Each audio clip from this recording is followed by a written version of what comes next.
Super Bowl champ says test. Audio. Perfect.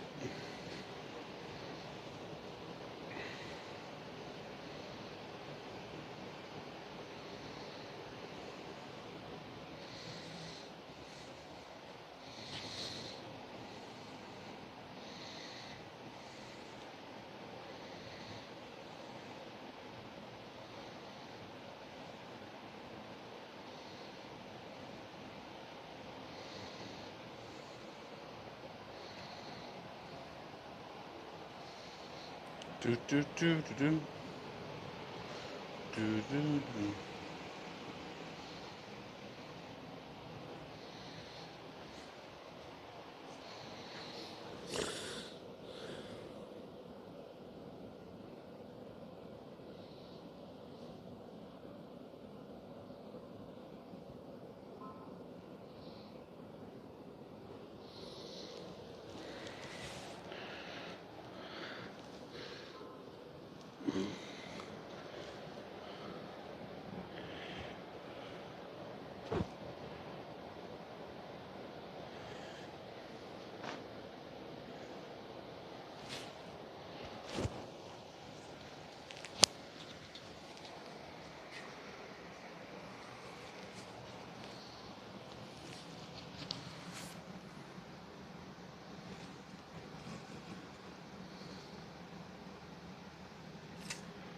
Ba-da-do.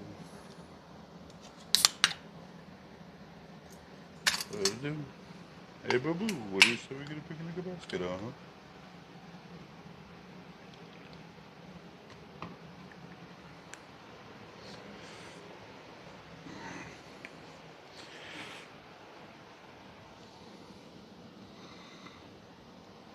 So that's going to be those.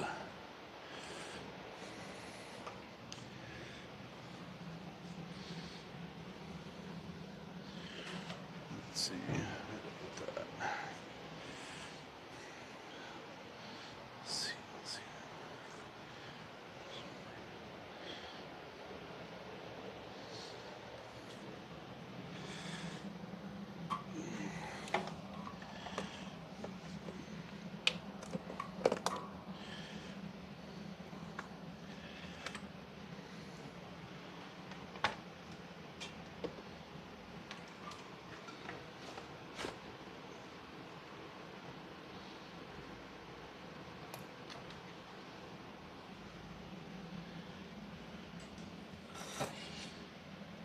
Ba-do-do-do.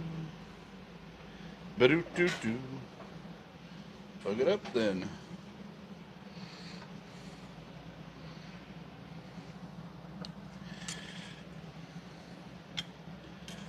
Which one are you?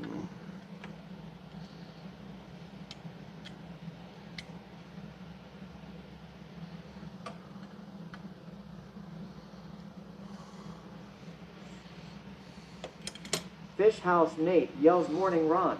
Morning, brother. Rotax says morning. Morning. Morning. Getting the four-wheeler prepped out. I wanted to... Dash just got the seat done on it. I wanted to see what happened. OG says wow. 4 minutes in and I just now get the alert. Yeah. Some people are finding out they go live more than once in a day. That people don't get a notification the second time around. I went live last night too. Rotax says I get to do troubleshooting on the PC I was using. Had to fire up my old one. Damn. Well, I'm going to Seems like a power supply issue. I'm actually going to install the Neutronian and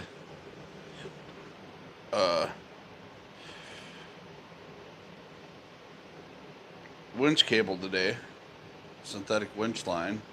I'm going to fix the step. I let the four-wheeler sit out all night last night, which is something I didn't want to do. But I wanted to see how that seat was going to hold up with shit frozen on it. because this thing is going to sit outside on the ice. So I mean, having it sit outside is not the issue. I wanted to see how this new seat would hold up. So, and it actually did really, really well. Way better than I expected. Not even gonna lie.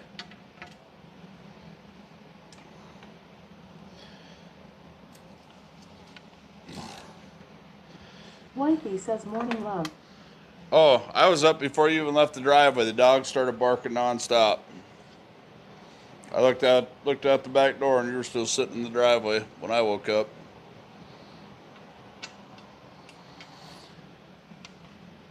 So I got about 4 hours of sleep.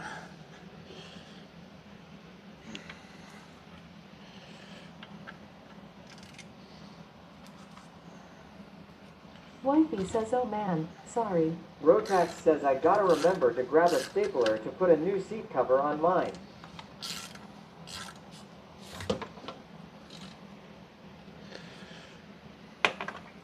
Rotax says it has the Gorilla Tape treatment now. Yeah, that's what this one had for a couple of years, and then it started tearing. So, Dash has got a buddy of his that did the seat on it. Wifey says, not sure how to fix that problem. I do. Give them away.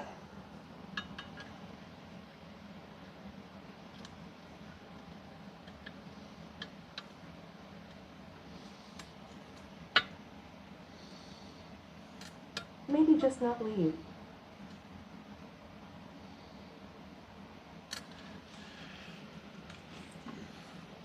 Well, they used to do it before. We had to start putting them in the kennel for a while. Well, that's not happening.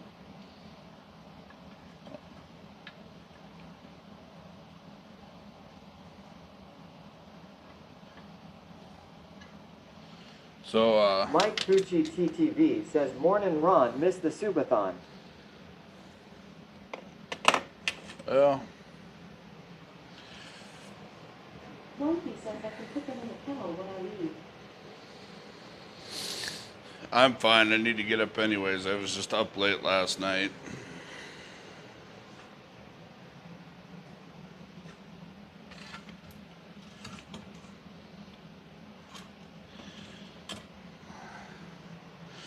So the rear tread keeps falling off of this, keeps falling off the four-wheeler here. So what I'm going to do is, the treads are actually, they're kind of stuck on these little rubber pads.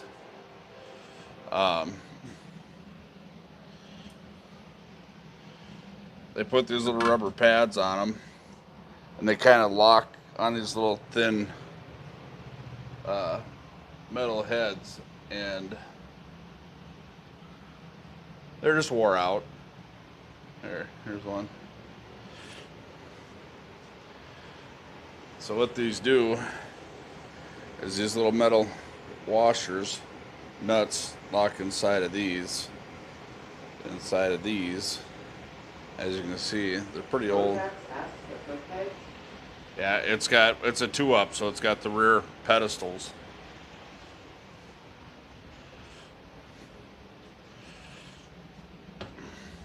So it's got a secondary platform for the passenger. So one of them keeps falling off, and it fell off last winter when I was plowing. And lucky for me, it fell off in the yard, so I caught it. And so Dash just said we were going to bolt them down. I said, well, I'll have it in the garage anyway, so I can just bolt it down. So we're just going to bolt it straight through. Oh, it is the rubber shock mounts.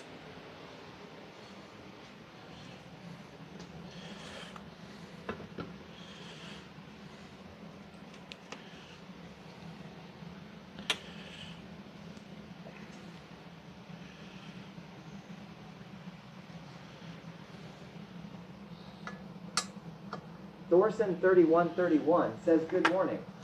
Thorson, what's happening?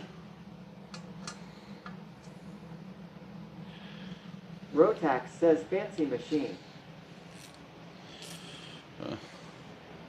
It's a nice one.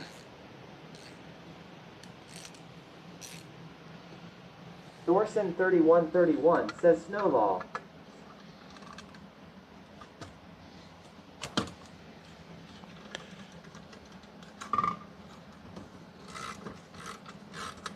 Rotax says you getting much snow out of this storm. Oh, it just started coming in, but it's pretty consistent.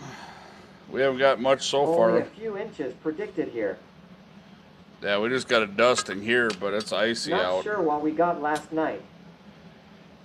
We didn't get much. It's icy though, I can tell you that.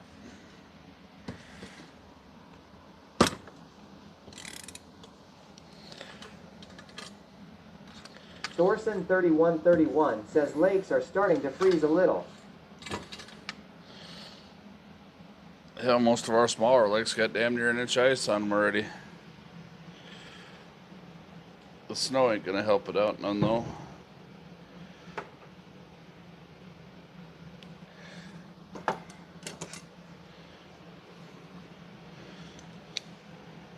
Damn.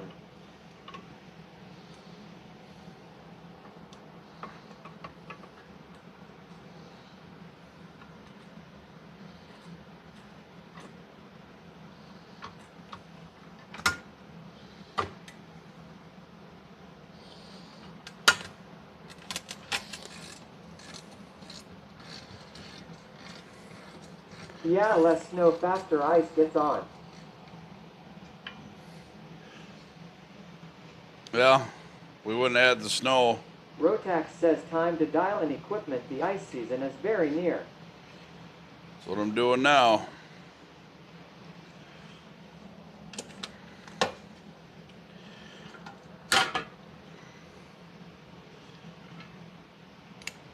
The Laserbeam says good morning. Laserbeam, what's up, brother?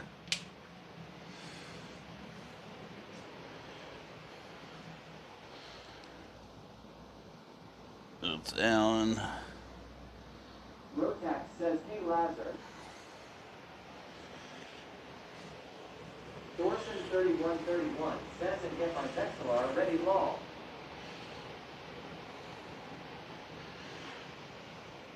Yeah, I'll be down I gotta see if Wally's gonna be around this weekend because I'll be down in the cities. Morning Lazar. I won't be too far from his place this weekend. The Laserbeam says hey at Rotax 670.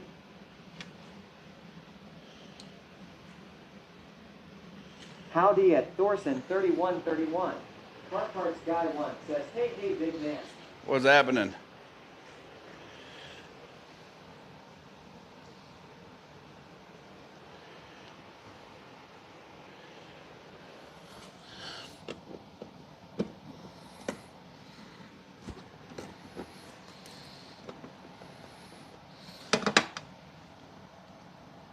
SSDV.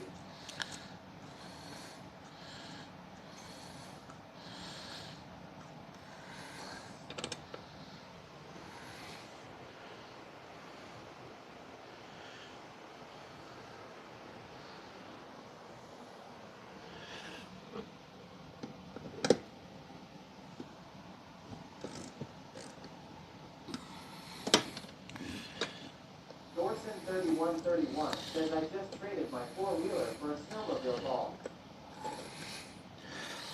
I can't pull a fish house up. Can't pull the big house out on early ice with the snowmobile.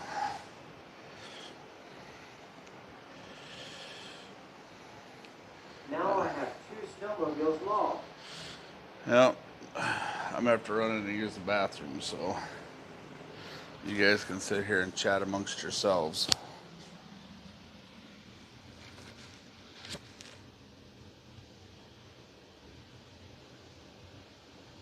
Rotax says I am glad to have both sled and ATV for fishing this season.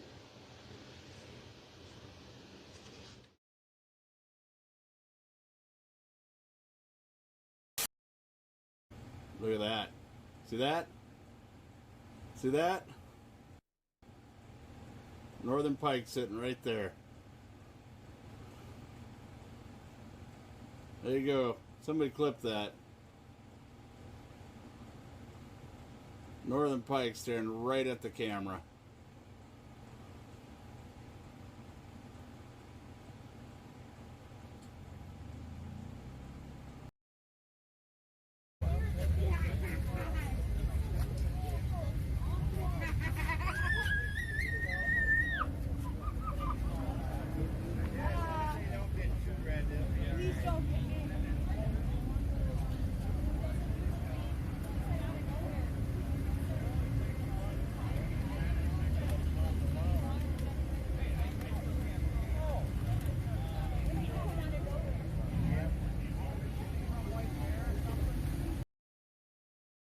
use the sandpaper teeth. First, real quick.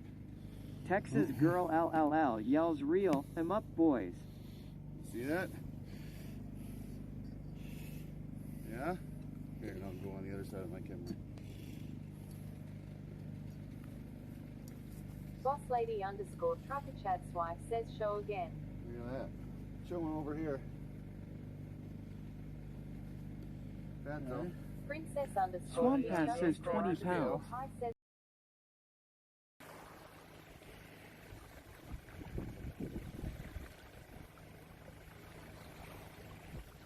Dash Life says you're welcome, sir.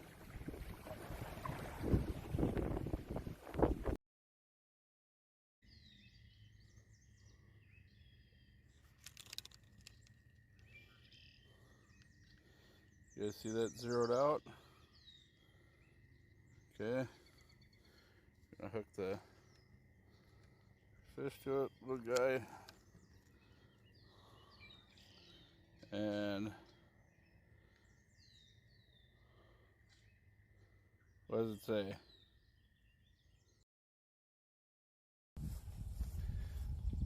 Look at this little guy.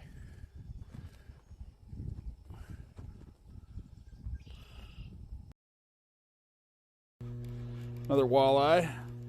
Another walleye. Look at him. Gump 651 says dinner. Lord Nivex yells let's go. Oh, Wake yeah. Agent Look at says that. let's go, baby. Look at that. That's a nice one. Rogue Heron says beauty. Oh, yeah. Have that back, sir. X.Buzzard X says fatty. Yeah, she's Soggy full of Wonka eggs. Custom says hold it up more. Lord Nivex says that's lunch. No, she's Dash got eggs Life in her. says URL. Cops got your dope yells fish fry. She's got eggs in her. Weather Cop says Actually, you know what? I think I got an idea. Oh, shit. Well, that sucked. That was almost very bad. That was almost very, very bad.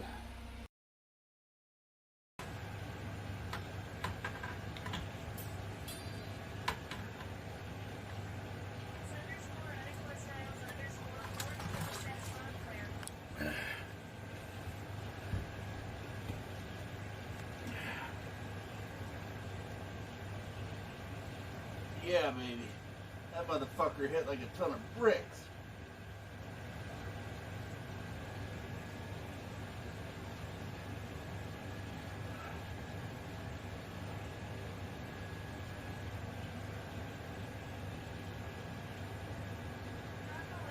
Entertainment says hello.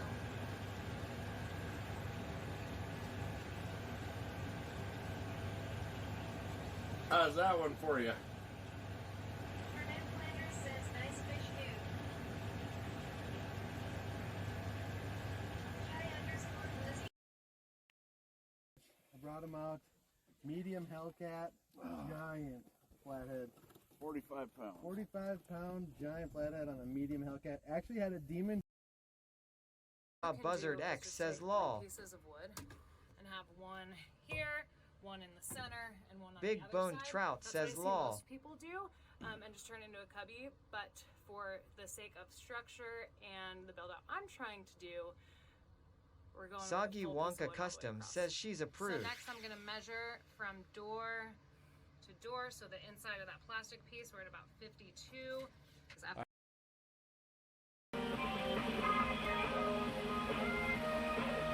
Enjoy it now, because I'm stuck in a car all day tomorrow.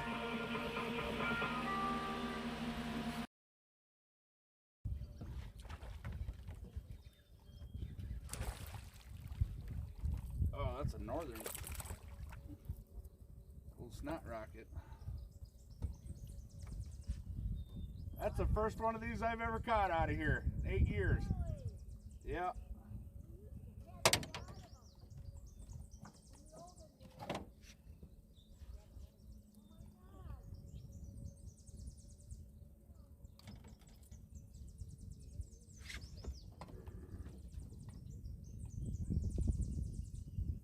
Fish Stalker TV says nice.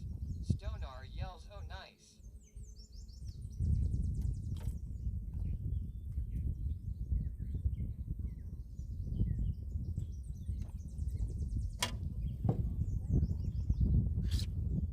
Little Slimer, little Snot Rocket.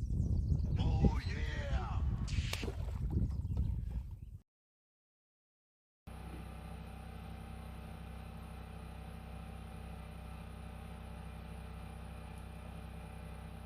BTY, somebody clip this, please.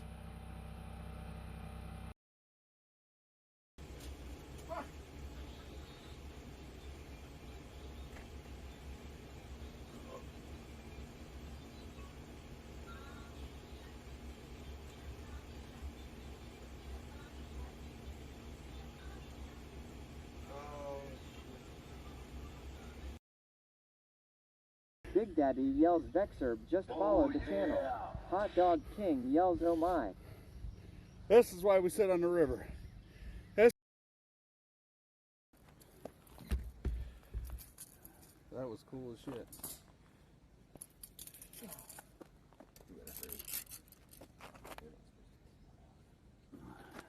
Barbecue paddlefish tonight. They're out of season here. All right, so what do we do? Rubber Drop one them in says here. roll.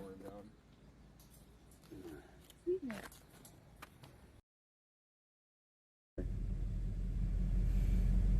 Dougal's 1944 says he doesn't need a bow and Oh, arrow God for a deer damn it. on the way home. He's got a van with headlights, I just drives got hit. 55 mph and has a horn. I just got Just hit. as good. Somebody just ran into me. Pete the Noob says Somebody me too. clip that, please. And back straps and eggs for breakfast. I just got rear-ended in the fucking drive-thru, and they're still.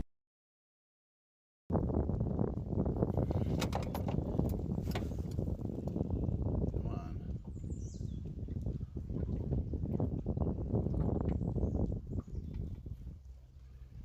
Zeros. Alright.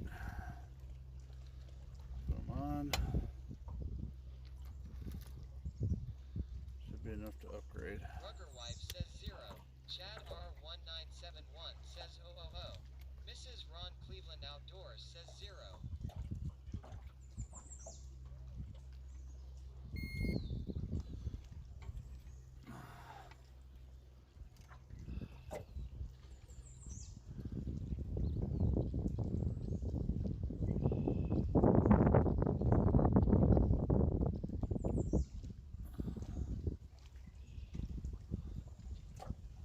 Chad R19.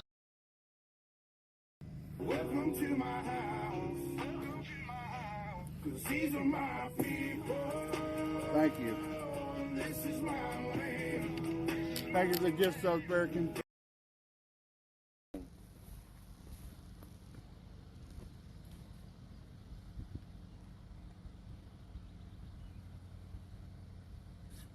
Rubber White says hello at PHIS just in. Oh yeah. That's a dog. That's a hog. That's what I've been waiting on.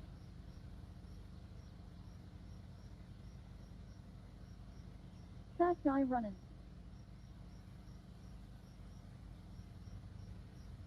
Damn, he can move fast. Weather Cop says fish on. This Justin says goodness.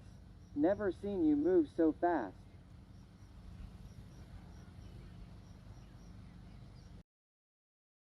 This is small. Turn the camera though. You get a little bigger than that. You got meat on it, hell, stomach. So, I will have a portable to get out on early ice to travel, that kind of stuff. Fish on. Little shit.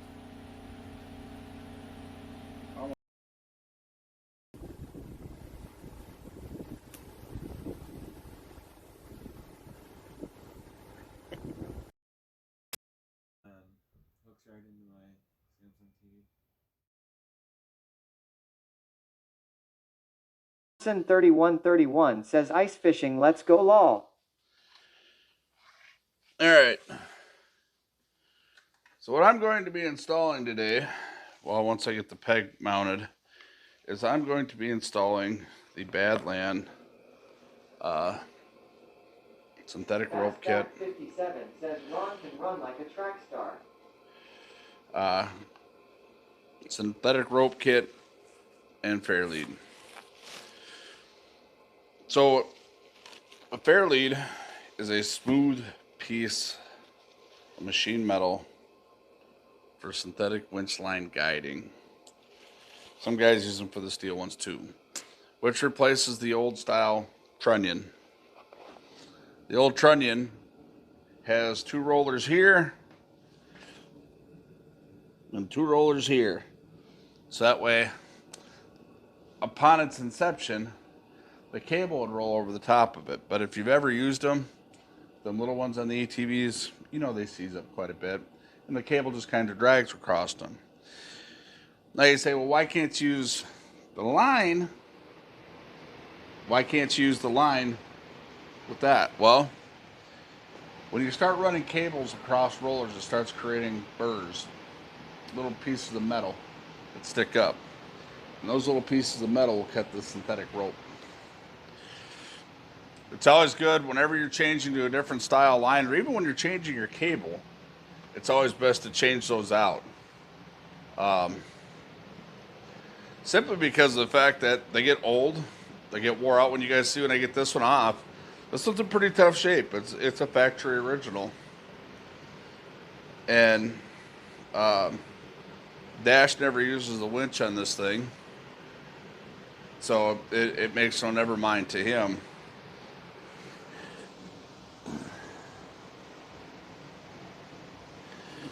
And then, yeah. The other thing is too is synthetic rope has come a long way since its inception. I remember back in the day. Says, hello, everyone. Paul, what's happening? I remember back in the day when it first came out, I was like, yeah, we'll try it out. So I put it on my 4-wheeler. You get any bit of 3131 says at Lima 2585. Howdy. You get any type of dirt or any type of rock in those things, and it would just cut them. That was it. They were absolutely horrible all the way around. I could not find a good use for them at all. And then within the last few years, and in the stuff like that. Dorson 3131. Hey. I think what really convinced me is the fact that this cable. So what happens with this cable is this cable, when it goes down onto the plow, when the cable goes down onto the plow, it actually kinks the cable and creates a weak spot going over that trunnion. So, and you know anything about metal, once you start kinking it and you work it enough, it just breaks. So somebody come on the stream one day and said, well, I'd have the same problem when I switched over to synthetic winch line, and have not had an issue since. Winch kit, Harbor Freight, under $40. How can you not try it? How can you not try it? Because I thought the cable was bad on the winch, you know, being that it hadn't been done. I brought it into the dealer. Rotax says metal fatigue happens quickly. Yes, it does. Me being a fabricator, car guy, to me, metal is always the answer. But in this case, it is not. And then what really made me a believer is my son showed up here with one of these fancy new tow trucks. And they run synthetic line on it. They've, according to his boss, makes a heavy plow lift rope or strap systems are available. According to his boss, they have had far less breakages. It's less dangerous than cable, and puts in the same amount of work. I'm like, all right, for $40, I'm going to keep the old winch line here. I'm going to keep it here. We're going to see how it works. We're going to see how this works. I'll have backup. The thing about cable, what I like about cable is as you can see where this one broke, all you got to do, loop it back through, put the cable clamps on, send it again. Synthetic rope, not so much. Basically, you're trying to tie a bazillion knots. But one thing I like about this kit, the rope, has a secondary sheath over the top of the rope. And it's a long sheath. Which, that to me, that's a pretty good deal. So,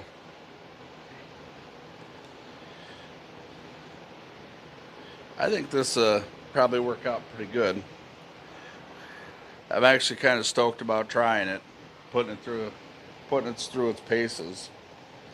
And the other thing is I'll be honest with you, this is way easier to find nowadays than winch cable. Pizza rolls on the Pizzazz. How long? What pizza rolls are they? The Totino's? I just watch them until they get golden brown. I just set the timer. I turn the timer all the way up, and I just let them run until they get to the color that I like. That golden color. That's the nice thing about a Pizzazz. You can just watch it. Yes, sir. So, I've learned on the Pizzazz that there's no really consistent timing anything. You just keep an eye on it. Till they start pop-pong open. Yep. Because the thing about the Pizzazz is it's an open air cooker. So based on the climate of your house, based on the climate of wherever you're fishing, or whatever you're using it in, can affect the amount of time it has to be on. I consider myself a Pizzazz expert. I've cooked many things on a pizza Pizzazz. Many, many things.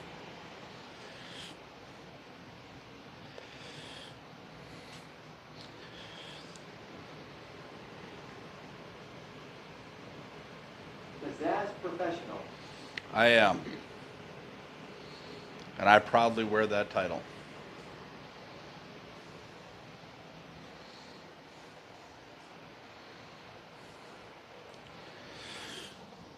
Finished getting the rest of this off. Did you hear Fuzzy is going home? Is he? Rotax says tis the season Pizzazz go on sale for $50. He's going home, really? I didn't figure he'd come back for a while. It's PHUZR.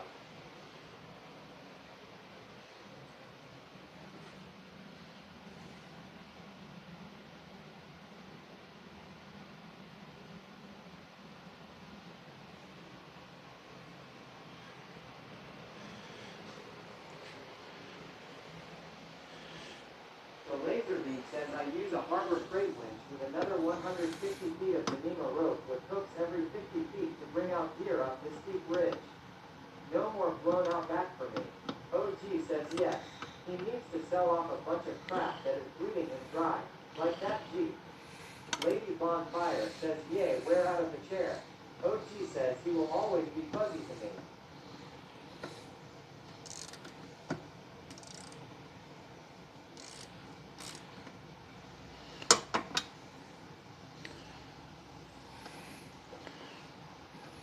Rotax says I never heard why you changed it.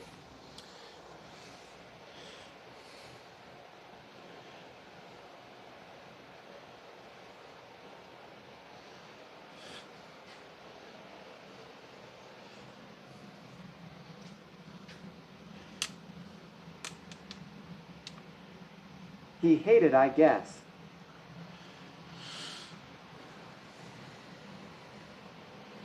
Yay, we out of the chair, they said. Yeah, well.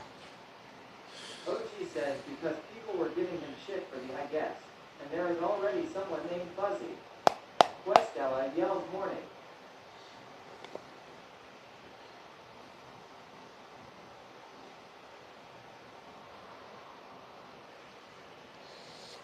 Good morning.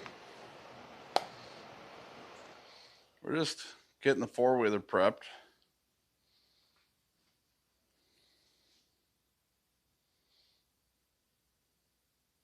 Then I think I'm going to get the trailer OG today. says, okay, back to my movie. Questella says, I'm going to get the how trailer was it? today. So Laserbeam says, I know he never liked having their underscore at the end. OG sits back.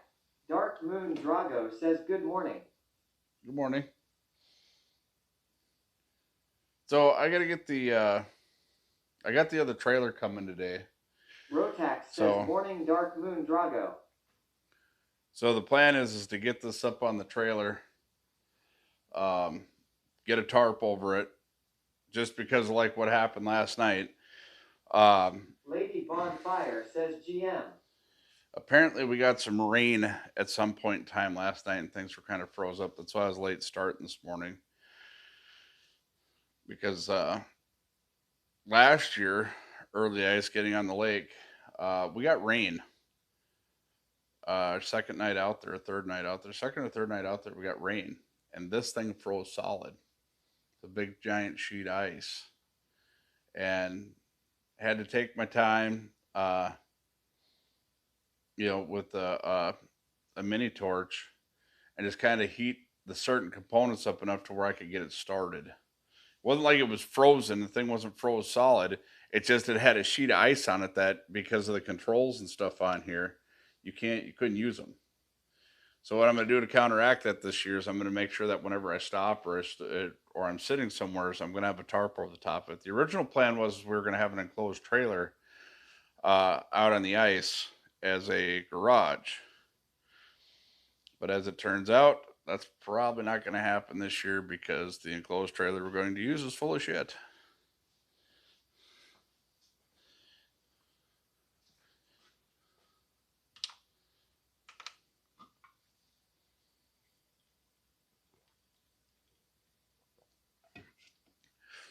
Because what we were going to do is install a diesel heater in there. Install a diesel heater in the trailer. Just so that way it would, it could stay warm in there. And we could put four-wheeler and some gas augers and stuff in there.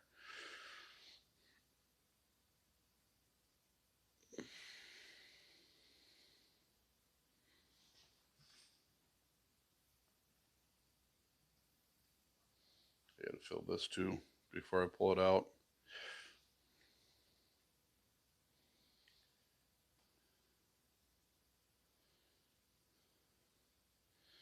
Just kind of waiting for everything to thaw out before I get real rammy.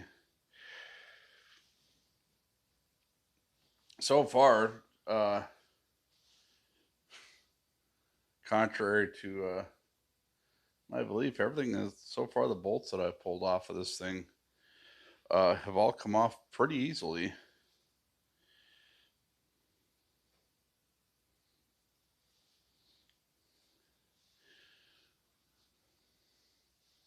I gotta get a bar mount. I'm gonna add a couple of LED pod lights. I've got one, I just gotta order another one. But then I'm gonna get the bar clamp mounts that go on here.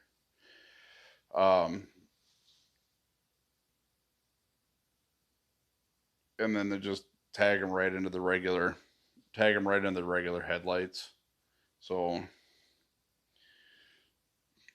need a little range out there on the lake. That's one of the reasons, it's actually one of the main reasons people get lost is because they can't see.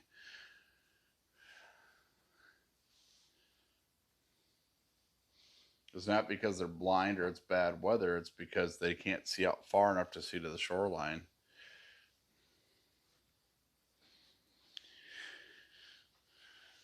Me, I guess I really don't have an issue either way because I don't know, I know where I'm at.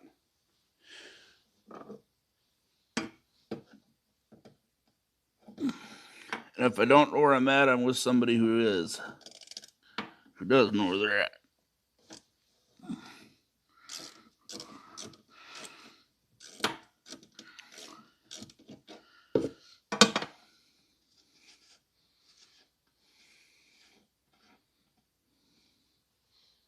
we go.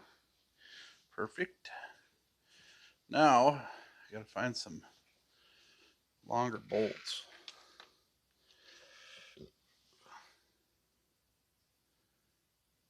I got 1, 2.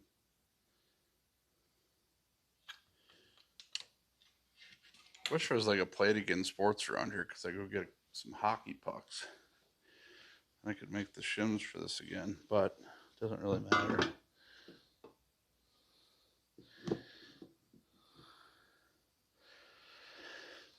It doesn't really matter.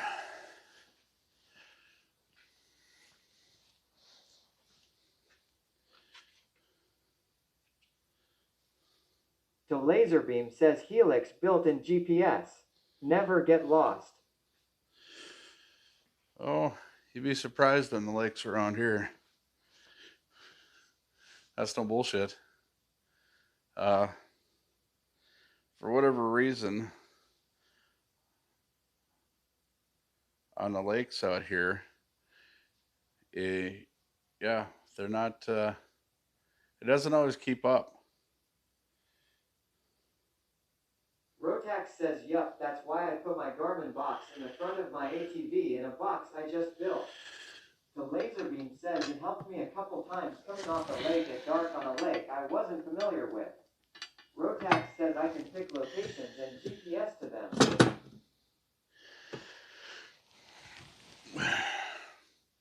Out here we have found them. I mean, they're good, don't get me wrong. They're good, and they're, you know, as far as directional, sometimes we have to just stop and let it catch up out here. We were messing with them last year.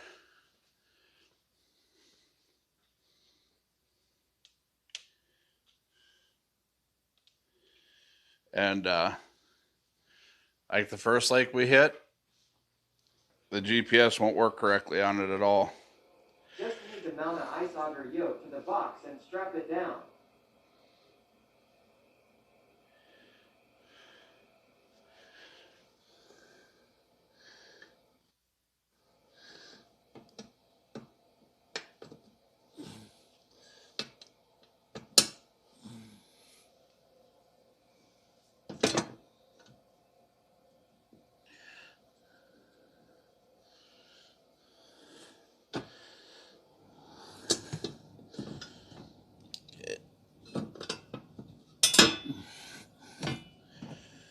Can I?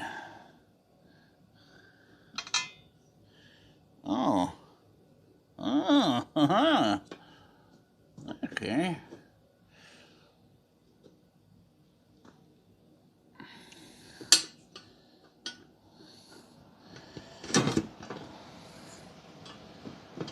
Get in there. I'm gonna grab even. The Laserbeam says I mark waypoint at the access, then enable the tracking. That way I can backtrack and know I'm on safe ice. Yeah. So the first lake we were on last year, I did it with the Humminbird app because I can connect to my Humminbird and then use my Humminbird app. And I don't know what it is, man. There's a couple of lakes. The first and the second lake last year were like GPS anomalies. Even the Garmin wouldn't hang with it. So, fortunately for us, we always plow roads out. Always. Anywhere we go, we always plow roads out to our place. So, but the first two lakes we were on last year, for whatever reason, and I don't know, from the answer I got from Humminbird and he got from Garmin were the same thing. They said basically, because the lakes that we're on are so close together, that sometimes it doesn't always work. You know, it works good, but they said if you just stop and let it catch up and figure out where you're at, then it works. It's kind of like running Google Maps down the road, and even though you don't always have connection, Google Maps will be working, but it kind of preloads the map. You know what I mean? As far as where you're going. So, like if you take your... So the way we had to do it is, so we did the tracking out.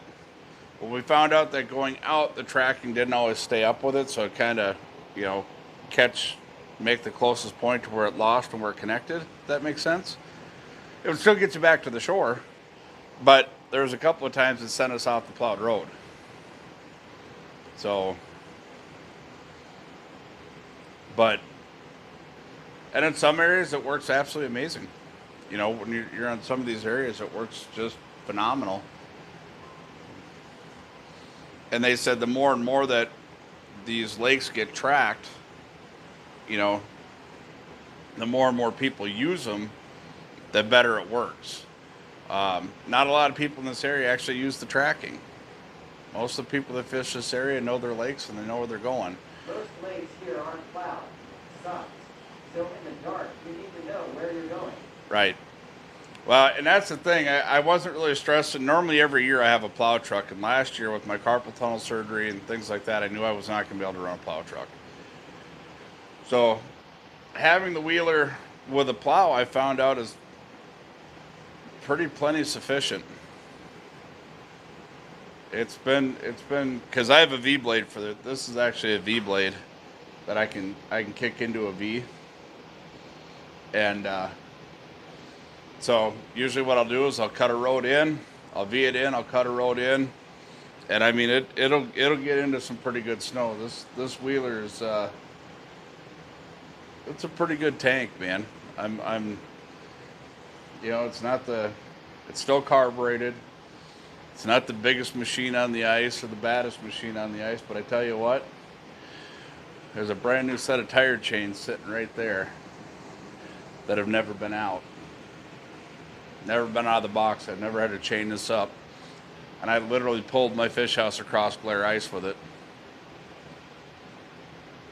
I pulled it across glare ice. Remember 2 years ago when we didn't hardly get no snow? Even forgot to put it in four-wheel drive. And then last year, early ice, we had that powder snow on top of glare ice. Thought for sure I was going to have to chain up. Nope.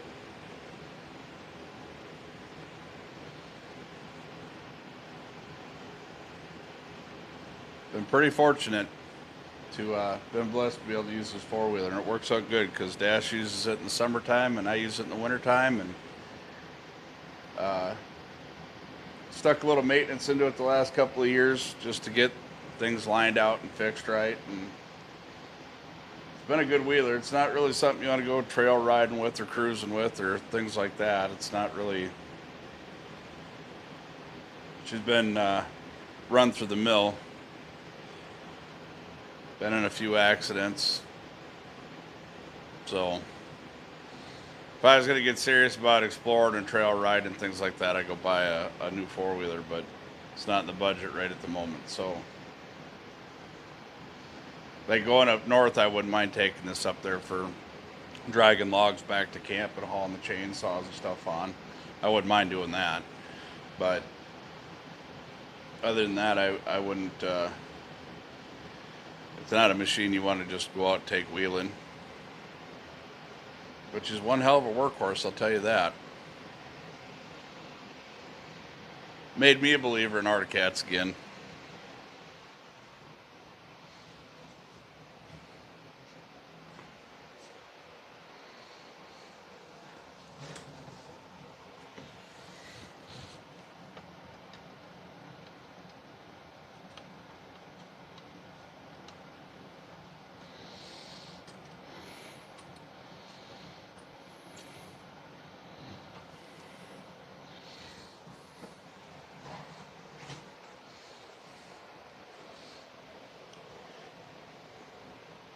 Rotax says Buddy got a new rancher. Retail price $6,800. Out the door cost near $10,000, he said. Really? Jeepers, you could have went to Wilmer Motorsports and got a 700 Grizzly Special Edition for $11,000 out the door. He did get a plow with it.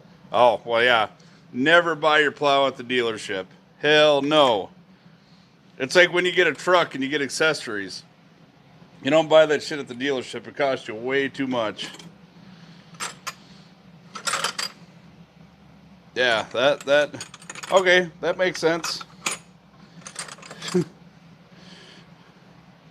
Yeah, you don't ever buy your plow from the dealership. Not only are they not as good at plows, they're not as good as the aftermarket ones, but you're going to definitely pay for them.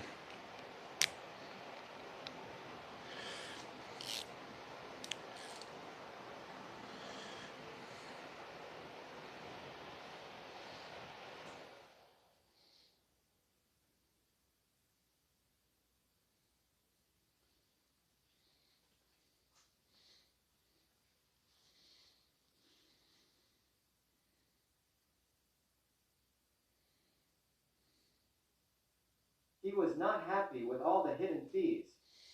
No. That's I said you gotta get quotes. Yep. And I like Hondas. I'm a huge fan of Hondas. Two of my buddies run what are they, Foreman 500s, the straight axle ones, and they may not be able to run as fast as some of these big 1000s, but there wasn't any place that they couldn't go with them 500s that them 1000 mud machines were going when we were trail riding. I watched some Can-Ams get swamped out, and they have to mess with them and go through all the shit, and then it takes them forever to get to running right again. Them Hondas, you drain the fluids out of it, change the spark plug out, put it neutral, give her a couple of whap, and away she goes again. Patty, my buddy, you guys have seen him on stream. Hell, he flooded that one out 3 times in one trip, I think. One trip he flooded that thing out 3 times. Swamped it, I should say.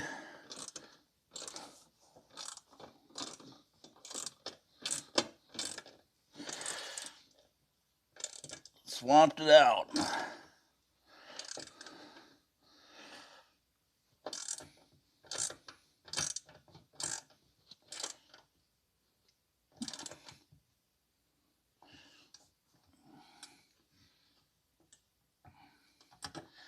Add that back, please. Thank you.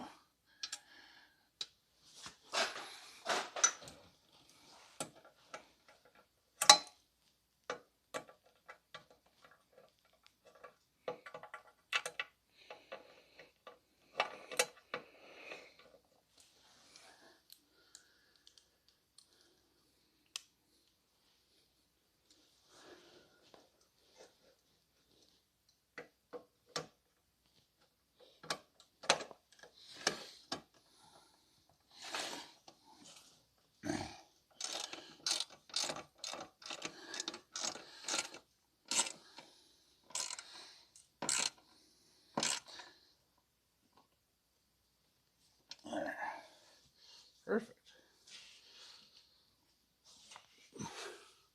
Didn't even have to install new bolts. I just used the flat bolts that they had already installed. Minty. It's always nice when that happens. That's nice because they're flat topped. So they mounted nice and flat on there.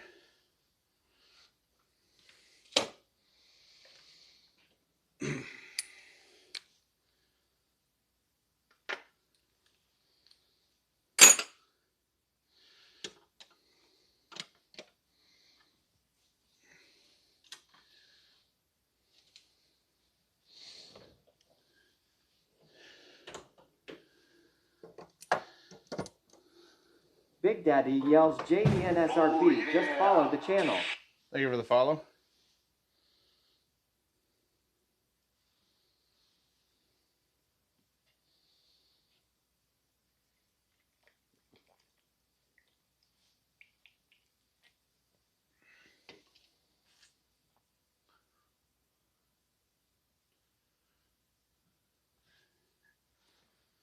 Yeah. Wait for this to thaw out a little more. It's almost done. And then we'll run the winch line out of it.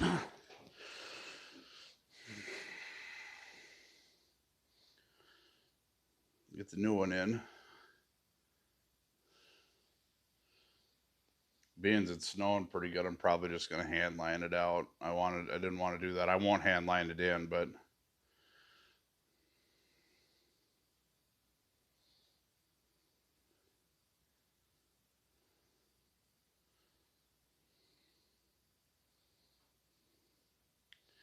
it's weird since they redid this seat. It's got like this little lower back support here, little lower back support deal right here, and you can kind of lift it up a little bit and set it up. It's actually kind of nice.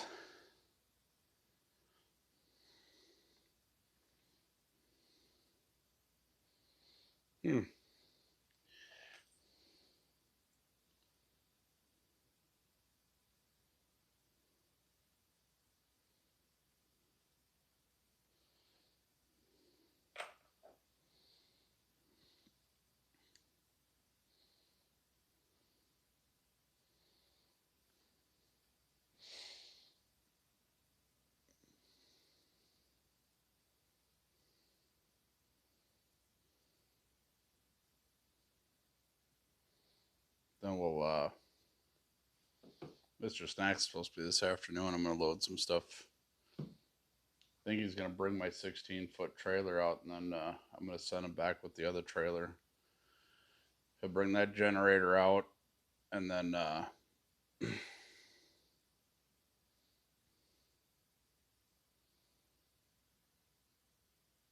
gonna have him store that out at his place. And I got a bunch of stuff in the van. Rotax says that was made after the Big 2 Up ATV campaign.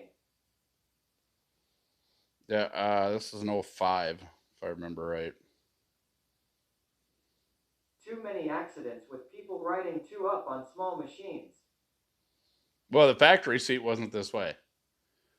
This has been redone, and they added this.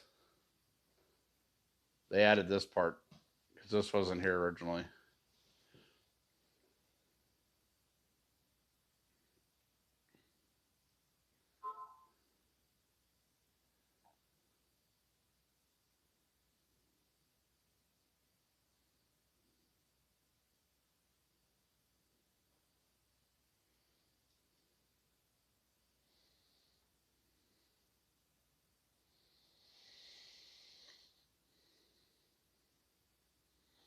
Hurry up and wait.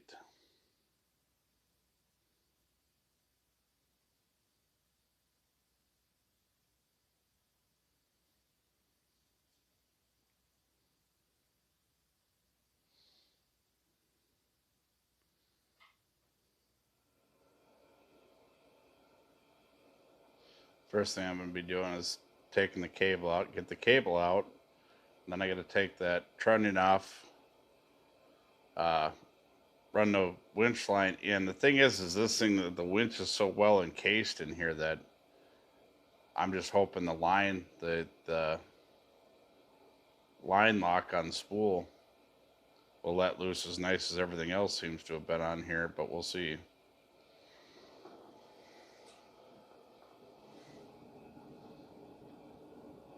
Otherwise, I may have to purchase a new winch.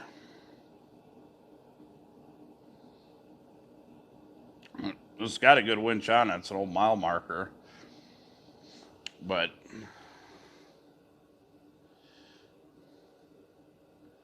we'll see. I mean, I got time, so it's not like I can't just let it sit with some WD-40 on it for a while.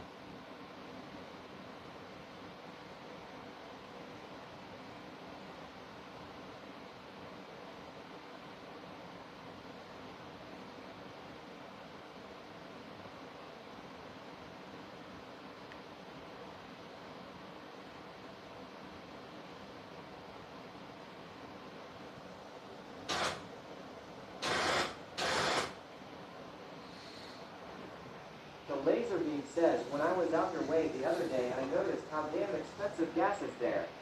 35 to 40 cents cheaper here.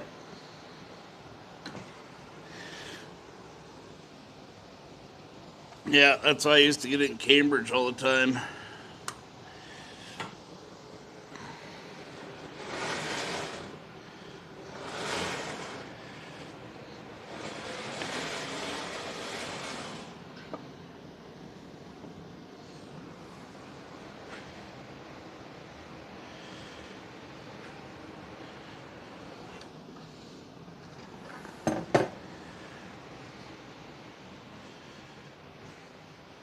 Good old Dooley's out here.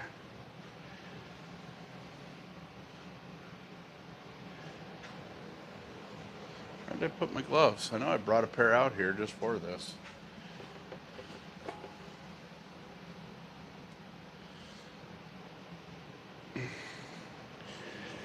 See, the line unlock on this wasn't where I thought it was.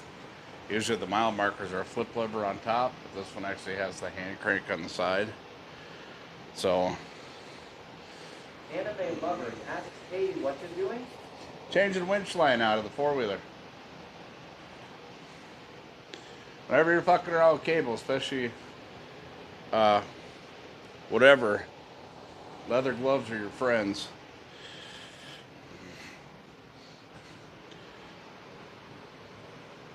One burr on that cable ends my day.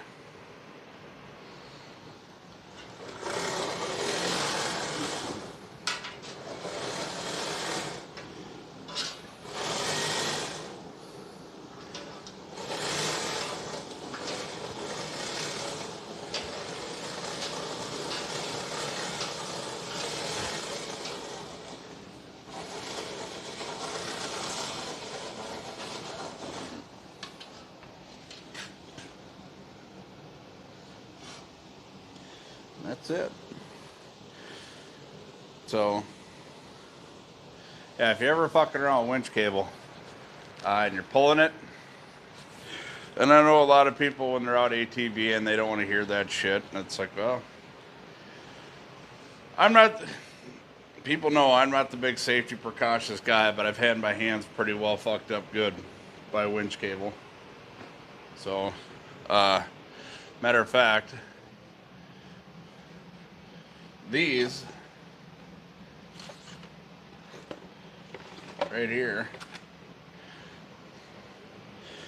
these have been my staple go-to cable gloves. Snap-on makes these. They're a medium duty glove. They're non-insulated. I wore these for years running tow trucks. Matter of fact, this is and I would go through 2 pairs of these a year. Anime Lovers, just follow the channel. Thank you for the follow. I go through 2 pairs of these a year. I finally ordered another set because that's the first set I've gone through. I've got to order 2 more because if he didn't have them on the truck, that means they're going to be getting rid of them soon. So I ordered 2 more pair because these ones, even after being on the tow truck, have lasted pretty close to 5 or 6 years. So I'm hoping another 10 or 12 years out of a couple more pair. But some of the best cable handling gloves I've ever had.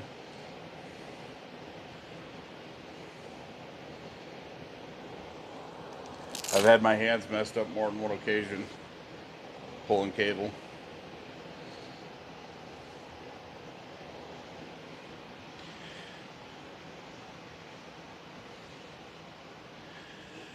Well, that looks like it's going to be about a 5/8.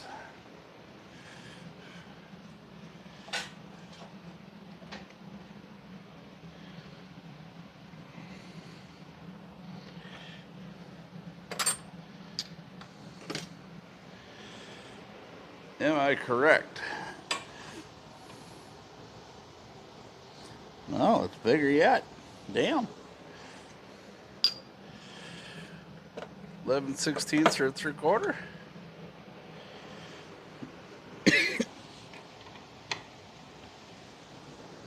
Eleven 16ths for the win.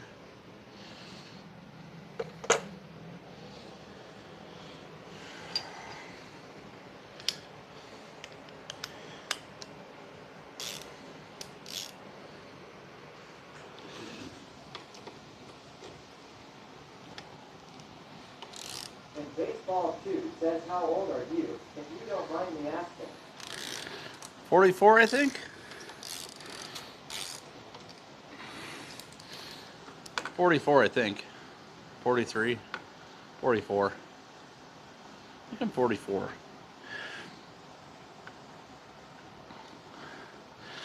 I'm old enough now to where it really doesn't even matter.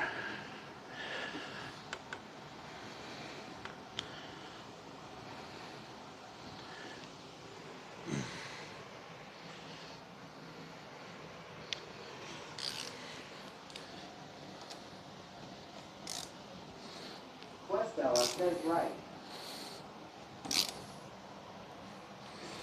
And of course, you're going to turn when the other one didn't. Yes, sorry, sack of son of a tweezers.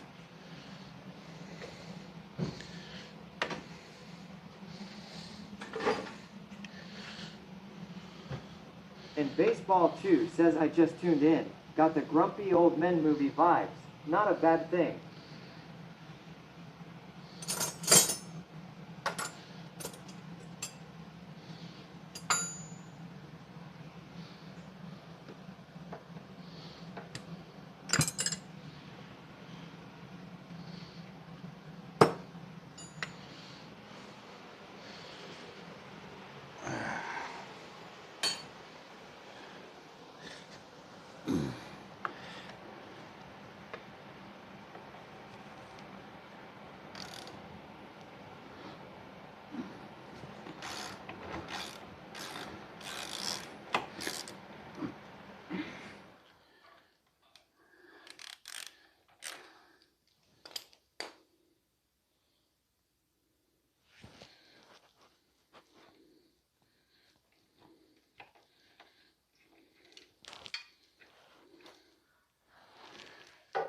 And the thing is say I can't get this bolt out of here. Still not a bad deal because I can go to Harbor Freight right now and get a winch with a key fob control for this wheeler for about 125 bucks. So, not a bad deal. All right. What does it take to get you out now? Are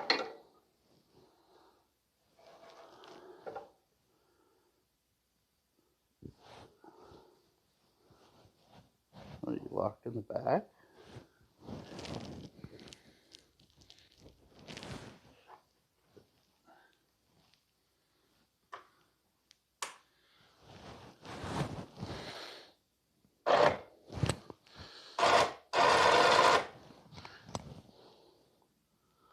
No, it just loops around.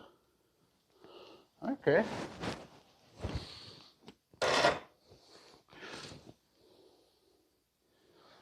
Okay. See if I can get in there and pull that out. Doesn't look like it has a locking pin in it at all. It just loops around. All right.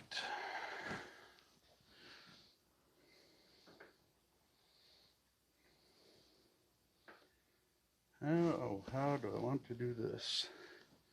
That'll break. We don't want to run that.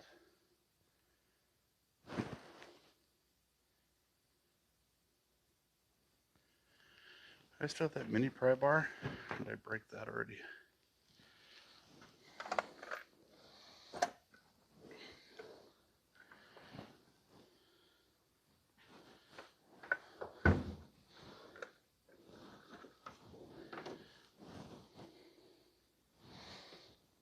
It's got way too big of an end on it. Nope. Looks like a screwdriver it is.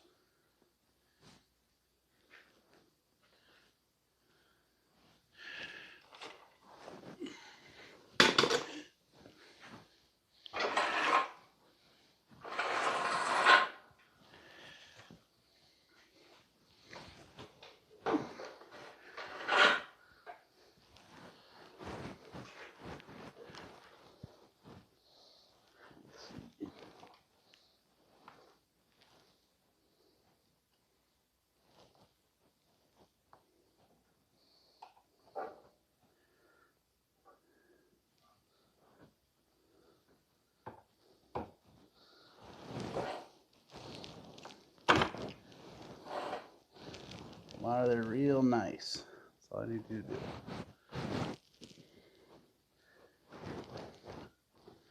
Let's not fuck up my screwdriver. Deal?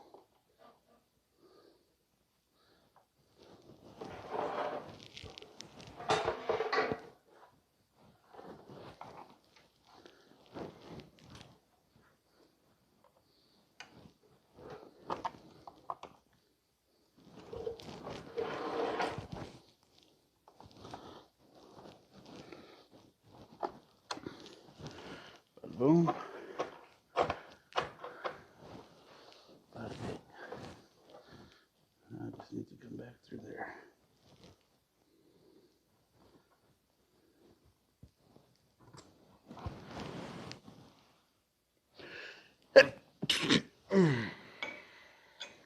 Whenever you're using a winch, just as a rule of thumb, you should always have at least one wrap of line around your drum when you're pulling. You can actually really mess up your drum or your line holder without it. I've seen people stretch these all the way out and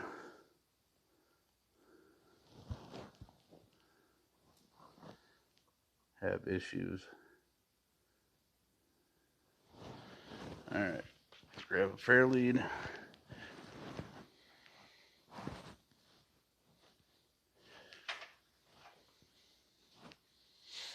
Rope.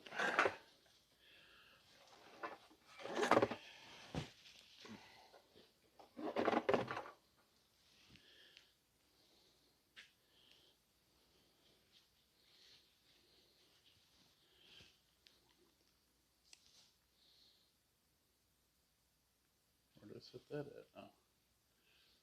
Sunky says, woot woot, how's your morning going? Good, how you doing, brother? Fair lead. Don Merton says, good morning. Morning, Don. So, gotta find the other end of this now.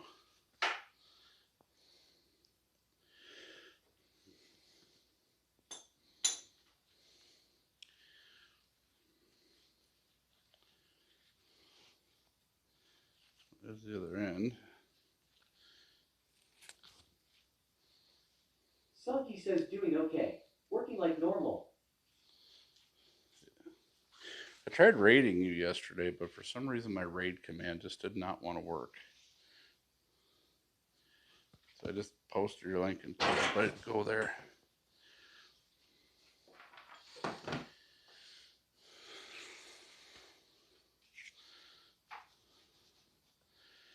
I might actually have to sit on the floor to install this.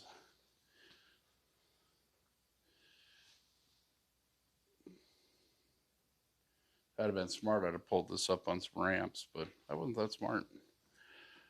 But that's why we have a 100% wool blanket.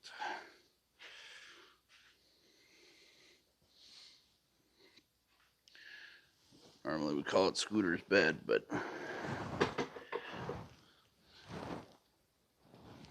Heck yeah. Need better can help today to get all the sound alerts to work on OBS.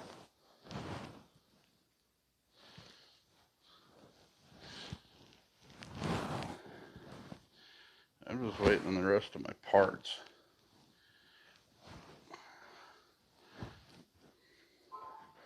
The modem should be here tomorrow. But it sounds like the case isn't going to be here until Monday.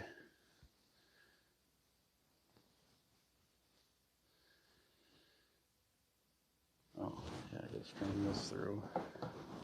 That's got to go through like so.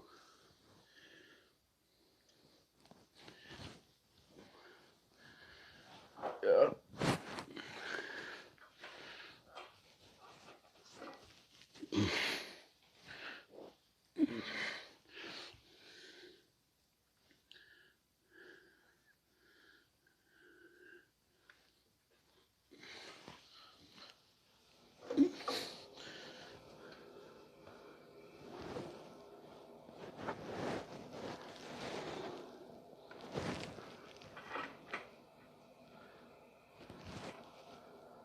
Get in there.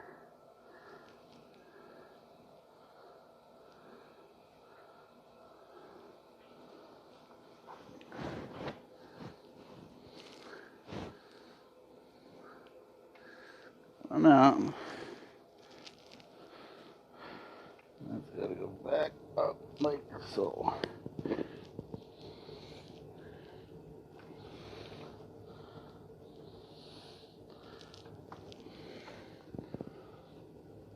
Come on.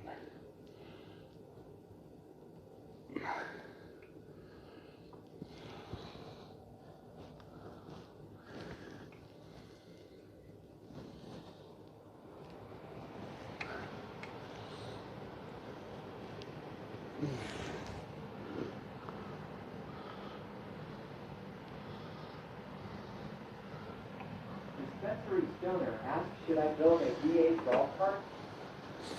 Oh yeah, why wouldn't you? No balls. No balls.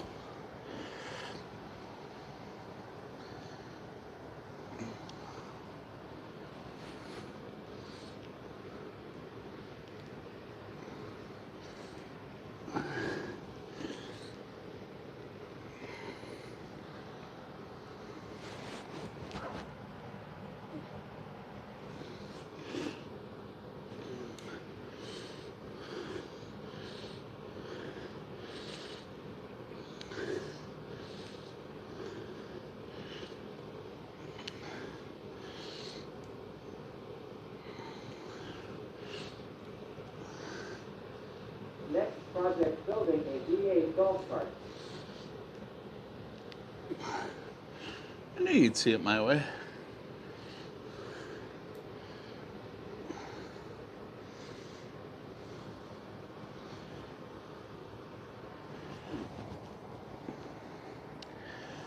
The laser beam says gonna drop service for a while. Have a good one. You too, brother. Try to push the right button. In is on the bottom.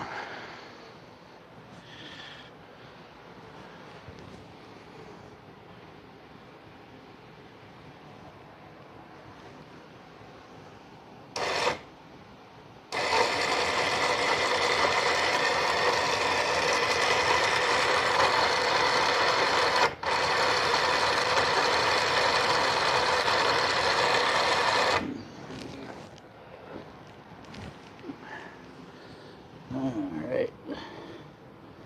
Spooled around once.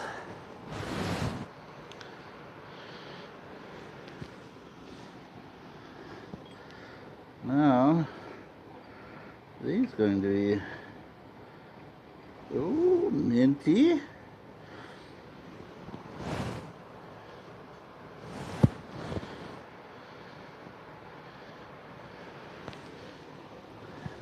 Sophie says, hey, at laser beam.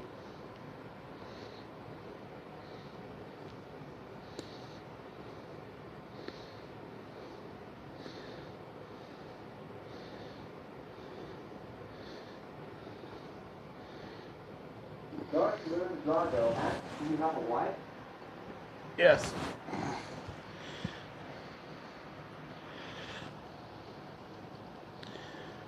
Yes, I do. And she puts up with all my bullshit.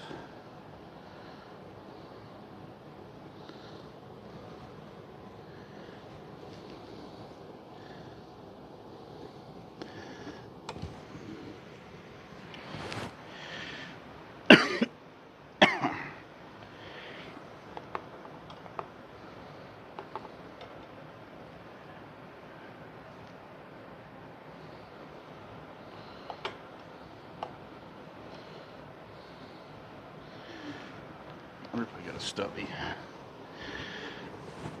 in that size. I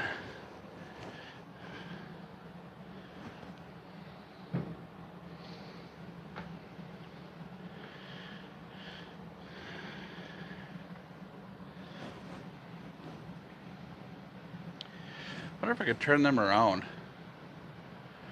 That might actually work better if I did that. Let me try that first.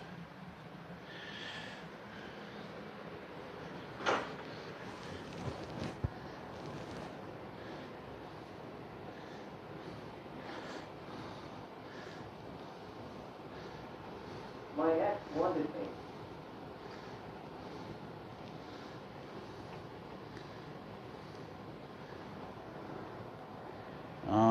won't come out, that's why.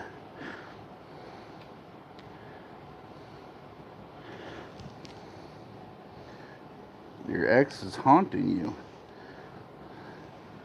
That would suck.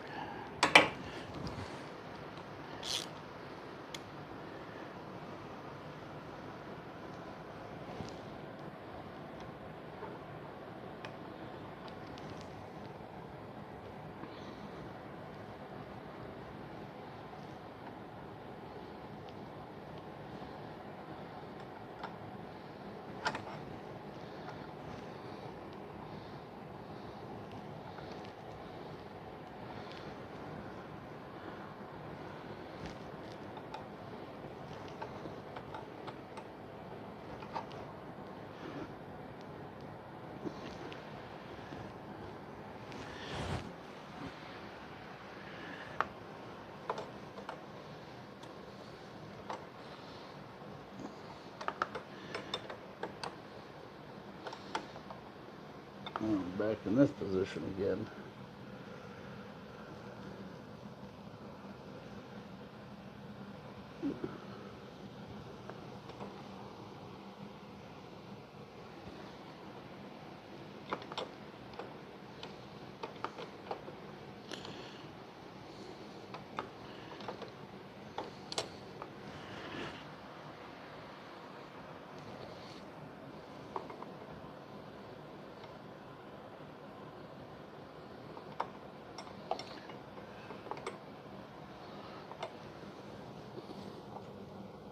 I wonder if that would give me some room if I pop that off of there.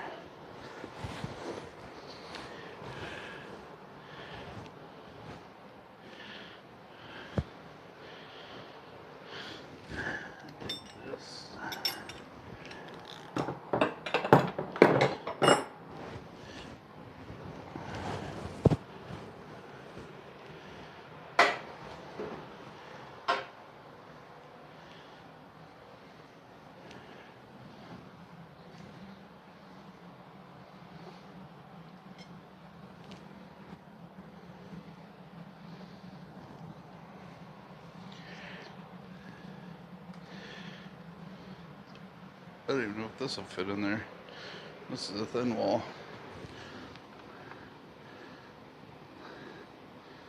Nope.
couple of times.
Need a thin wall.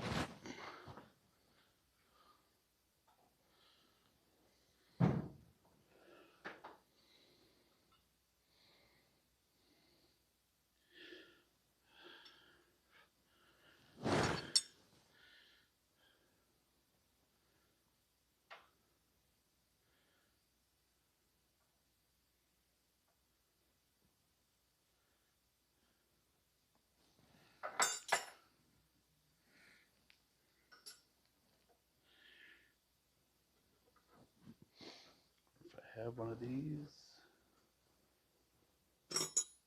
I do. There. Do have one in a thin. If not, I can grind it down and make it thinner. Might just do that with a socket too.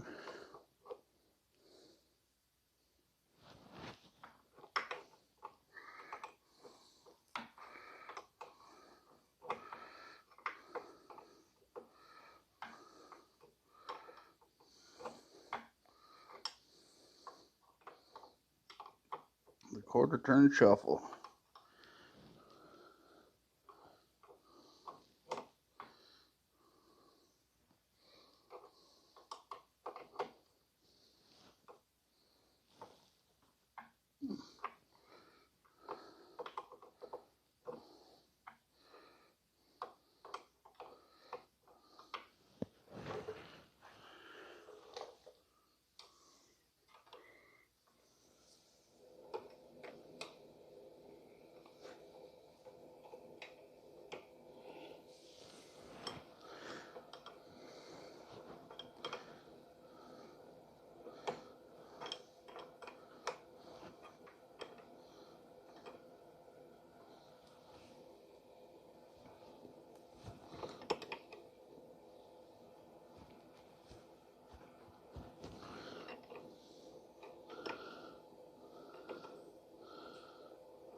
I gotta see if I get a stubby.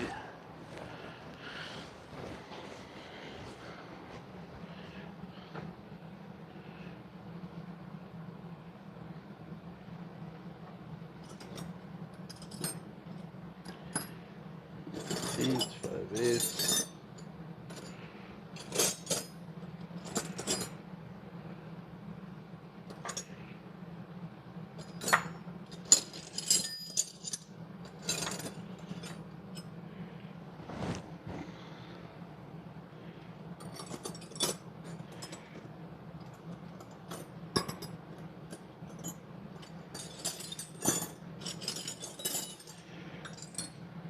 Well, apparently I don't have a stubby that big.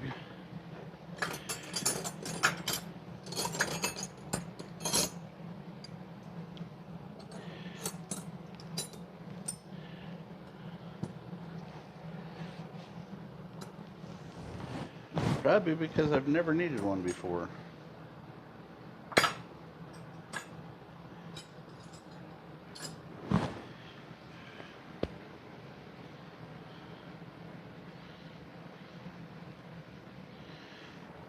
wonder if I can get a 16 mil back there. This might be a little thick though.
More than one way to skin the chicken.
Done, done, done, done, done.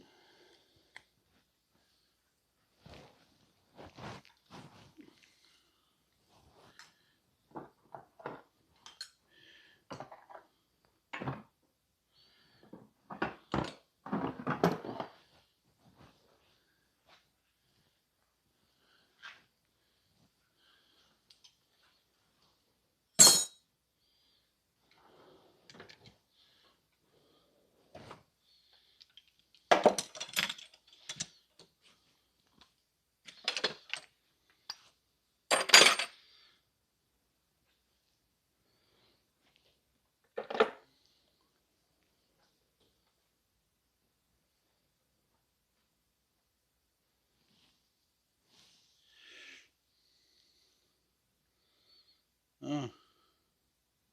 Morning, Walleye.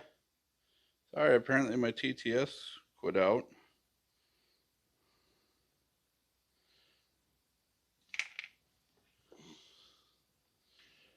So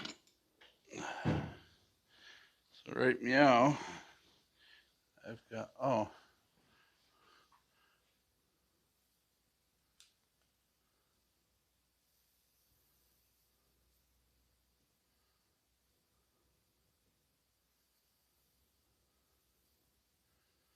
Oh, because now all of a sudden my phone needs an update. Didn't need it this morning before I came out here, but now it needs it.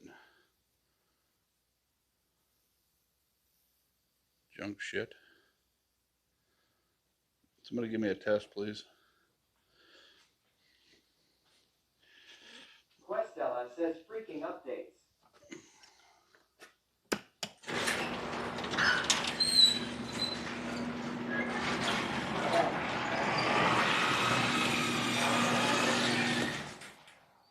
So now what I'm going to do is I'm going to stretch this four-wheeler all the way back. Well, looks like we might have a good day to test the plow even. Good plow, good little running. Sungy says, let's go, we got a voice again. Empower the people. Questella says snow, snow.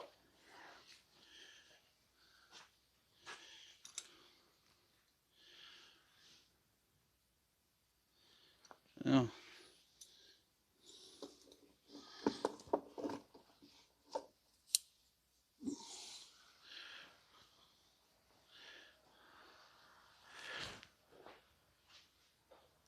Make sure this line don't get wrapped up on nothing. That would suck ruin a brand new line.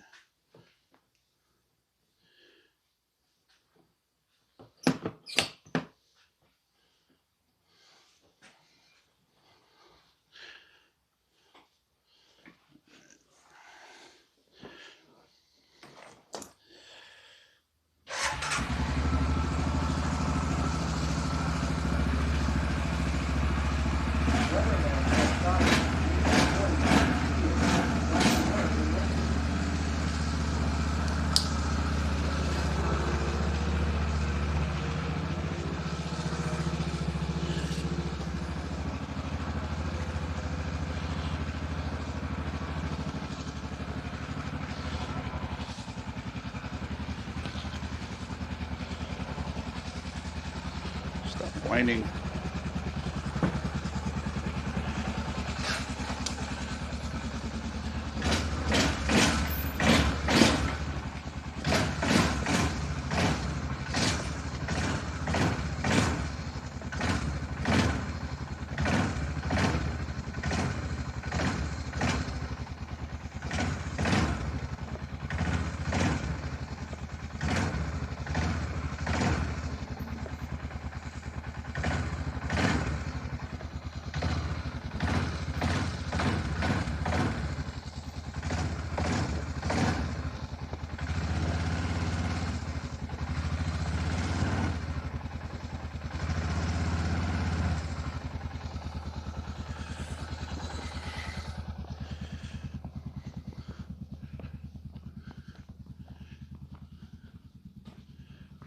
Burn, burp it. Rocket Barb. On the gas, Ron. I just got to make sure this rope doesn't get caught up with nothing in my garage. Boss lady yells, good morning, everyone. Good morning.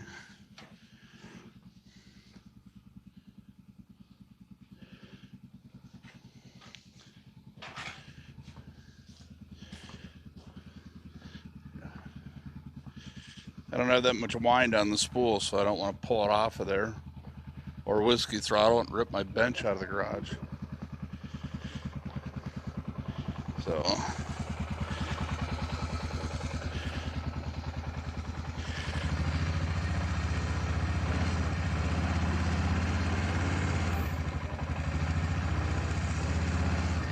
Alright, so now we're going to pop it in neutral.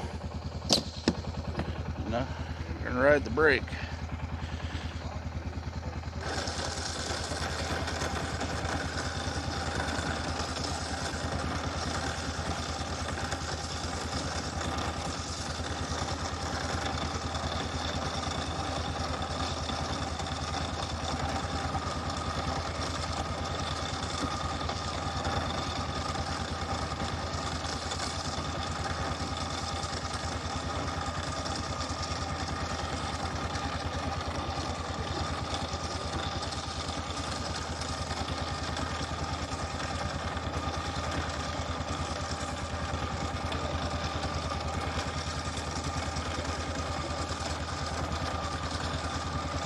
Dun, dun, dun. Sorry, I can't hear y'all. I can hear the speaker, but I can't hear what y'all are saying, so.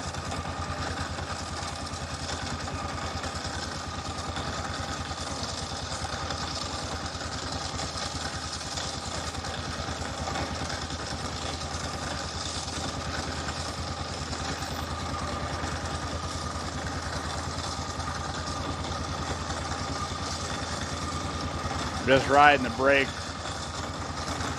lightly. Enough to keep good tension on it.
Minty.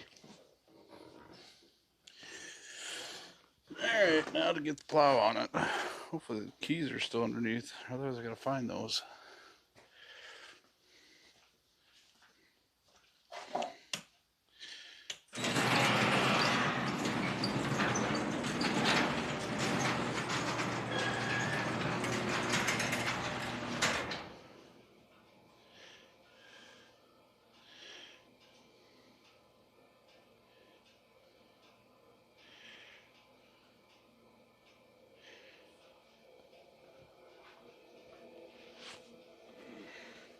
Gotta do a donut in the snow, or 2, 3, 4.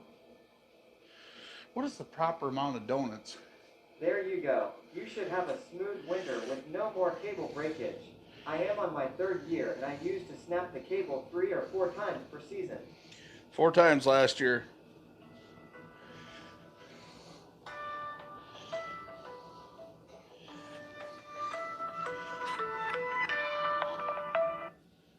Yes, sir. Oh, I was putting a new winch cable on the 4-wheeler, getting the plow set up on it. Had to put a...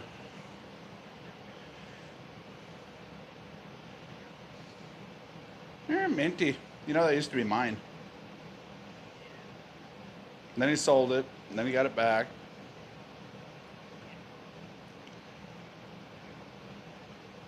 Well, Minty. All right. Well, I'll smell you when you get here. Yeah, I mean, it's not a big deal. I don't need it right now.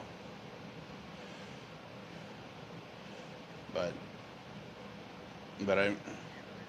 yeah. It's pretty light.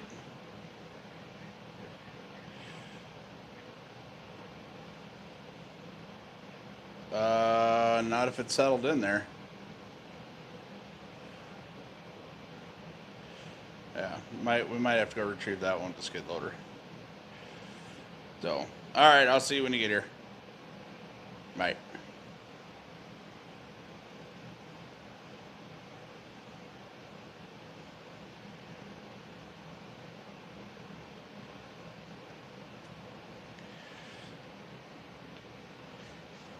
Oh,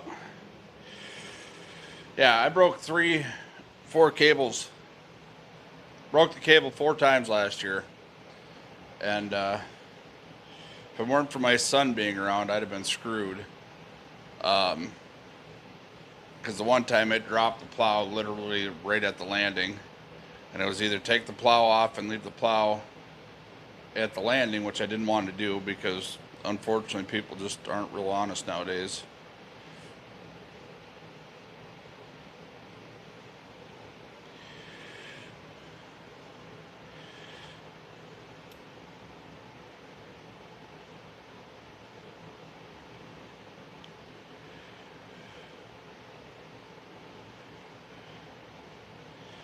Oh, better look underneath here and see if the clips are still underneath it. Yeah, see, I didn't do the drive-in. I put the, so you run a clip through them tabs.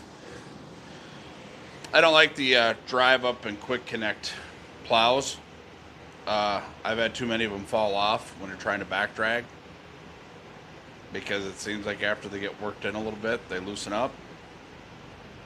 So I've not been a real big fan of the drive-on ones, so I usually cut the drive-off tabs on and weld on ones you shove pins through or bolts through.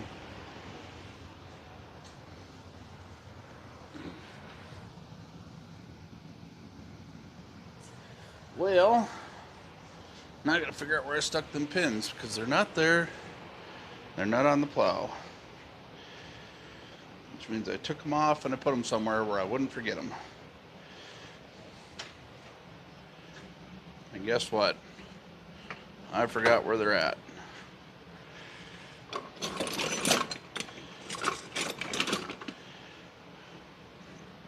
Otherwise, I might have to make a run to the old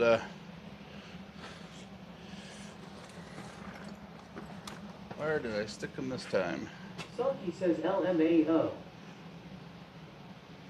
Ha! Nope. I found them. Ha ha! Meow, meow, meow, meow, meow. So this is what I used to hold the plow on. These right here. Flip them over. Just like that. Ha ha, soggy. Look what I found.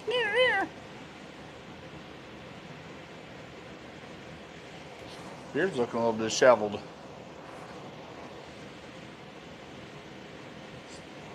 A little.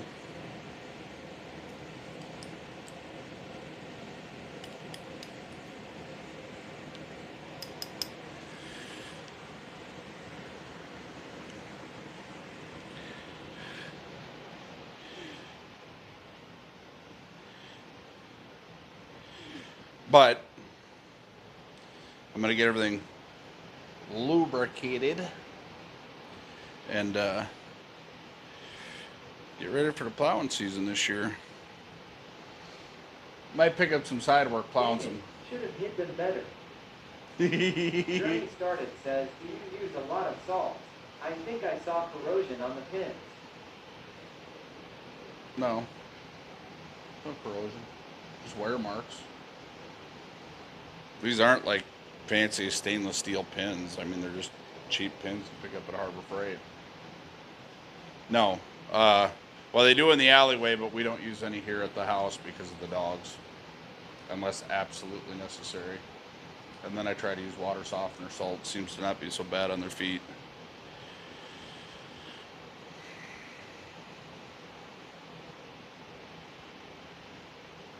Meow. Meow.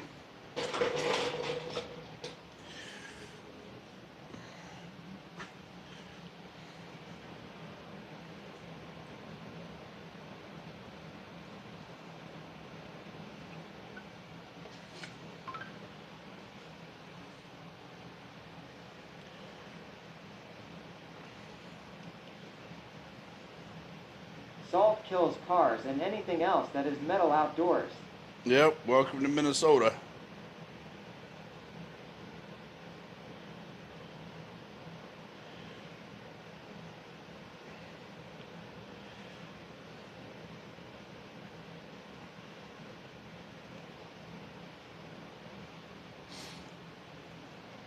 So now I'm not getting rid of this cable. This cable's in perfectly good shape. The trunnion, not so much. Lost Lady says we know that all too well. Sophie says welcome to Minnesota. I'm going to Minnesota. Rotax says lots of salt on the road today. So if you guys see that right there, Slippery as all hell. if you look right here, those are all grooves from the cable, because which would cause the cable to kink even harder because the rear bushing blew out that it travels on. That's why a lot of people got rid of these. They went to Fairleads as opposed to trunnions. Trunnions are really nice, but you got to replace them a lot. Even on tow trucks, we had to replace them a ton, at least once a year. And then they started coming out with greasable ones that you could start packing full of grease like these. Once they're done, they're done. And the way you usually find out they're done is your cable starts snapping. So, yeah. So this could also be part of the problem as to why my cable was snapping. Because it was actually cutting into there. It's got a pretty good cut in there.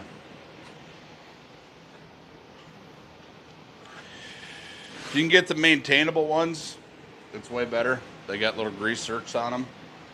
And those ones, we started going to those in the tow trucks. But it's way better. They still had blowout issues. I mean, it's a roller that's got a ton of tension on it. And the thing about the Smooth Machine lip is running the synthetic rope. It doesn't cut grooves like that.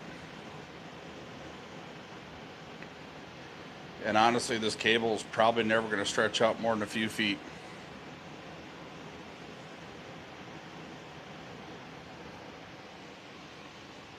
So,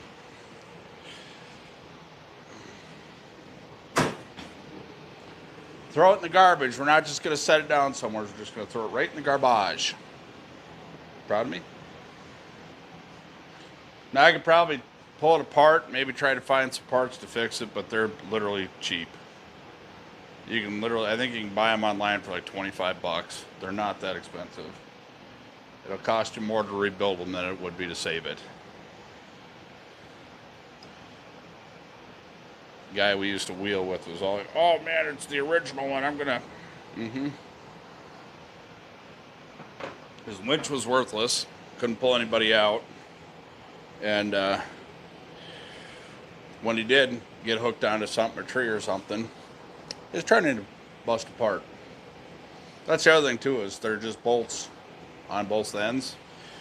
So enough tension in the right place, the bolts break. This one never goes through that kind of stuff. I mean, like I said, the plow and the only thing this thing picks up is the plow.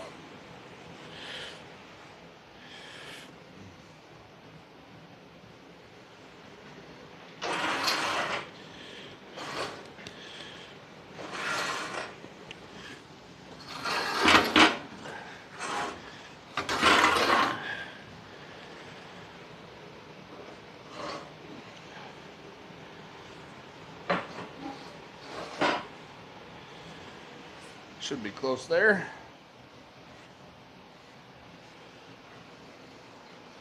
And all you gotta do is pin it, hook the winch up, and she should be ready to go. So we actually cut this blade down. A lot of people think I'm nuts, but that blade is cut down to come right to the outside width of those tires. It was done purposely. Fatty, my buddy, he removes snow professionally for a living.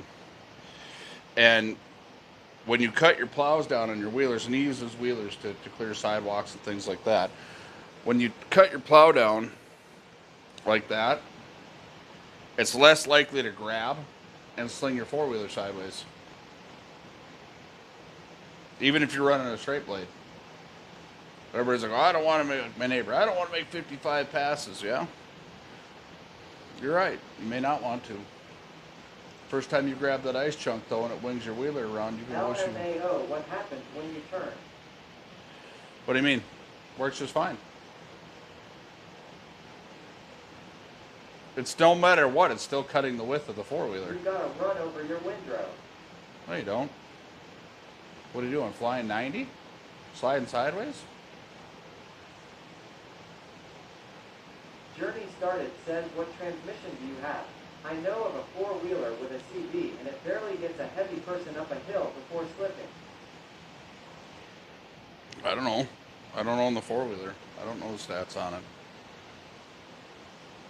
Rotax says this is big snow country windrows are deep. Well, I've been doing this. This will be my third year running a plow on this wheeler. This plow. No problems yet. I bought a big blade. It's glorious. Yep. And for some people, big blade works. No digging around with a 50-incher. Yeah, I mean, it's good for some people, but this is purpose for ice fishing. And you get out on a lake and you got big drifts. I don't want a big blade. This machine doesn't have enough power. Doesn't have enough power to be pushing a whole lot of snow. Asked, what do you recommend for a transmission for a four-wheeler? What do I recommend? All depends on what you're doing with it. If you're just riding it around stock, you're not ramming on it, go get a factory one. Otherwise, go get one custom built to the specs in which you're riding it. If you're upsizing tires and upsizing horsepower, you're going to need bigger driveline parts. So then you're getting into the custom realm or the high performance realm. I mean, I've never really got into full-blown custom four-wheelers like that. For what it would cost to customize a four-wheeler, I could build a pretty badass truck. So I always built trucks. Pushing and pulling. The factory ones seem to work fine.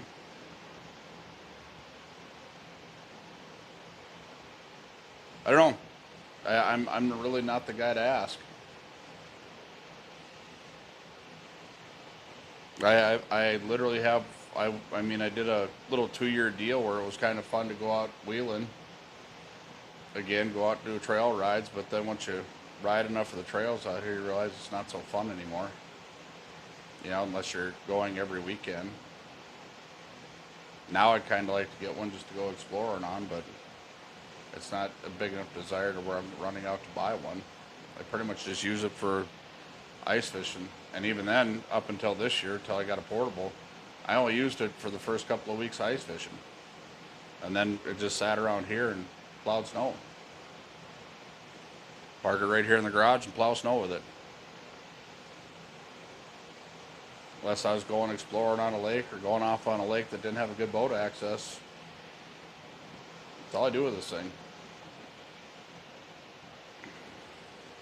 Most of the CV transitions I have encountered are short-lived. I've honestly never blown a transmission out of a four-wheeler, so I wouldn't know. I mean, I've done some oversized tires on some of them, but I've never blown a transmission out.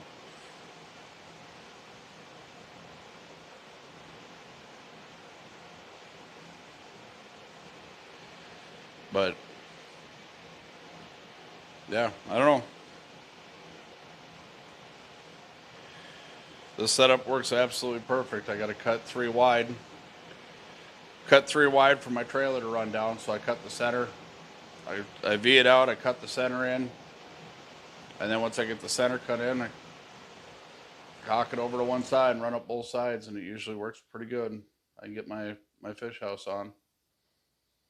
I'm not an expert. I ride. Used to ride a lot, but I'm not a four-wheeler expert. I've pushed a lot of snow. How many CCS has that four-wheeler? 500. Are you leasing that four-wheeler? No. Belongs to Dash Life. He doesn't use it in the wintertime, so he said I could use it. And then I've been blessed enough that he trusts me enough to make modifications, and then I do some repairs and change some stuff around. This year he said this, just use it. I don't know, I'm one of them type of people, if you let me use your stuff and I notice that there's things that need to be fixed on it, I have a tendency to want to fix them. Just not because I think you don't maintain your stuff, but because for me, it's just a courtesy thing. You know, it's me showing my appreciation. Asks, did you get your new kit installed? Yep, it's on. Synthetic rope, new fair lead. It's there. Got the rear step on it. Yeah, I don't know. Ice fishing, big blades. Have a lot of issues with them. Have a lot of issues with big blades on the ice. You know, especially when you're running a smaller machine.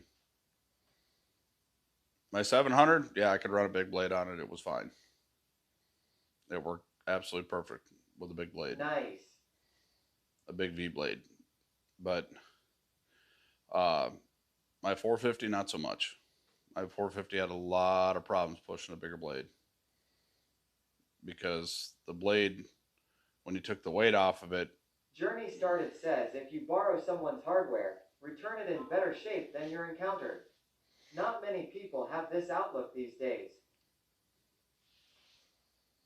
I do, because I greatly appreciate it.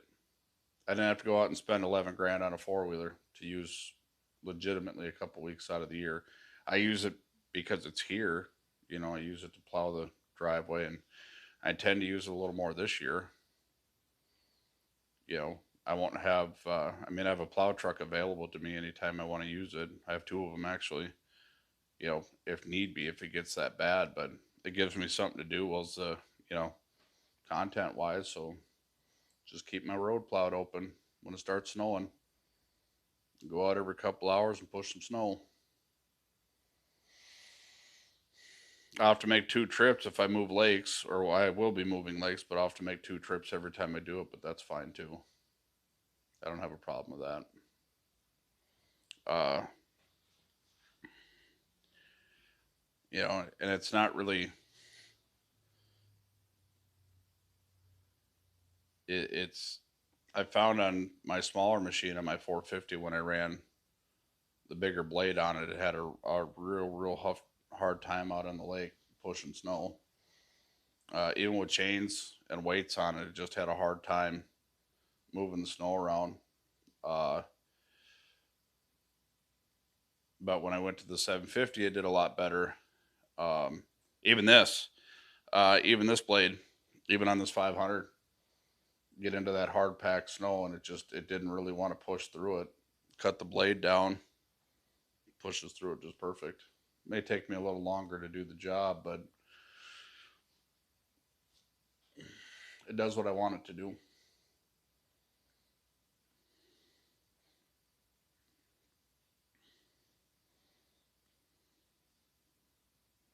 And when you V it in, it literally comes about that far outside the tires. Which works really nice too, because little did I know, going down the sidewalk, having to plow for the lady across the alley last year, going down the sidewalk, that was the mintiest thing ever. Going down her little sidewalks and stuff like that, because I could just cut the V, turn it into a V, run right down the sidewalk. It was actually pretty nice.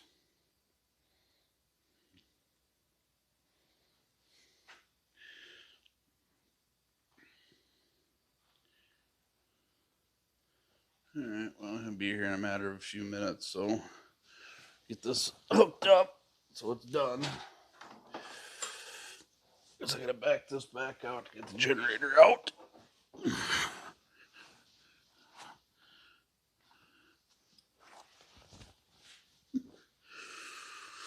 Just want y'all to know that my garage floor is cold. Yep.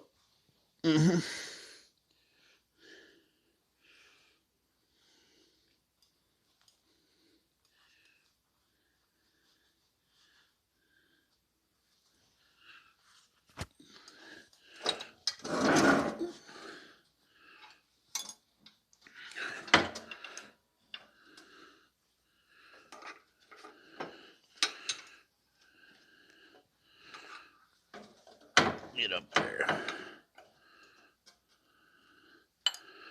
And these aren't the kind of plow mounts you buy from a dealer. These are fabricated on.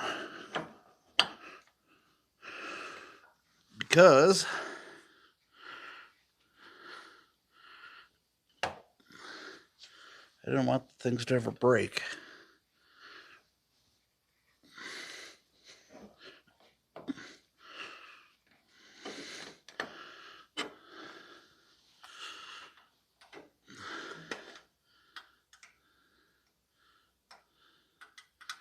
These used to have just the drive into mounts, and I don't like those.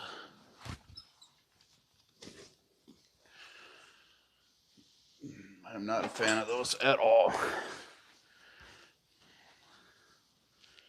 I've had a lot of them just pop off and you're going backwards. Big Daddy Yell Fish Stalker is rating us with 33 viewers. Hey! The 4-time Fish Stalker has rated us. Red Queen Wanda just followed the channel. Thank you for the follow. Sonky says custom redneck mount. Red Queen Wanda says Fish Stalker raid. Fish Stalker said ice fish prep, let's go. Sonky says raid. Fish Stalker, brother, thank you. Thank you for the raid. Just getting the four-wheeler prep, getting the plow on it. Hey, Fish Stalker. Weatherman says Fish Stalker. We switched over to synthetic winch rope. Raiders. We switched over to synthetic winch rope. I had to remount a rear footrest, and then just getting the plow on it.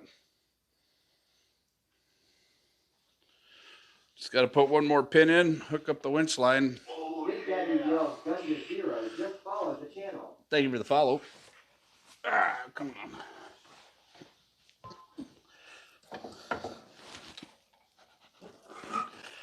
Get up here.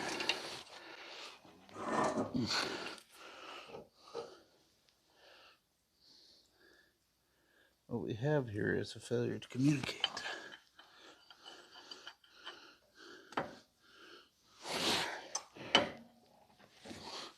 Come on. Get up there.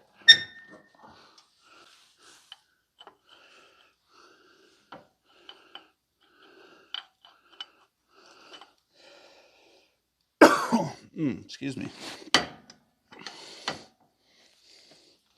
If y'all missed out,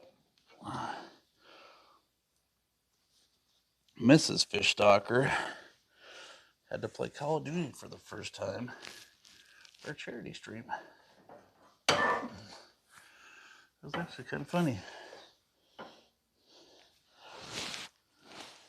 I swear I had him. Great. Blessed to be a part of that.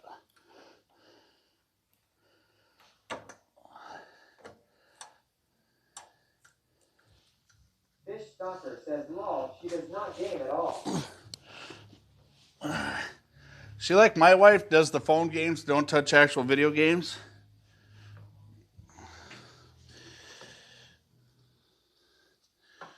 Oh, we know who that is. Thank you so much for your generous deed. I've been blessed quite a bit in my life. And you veterans, you deserve everything you get. No, she just watches TikTok on the phone call. Hey! What's going on? Well, just put synthetic winch rope on. Ooh.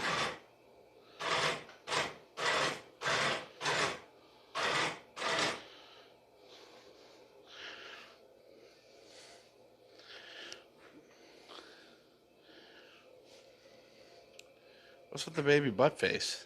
Huh? Ah, cleaned up just a little. Yeah, she won. Huh? Oh no. Oh yeah, she did. She won. Oh no. No balls! With the cat dragged in. No balls. Fish House Nate says, "Hey, Mr. Snacks." What's going on?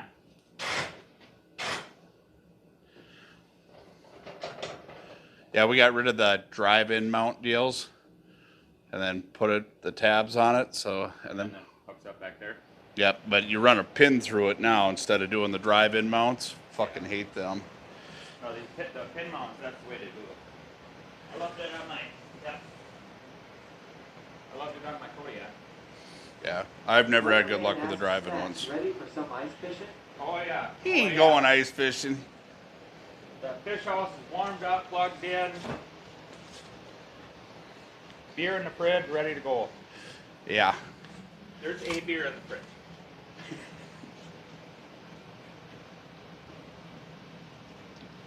So is this gonna be Boss Lady says, "Hello, Snacks." It's one I've had to run the last 3 years.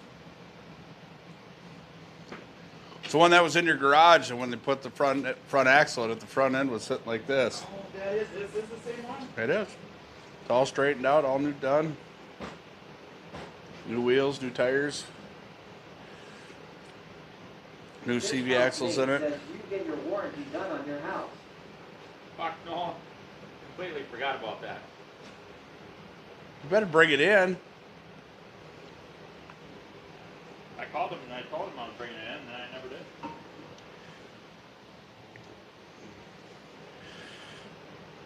Oh, I suppose you want to see the goodies, huh? Oh yeah. We'll be right back. Oh, they're outside. They are. They're in the van. Well, that Jenny's got to go with you. But so, love that diesel heater in here. Boy, look at that. This is all froze over this morning. This stays here. But belts, carbides, plug wires, hoses. Bunch of random shit that you're never gonna use. No, actually, Dash Life had it in his garage. Chevy vent visors for Suburban. That one's the youngins. I bought one of those. GM. Bionic wrench or whatever. Yeah, GM starter. Oh yeah. Semi-alternator. Probably, I don't know, somebody you know needs it for a core. And then there's some Earl filters, and there's oh, this I gotta keep though. That was got it for me. But there's gauge, all sorts of neat stuff. Tube. He's cleaning out his garage. He's like, "Well, if y'all want to put it out at Ponderosa, or otherwise I'm gonna throw it in the trailer." And I'm like, "Oh no, we'll find V belts, Oh yeah. plug wires, hoses, fuel line." Got uses for them. Oh, yeah. I think there's some battery cable in there even.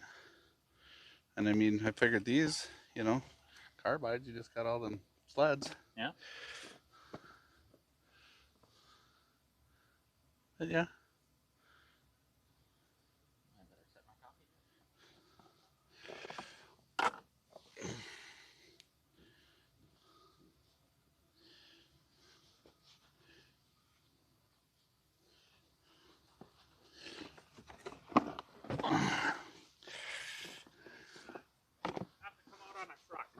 What? Jenny is gonna have to come out on her truck. Oh. What size ball you got on this? Oh, we could take the generator off the other trailer and throw it in that trailer. It don't matter.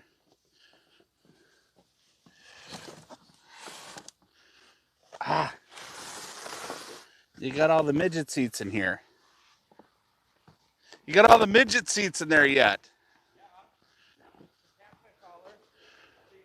I told you I had a whole bunch of junk, so what? I didn't think you had all the catfish seats in. Well, I know this, but I. Fuck you. You got something to say now? Eh. What do you got keys for? That's for locks.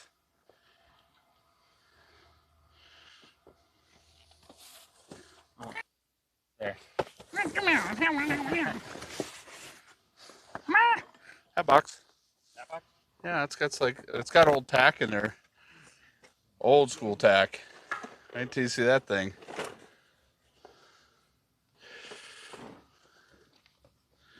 Right chair. Oh yeah. I figured that'd be cool to put in one of them old trucks. There's a couple of proportioning valves in there and adjustable ones even.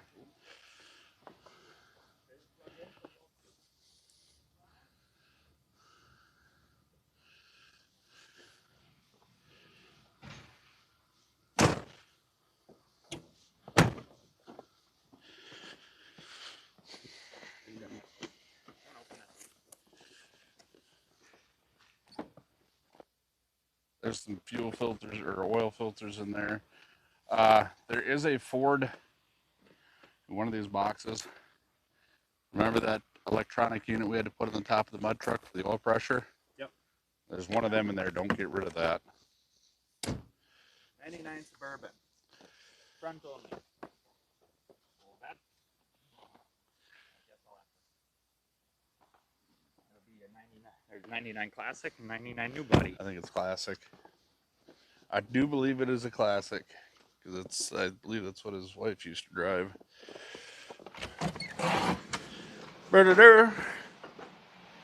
Don't trip on it. This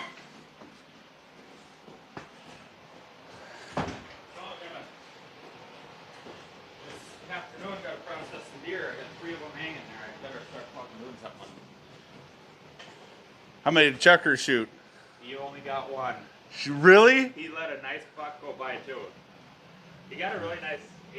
Boss Lady says, I hate this snow. He got a nice, really nice buck, and then apparently Saturday he let a nice one walk past him. I don't know. That sounds suspect. That's all I'm gonna say. That sounds suspect. I'm gonna have to go in there and recount the pelts that are laying on the floor because something tells me. Something's not lining up here. Oh. No, because you see how that line goes backwards like that? Yeah. So the cable kept pressing over that. Well, then the trunnion, the wheels on it, were stuck. Oh yeah. So it was grooving it out and putting more tension on the cable, probably cutting into it at the same time. We got to extend the plow out one of these days. Cut the tubing and set it out. Yeah, kick it out about, I think I'm going to kick it out about 1.5 feet, 2 feet. But cutting that blade down was the best thing ever for ice fishing. You cut it down? Yeah, look at it. It's just as wide as the tires. I didn't know how wide it was before. Well, probably hung out about 1.5 feet on each side. Oh yeah. But now when you put it in P mode. It's right to the edge of the tires. For the inside? No. Okay, now they're right at the edge of the tires. Not V's in. It doesn't be in that far. Everything I like the big V plows, the wheel plows don't V in that hard. That's welded there. How do you V it in? So look at the bottom, it's probably full of shit. See where the bar, the crossbar there is? There's a pin on the bottom that comes out. Cotter key, I got to get pins for it. I lost the pins last year, so I've got nuts and bolts. Carpal tunnel life, you know. Where do they go though? There's holes across the bottom there. See the bottom of the on the blade. You see that rail? It's got holes in it. Oh, on the, okay, gotcha. Yep. I was looking back here. Nope. And then you pull that lever up and it goes side to side. Yep.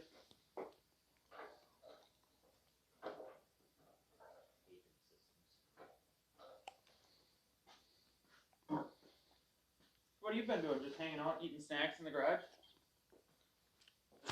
Well, When are you gonna bring my toolbox over? as soon as you hand me about 30 grand. Soki says, when did Grizzly Adams show up? Weatherman says, what the hell happened to Snack's face? Clean as a baby's ass. A woman. No comment. Lost his testicular fortitude to hang on to his facial hair. No, I was starting to piss me off. I trimmed it and I trimmed a little more than I thought I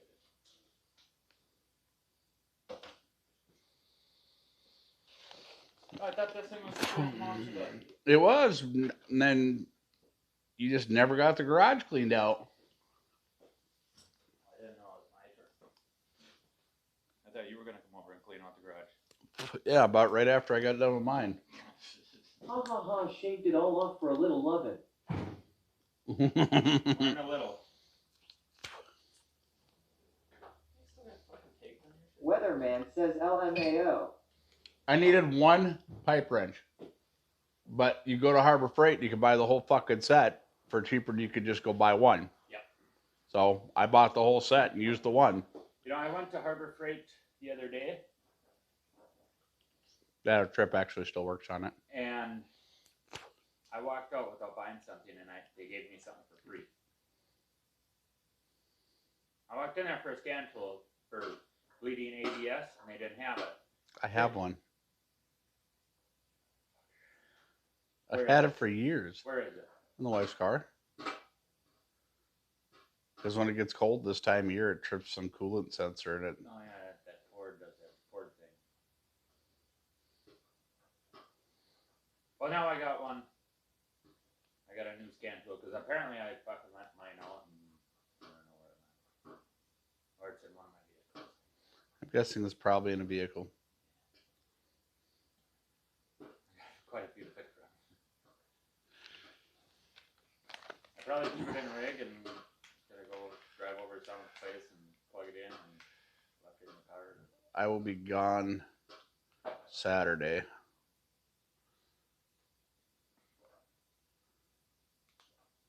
Thinking I might head out there Sunday, clean all that shit out of the Expedition.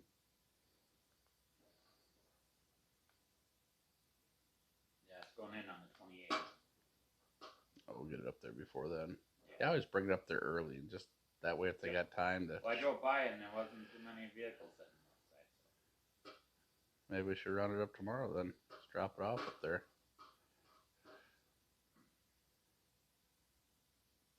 Will the catfish gonna be in the daycare? You got anything going on tomorrow? What day is it tomorrow? Wednesday. I don't think so. You run her up there tomorrow. Run it up tomorrow and then I'll stream for a little bit in the morning. Let you get acclimated and then I'll head out there. Run it up. I haven't tried starting it. I don't even know if I got battery in it. You had one in it to move it, but I don't know if you took it out or not. I think Yeah. you were going to use it for something. Yeah, I bounced batteries around. Now, is he doing everything or just the front end or the front axle? I told him about the front axle, so that's the main part. Let's get that. Well, that one got to fit. He's got to find that exhaust Soki leak. says, are you hiding off cam because you ashamed you shaved off the beard? No. LMAO. I just turned the camera too far. Blame the camera guy, and I'm too fat and lazy to get up and fix it. I honestly thought that I was on camera. I wasn't even looking at it. So Wednesday, tomorrow? yeah, and then Fatty's supposed to be getting the other truck going, so that'll be my ice fishing rig, and then the that inline 6 truck. Oh, Grandpa clone? Nope. Different It's the one? one that originally sold to Mark, and then got it back, traded him for a car, and got it back not running. It would be a cool truck to rebuild because it's a 300 inline 6 4x4 extended cab long box. But right now it's just going to be a nice fishing rig. I don't have the time or the money to go through that thing and frame off it. Yeah. It'd be nice. It'd be really cool. But because it's got the cruise control and the air conditioning and all that shit, it's just got to get fixed. But the body's just, it's an old bullnose. It's carbureted. Some 32 mile to the gallon ones.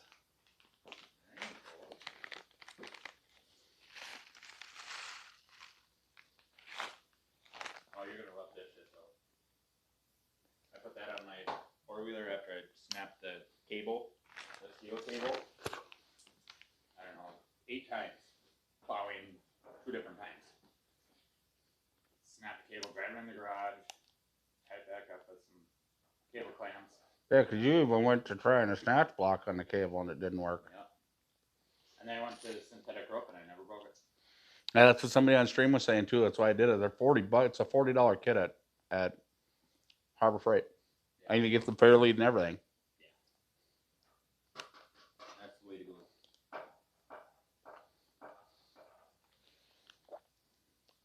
Weatherman asks, are we fixing the Expedition this winter? Yes.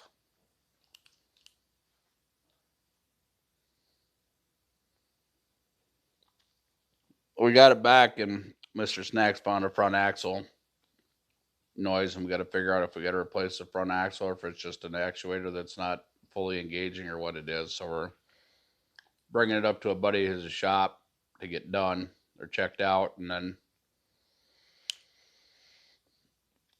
it's going to be my going to town rig. So when I come home from the road, I don't have to mess around with the van. I can leave the van hooked up, clean my laundry out of it, and plug it in.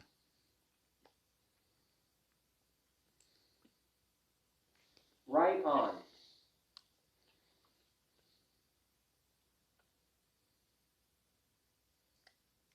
you got it hooked up to your DeWalt speaker there? Mm-hmm.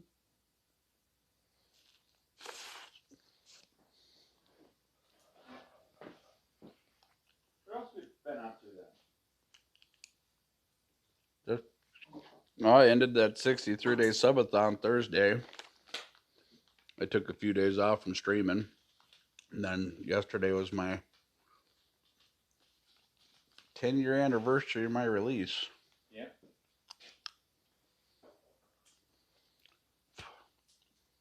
And then I really didn't do a whole lot this week, and I cleaned up around here a little bit. Got all the stuff unloaded out of the van. Got all the camping gear down in the basement. Oh, we gotta get the Vexlars out. Yeah, I'm already working on that. You had them batteries on tenders all. Oh, no, you don't leave them on tenders. No? No, I ran them and discharged them.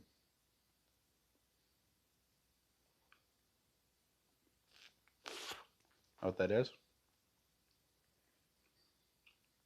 Well, I'd say it's a, it's a ball, inch and 7/8. What it's for, not sure. Keep people from stealing your trailer. Oh, just put it in there and lock it?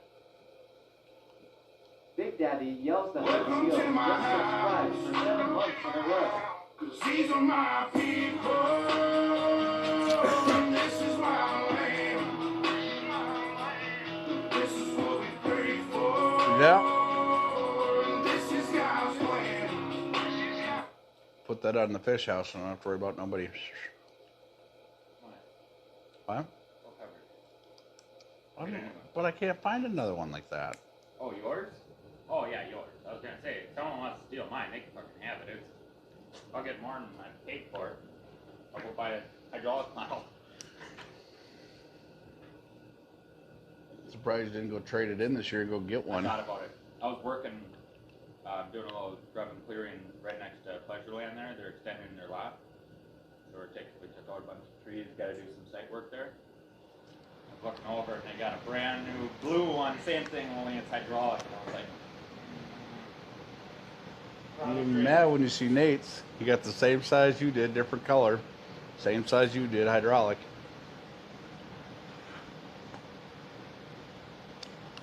I gotta talk to my lady up at Haynesville.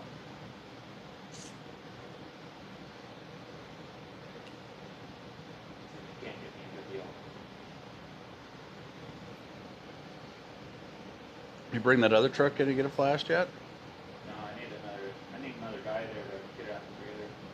Why didn't you say something? I've been home. I've been kind of lazy. I've been busy on that fucking 04 Chevy, and then now that's pretty much been it since I got that truck out. No, I had something else in there prior to that. Ranger. Oh, that Ranger. Oh, oh. So the Ranger's done, the Chevy's done as far as I can. I can't get the Fish ABS House Nate module says to mine 18 feet activate. tandem. So it's got a little air in the line.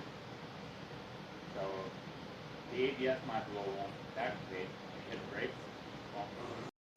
Didn't we go through that with another truck? Not ABS. Yeah. Yes, it was too, wasn't it? Your dad's truck?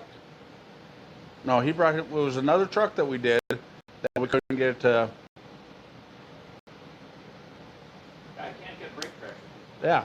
because I got air trapped in the ABS module there, in the ABS block, and the only way to bleed that air out, because mine doesn't, this one doesn't have any bleeder screws on it, some of them do, some of them don't, is either you gotta put the tires on, go out and lock up the brakes on in the snow and make the ABS activate, then it'll open the valves in there and let the air out, and then you can burn them out to your calipers. Or you go on your scan tool and go to ABS bleeding and automatic brake bleed, and it'll open up the valves manually, or with a, but I can't because it's got an ABS code. Mine won't do it if there's an ABS code. I got the Blue Point scan tool for that. Well, After we had that issue. I tried Matches and I couldn't fucking. He's got a Blue Point. Yeah, but did he get one? Taskmaster 3. I got mine just for doing ABS stuff, and I got it off the Snap-on truck.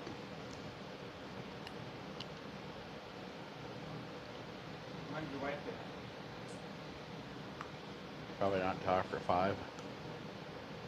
Between 3:30 and 5. I can bring it out tomorrow. Between 3:30 and 5. Well, maybe after I pick up the kids, I got to pick them up by 4:30 today. I'll give you a jingle, and if she's home, I'll just run over Okay.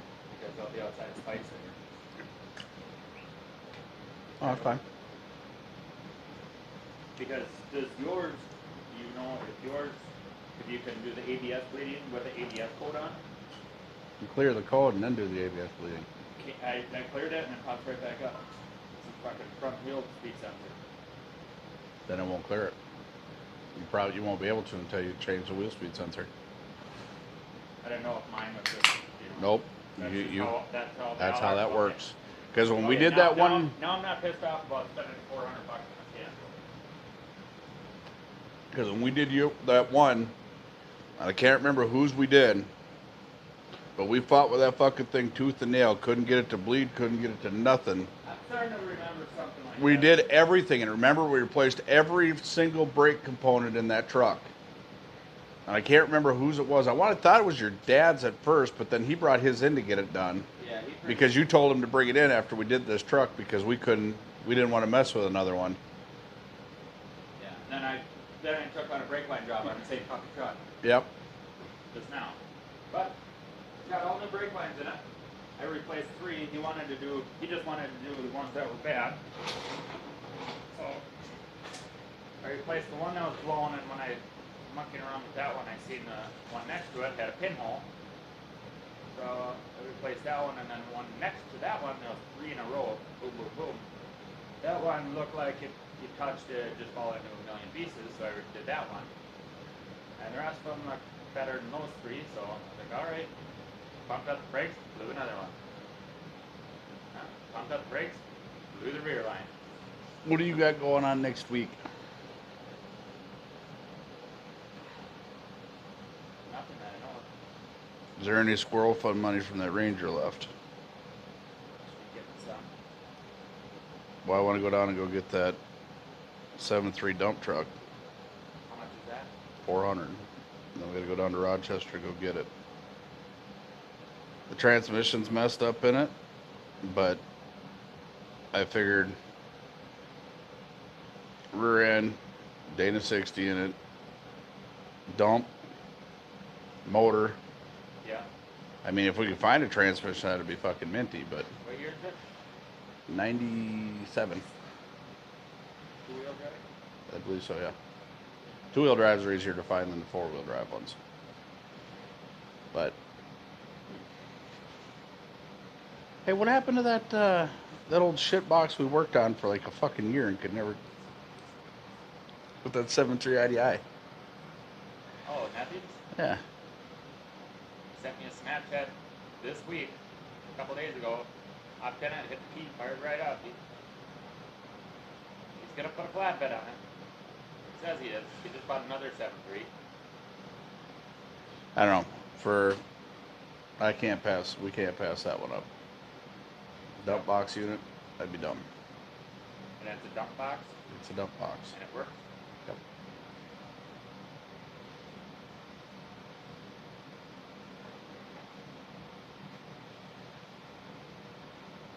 But probably gonna need the Ferd and the gooseneck to get unless you can get the Cummins.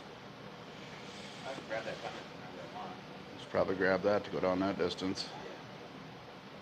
Of course, getting looked at, so I dropped it off. It's either gonna get that carburetor tuned right, or it's gonna get the other one that I dropped off 4 years ago. Oh, there ain't no tune in that one that's on there. That thing's just. Well, we'll see. Well, I just know from my experience with Ford carburetors They're all that garbage with the rest just of like the product. Quadrajunks, Now, Quadrajets, they're awesome if they're built right. Right. Nobody knows how to build them anymore. it's not a matter of building them. You can't get it ain't like it was back in the day where you could get good rebuild kits. Yeah. You just don't. That's the issue. You can't get good anything. You know, you look at the like the biggest thing that goes bad on them Ford carburetors is the accelerator pump and the diaphragm. Yeah. Well, if you look at the fucking original diaphragm and it compared to the one that they give you, Yeah. the fucking diaphragm is Well, cheesy. and I even bought the expensive rebuild kit that was motor crap, but it's still crap. Mm-hmm. So I don't rebuild them anymore. The one that's in that truck there, the rebuild kit that's in that one, was an old rebuild kit somebody had sitting in their garage. New old stock. Yeah. Brand new, wrapped in plastic. I'm like, yep, I need that. If you asked me to redo it again, I couldn't. I wouldn't be able to find a good rebuild kit for it. Which is going to suck because then you're on the mission to try and find a good 2-barrel carburetor. I got a good running 2-barrel carburetor on the shelf. Might need just a fresh one. Don't matter, they're not that expensive. A couple $100 for a 2-barrel. That one's just got the big elephant jets in them. That is the biggest camshaft you can put on a 2-barrel carburetor. So like if you switch it to 4-barrel, it would work, but it's not going to run like it runs now. Yeah.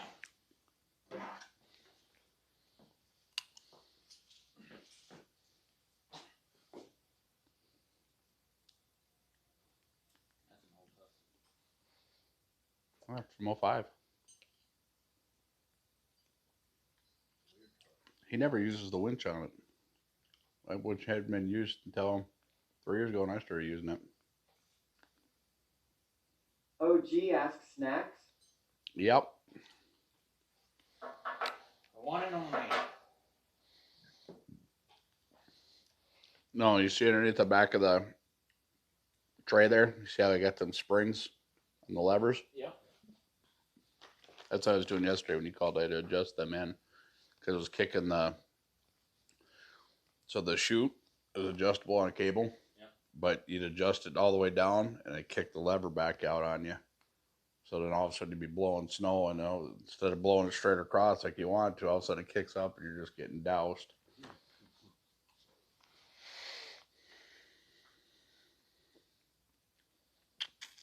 You wouldn't know what to do with something that fancy. Don't even look at it. That's Nope. Probably won't even know when it started. Well, I mean, it's got 2 different ways to start it. 3 actually. You can pull starter, or you can plug an extension cord into it. Or hit the key. Nope, they didn't do the key ignition. Well, it's the third way then. What? It's got a bypass to jump the starter. You'll burn the starter out of it quick doing that, but it's just for Emergency situations. Emergency situations with a snowball. But I try to. It starts stupid easy, but I try to make sure I plug it into the extension cord a couple times a year just to keep the starter percolated. I can't see you pulling on that when you have. Starts in 2 pulls. No, I didn't when I had. I run it about 1 time last year, and then I pull started it, but my kid ran it for me. You lean against one side, you put tension on one side, it's hyper track, so it starts turning like a skid loader. Oh yeah, and it's got hand warmers. Of course, it's got hand warmers. Oh, and an LED headlight. You can see them deer while you're snow blowing. Yeah. So I can get them. That thing will go from my front deck. It'll launch it in the neighbor's yard across the road. So, see, I just wait for some squirrels to come by. Hit a rock. Pew! Get them. You got any squirrels left around here? Yeah. Yeah. I gotta have you come up to my place. They outsmarted me. Last Sunday or Saturday, I was just about to head out deer hunting. There's 2 squirrels jumping around in the tree. The squirrels, they're fine as long as they stay in the woods, but once they come out into the grass and they start grabbing the black walnuts and they go under the hood of the trucks. That's no good. Cats are slacking. Well, the cats are doing their job, but these squirrels are pretty fucking sneaky. Sound like you need more cats. Well, I'm not gonna disagree with that. Seems like 10's a good ratio out there. I got like 7 or 8 right now. But there's like 6 of them that are rat killing savages in progress.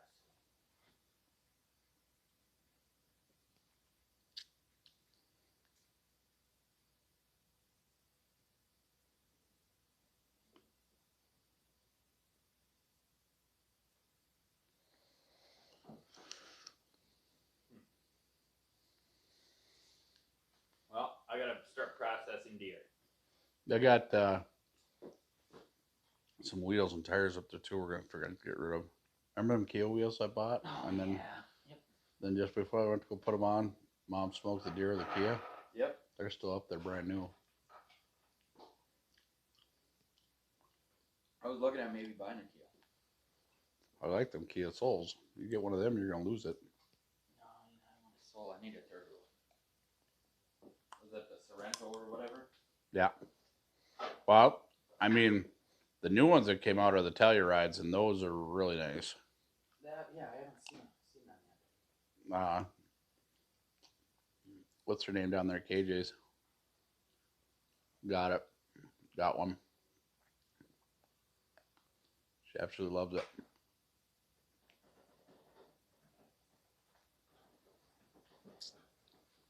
No, I was driving the bird. Well, she's got 190 on her, and those vehicles nowadays aren't meant to go over 200,000. Throwaway vehicles. That one ain't. Well, the biggest thing is you got to clean the. Well, you can do whatever you want, but it's still, you're gonna have to do the timing belt. After $2,500 doing that, and the transmission, because those transmissions are garbage. Sell the damn thing or trade it in. That's what I'm thinking. That's why I was this morning. I looked down at my odometer and I was like, get rid of her before she hits 2. Got a good car. I don't want to. The only reason it's been a good car is because your old man stuck $1 bazillion in it after you sold it to him. Yeah, stuff that it didn't need. That's always him, though. Look at that K-body. He's dumping shit in that thing left and right. It's like it's a $700 truck. Just drive it. I got the 4-wheel drive working for him. It's not right, but it's working. You hit the button and it said 4-wheel drive. And I'm surprised that was good enough for him. When he told me what he spent on the brakes on that 2-wheel drive truck that he had, Yep. that I was like, "Are you fucking kidding me? You're almost $3,000 into a set of and a brake job in a truck." I was over 1.5 years. You put $3,000 into the brakes. Yeah. Hell no. House Nate says you still got the G6. Oh yeah. Oh yeah, the shit wagon. I just picked shit up box. another G6 too. I need a gas economy beater. Okay, I got a G6 for you. Which one? I got 2 of them. One's red and one's white. Well, then I guess I'm gonna drive the white one. You're gonna drive the red. We're gonna have a derby out on the lake. And I got another one that What's wrong with that Buick? head gaskets. Oh, It didn't get hot or nothing. It started acting up because it was starting to eat a little coolant. So they parked it and then drove down to Mark's in New London and he told them, "Yep, it's head gaskets." I confirmed that it's head gaskets when I got her up to my place. And too much coolant in one cylinder, one fire. Well, I only checked one cylinder, but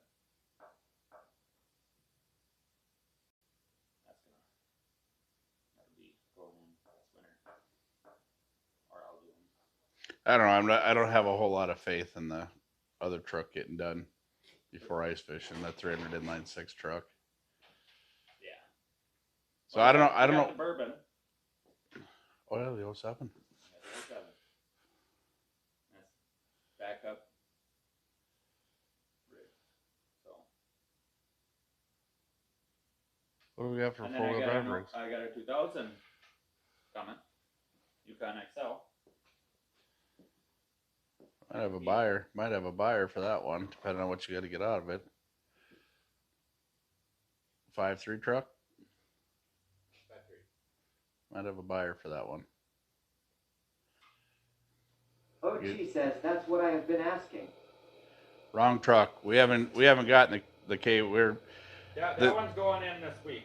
The K body one is just pissed us off to no avail, and it's not because of the truck. It's because of the people that worked on it. That truck went in running and came back not running. I don't figure out those key buddies are pretty easy. Don't forget about your Benetton out here. Well, I won't. That's nachos tomorrow. Ooh, I'm gonna make a chili cheese dip. How you doing on pork? You good? I don't have any pork. Well, I got like 3 pounds. No, I'll have a roast and a ham. When mine's done, I'll bring out to you some pork steaks. Lakiva says, Murica, fuck yeah. Yeah, I got 300 pounds of meat coming. I got 50 pounds of venison left from last year, ground. I'm gonna start burning that up here, because I'm gonna have another probably 100 pounds coming. Spaghetti's always good. Spaghetti, tacos, nachos. Hot dish, tater tot hot dish. I haven't made a casserole or a hot dish yet. I don't know if that might be a little out of my league. No. If you need a recipe, message the wife. She makes a fucking amazing tater tot hot dish. And it's simple. OG says chili is good with venison. Oh yeah, chili. Chili. Yeah. I just. Lady says, oh, I should make that. That's the last card I own doing courier stuff. Is this some kind of sex card? No, it's a 3-position cart.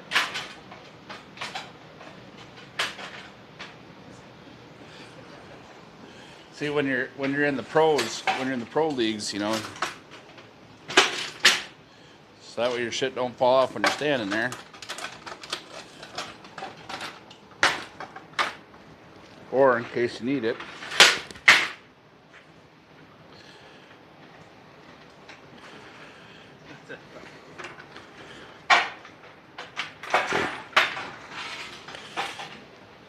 $150 fucking cart. I can't. What? It's fucking Rhino Line. What do you expect? Rotax says if you need a recipe for tater tot hot dish, you are doing it wrong. Yeah, I haven't made no tater tot hot dish. I'm not about to waste minutes and fucking it up either. Speaking of Benson, I gotta go over and fucking process beer, so. Okay, tomorrow, right? Yeah. I'll when I finish upstream, I'll just head over there. I'll probably bring that trailer out to leave out there. Okay. I did move that trailer 2 feet, and then I was like, that took a lot of energy, so I stopped. I knew it was going to be tough because when I went to go grab that one, it was a pain in the ass. And then, of course, as soon as I get it hooked up, your dad shows up, and I'm like, fuck. Could have just waited like 5 minutes and he'd have been here. Yeah. Note to self, hey, don't park the trucks in front of the trailers. Park the trailers in front of the trucks.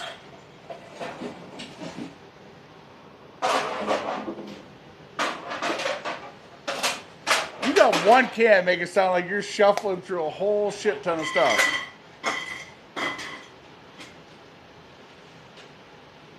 I'll talk to you tomorrow. All right, brother. Later.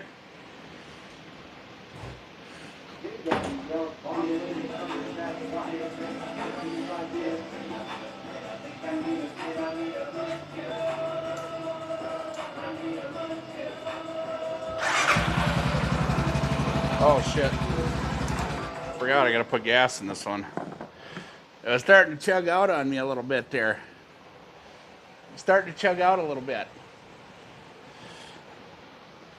Better put a little fuel in or a little petrol.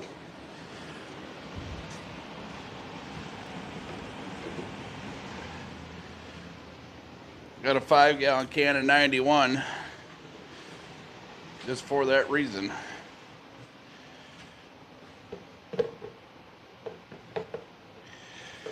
So this funnel I had to modify myself for my 03, because during the time of, there was a point in time where I was having a hard time finding gas stations that were open when I needed to get fuel. So I was always carrying cans around with me. Well, you got to rotate the fuel out of the cans, so I had to make a funnel. Yeah. This is where my transfer pump would be nice.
Oh.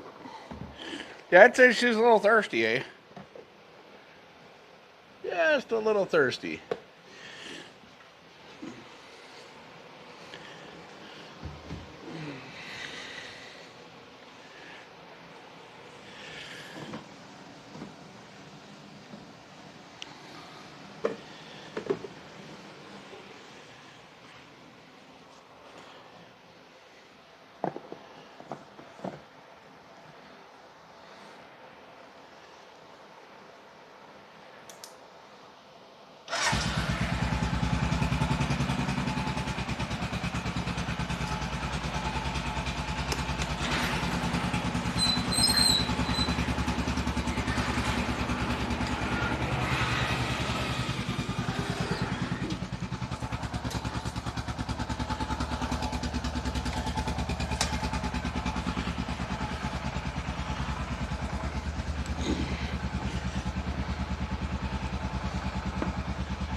Alright, found an issue. Apparently something got bent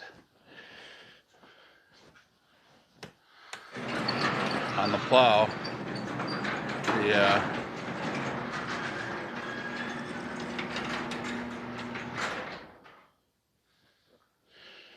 So my side to side adjustment is not working.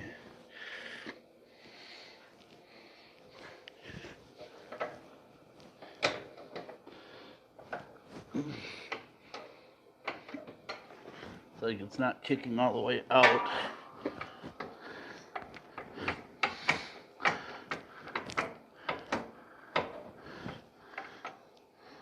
Oh, you know what? I bet you that's why.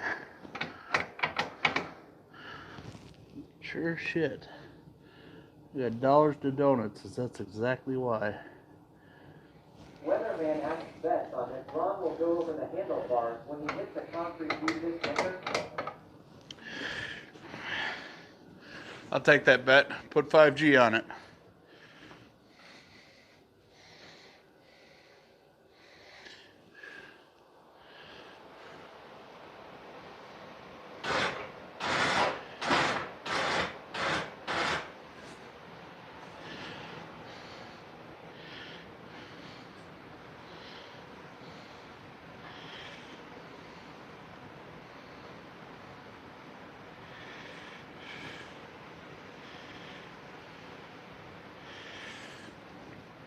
Figure out how to fix that.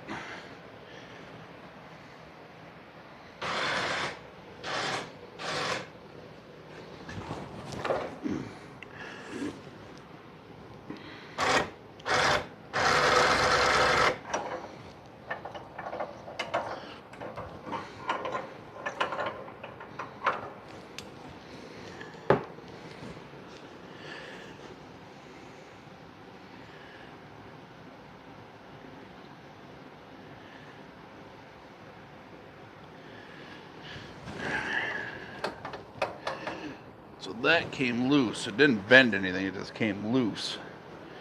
Okay.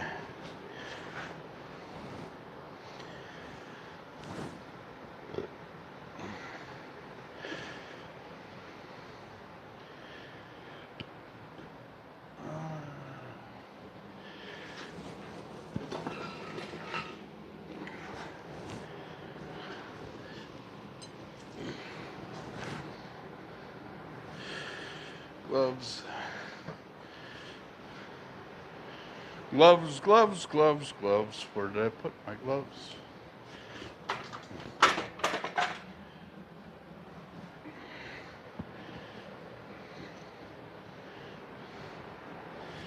Ba-da-doo-doo-doo-doo-doo. Ba-da-doo-doo-doo-doo-doo.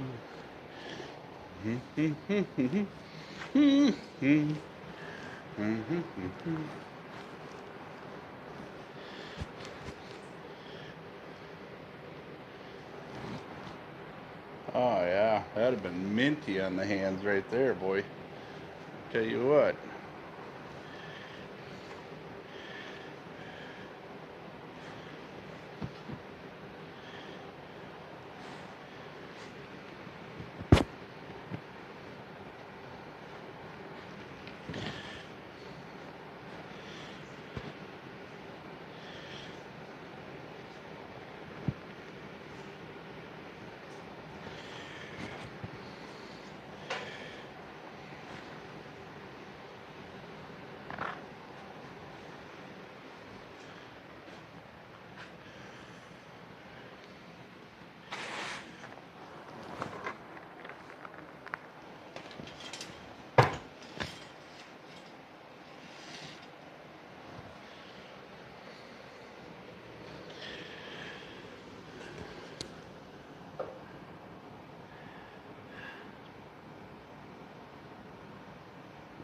So I think if I take that out and I put washers in there,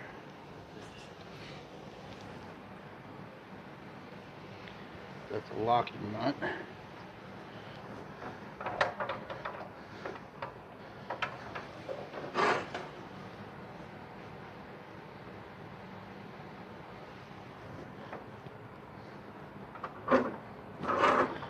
Yeah, I was right. That is my issue. So I used a piece of square plating as a shim, and where that ties down to there, where that ties down to on the four-wheeler there, it's loose, and the shim is spinning around in there.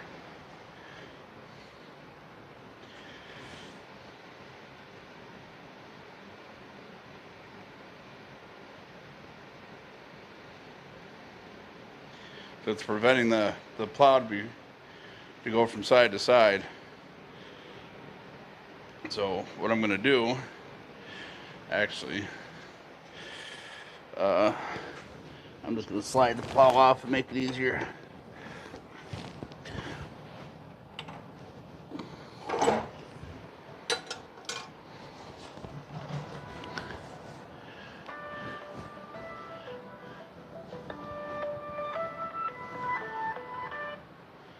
What's up?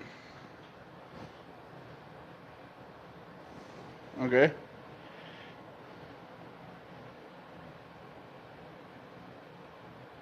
Yeah.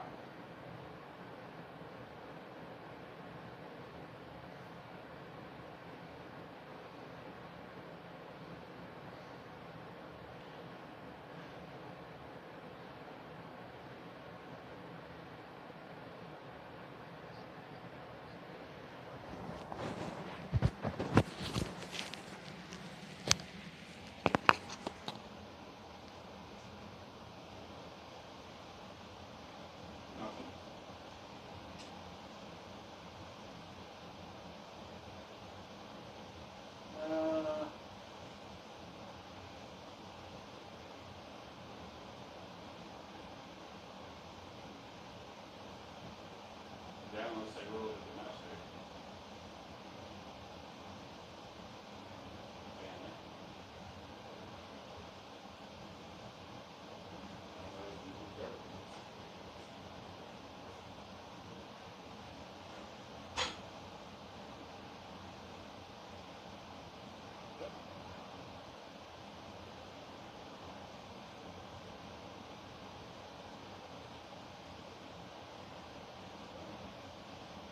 Big Daddy Yells MRNED Flanders is rating us with 8 viewers.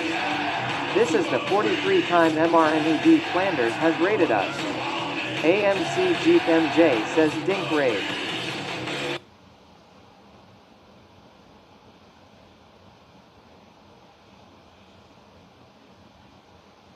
Geek Boy MN says Dink Raid, Dink Raid. Oh yeah. Come on in.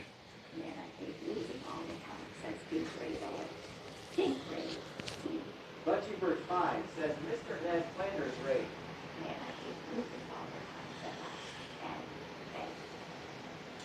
Well, I'm getting the four-wheeler prepped today. I'm going through most everything was gone through before the summer, but I'm going through the plow now, making sure the plow unit's ready to go, because if we're going to keep getting snow like this,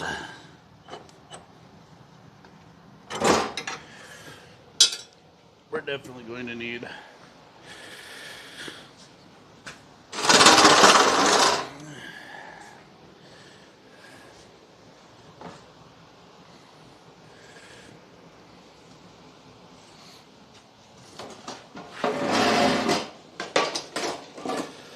all right.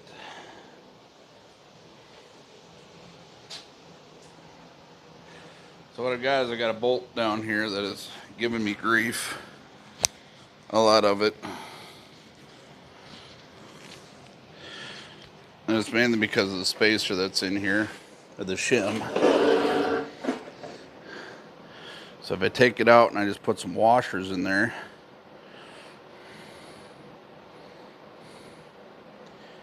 it should be fine.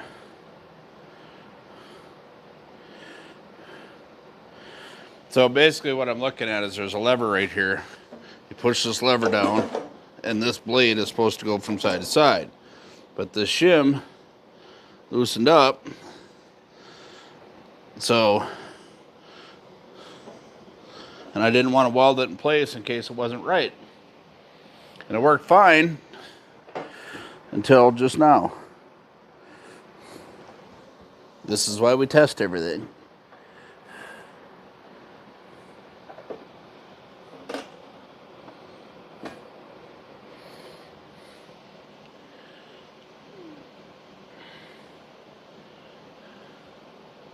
So that's a 9/16 or a ½ inch on that side, and same on that side.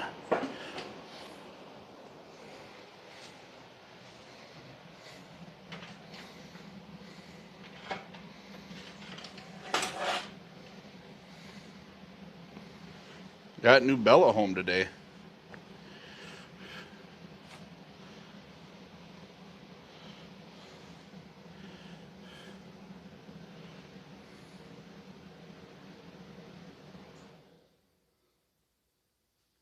And my TTS died again because it's just dumb like that. It's my bad thing having all this stuff going in here, and I know why it's doing it. You know what? Before into that, let me just unplug this for a while, and I'll just have to plug it back in.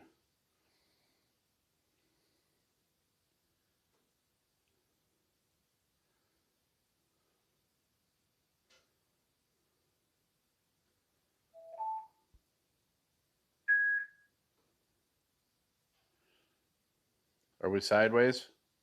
That's usually what happens.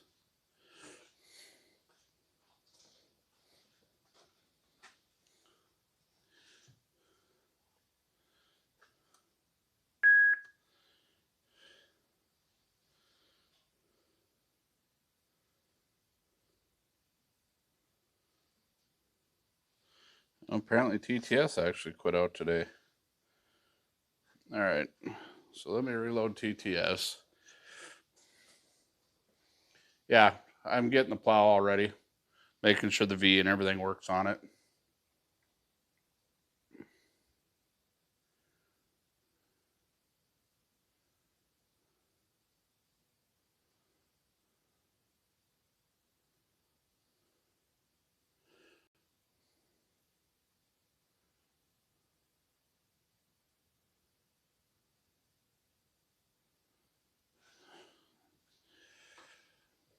BudgieBird5 says hello at Outdoors with OG. Put her in her new backpack, huh?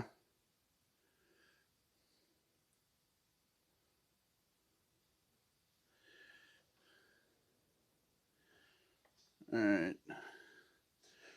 So I don't.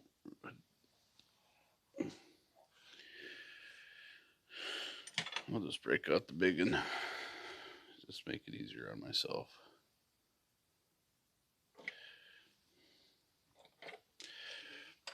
3-inch extension. Graham says I'm stuffing my face with chili. I think Lolly said something about doing tacos tonight or making sloppy joes.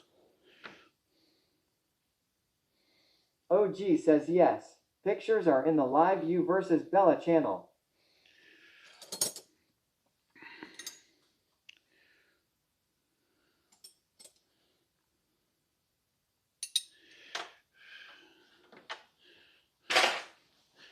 All right.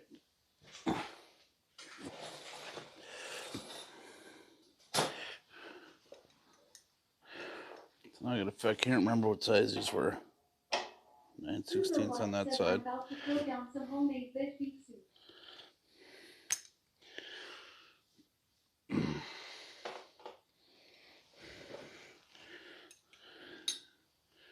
I'm about to make sure this plow works the way it's supposed to. Because we keep getting snow like this out on the lakes, and I don't know that I'm going to feel safe enough to even be driving a vehicle out there this year. Not with a fish house attached to it.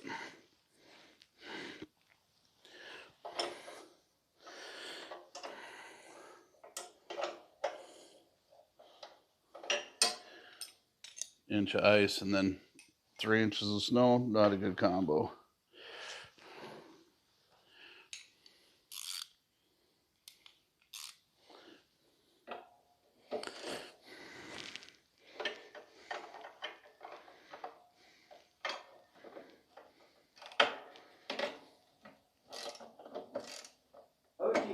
guess you must have done a little redneck engineering. Or are about to. No, I was trying to make a solid shim, but the shim came loose because there's Says the Farmer's Almanac says Minnesota is a ton of snow this year. so this is a bad thing about this plow design on this one. Everything comes to one small plate. And when I say small, I mean like 3/16 plate. The winch hookup is there. The blade adjustment from left to right is there. And it's also the blocker plate to keep the blade from turning. If the latch is broke, it's the blocker plate. So I usually always eliminate the blocker plates because they seem to cause more problems than they do good. Great Pierre asks at Rubber Wife, when did farmers start using the metric system?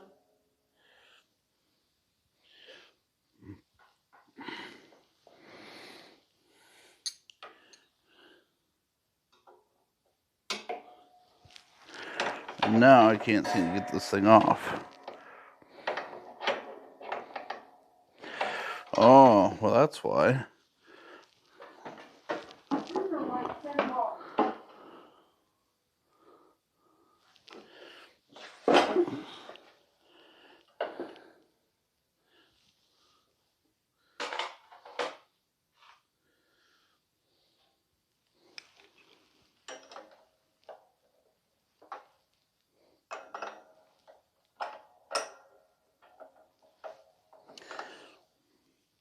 OG asks something wrong. Yeah, there's a lot wrong.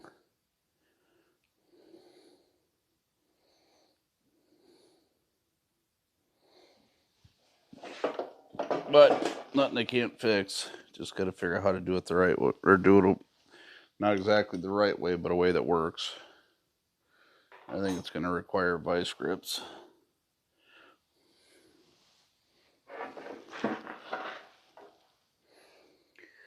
Because my dumbass, because I didn't have any regular nuts, put a Teflon nut on it. So we shim the back side of this. Because what happens is there's not normally a shim in there. There's a blocking plate, but the blocking plate doesn't affect it. We always shim these plows up. Yes, they're a little looser. Yes, they flop a little bit, but by shimming that back deal up, you'll find out that when these things get packed with snow, or there's a bunch of snow or ice in them, they don't want to move. So when you need to kick it from side to side, it won't move. By putting that shim in place there, even if you get ice in there, you can still kick the blade enough to knock it loose to be able to move the blade from side to side. Well, in my ingenuity, I put a... Bird 5 says, I wish I learned metrics. Maybe you should do it now.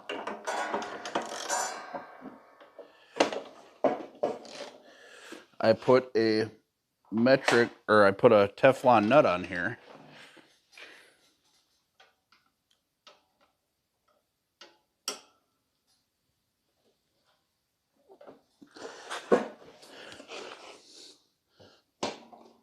Come on. All right. We can play, fucker. I'm not going to blow my back out. That's why I bought tools.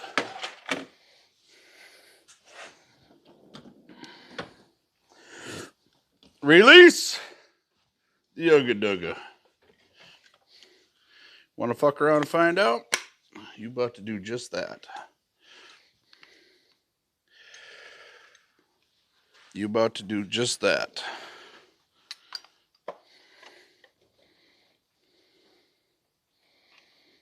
Grab me a impact extension.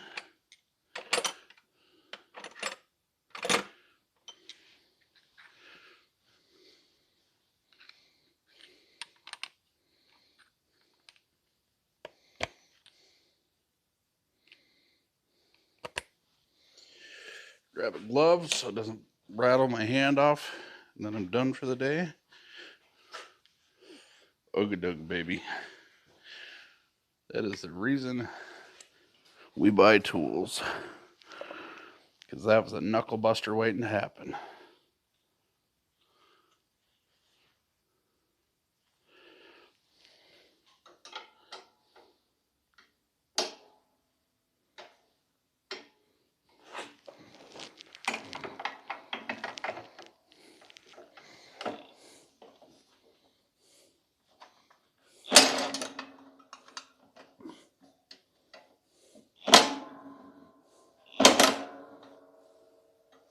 I had to put another breaking bar in a socket on this side now. She don't want to hold.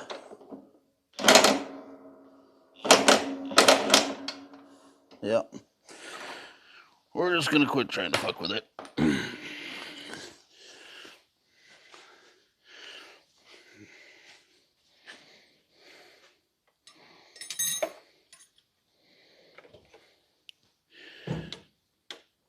Good Teflon nuts.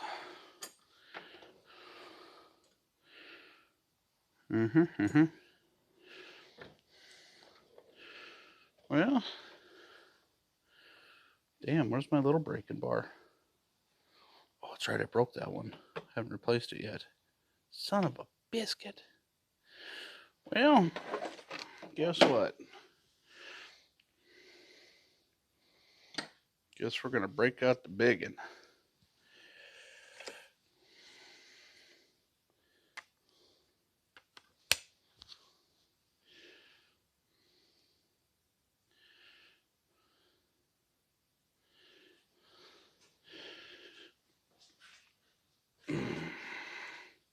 That's how you know you put shit together right, when it takes big ass tools to take it apart. The laser beam says get the cutting torch. Oh no. Right if it's liquid. Right. Right. You ain't lying about that. Holy auto. But Boss lady says at laser beam hello. that's why I bought a big Ooga Dooga.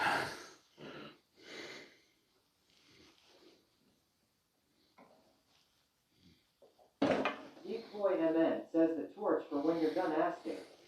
The laser beam says Maya at Boss Lady Trucker Chad's wife.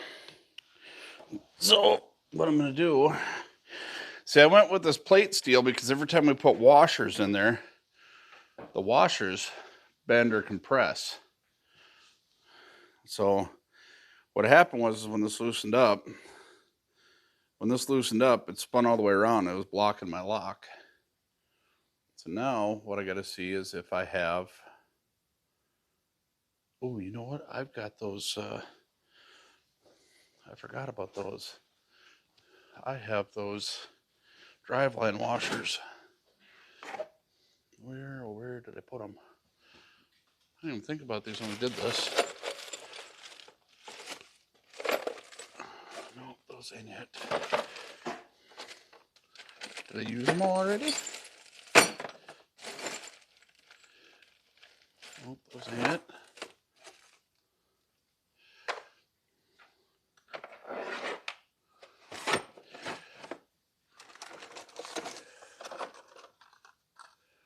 Butchybird 5 says hello at Boss Lady Trucker Chad's wife.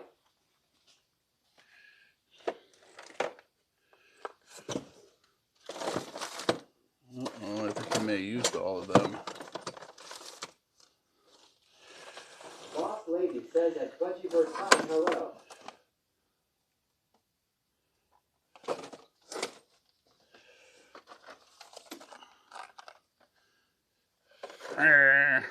Epic fail. I don't think these are the right size for this. Where did I put those? Could have swore I had them. Had more. But maybe I didn't.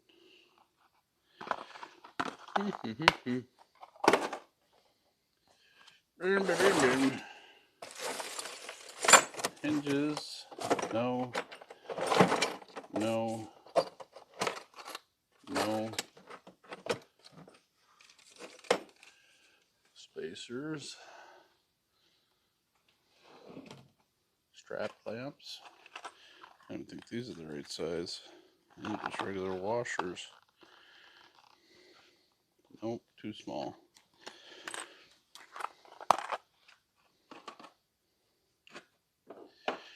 I just have to grind this down into a washer. That's what I might hard to do.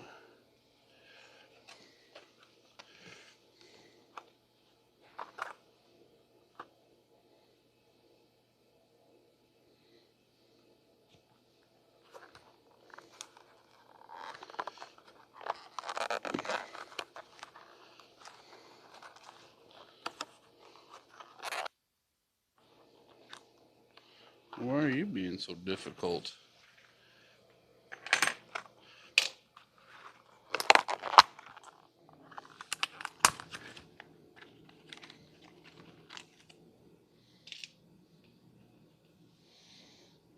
It's too small.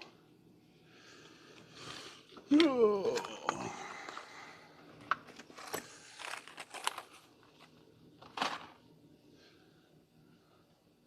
Might just have to make that into a washer. Little fabricating. That's okay. We like fabricating.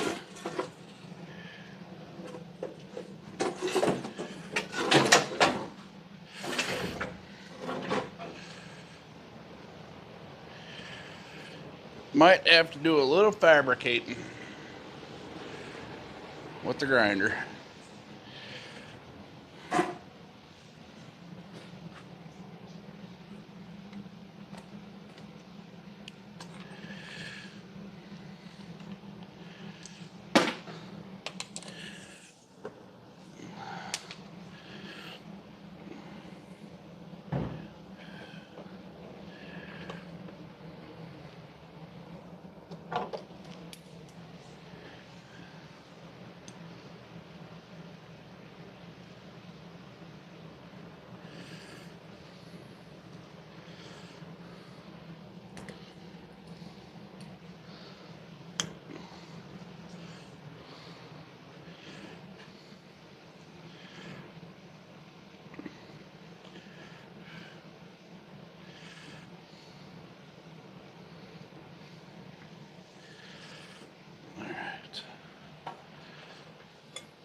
Shit, that's right. That one's gonna stay open.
Dip this in the snow real quick. Oh shit, that's gonna have to come off way short. I should have cut this off first.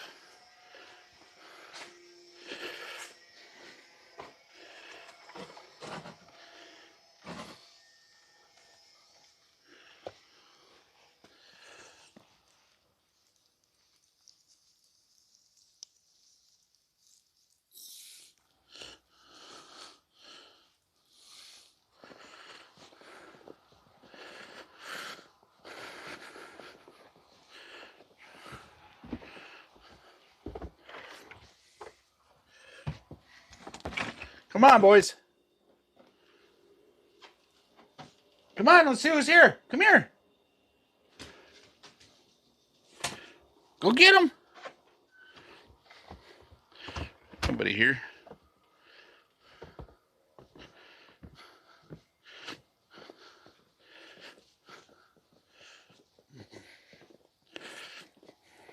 Wendy says hi, boys. What up, dogs?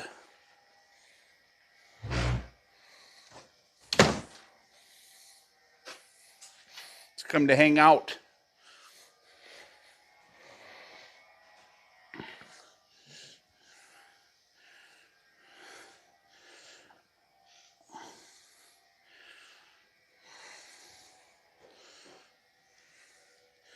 I gotta trim this way shorter. I would have had to do a washer too if I'd have found one.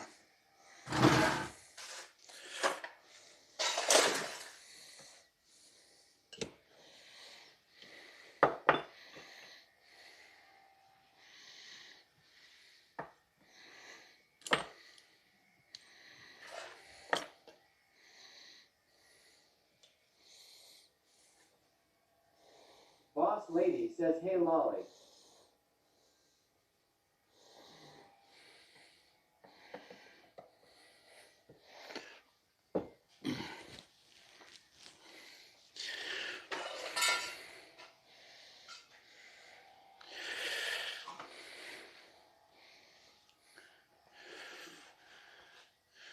If you've never done this stuff, don't do this at home without somebody supervising you that knows what they're doing.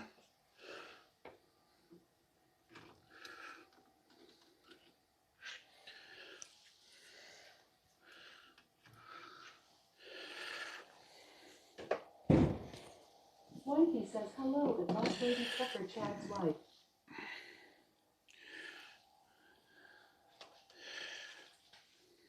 It's not the kind of stuff you do for... OG says, famous last words. it ain't my last words. It'll be the last words of somebody who doesn't know what they're doing. I've been doing this shit since I was a kid.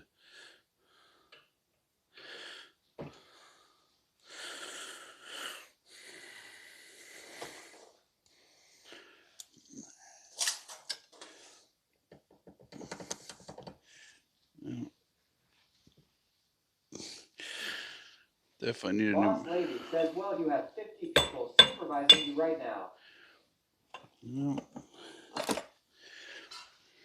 It's going to get loud. I'm going to mute the microphone. I got to run the air compressor.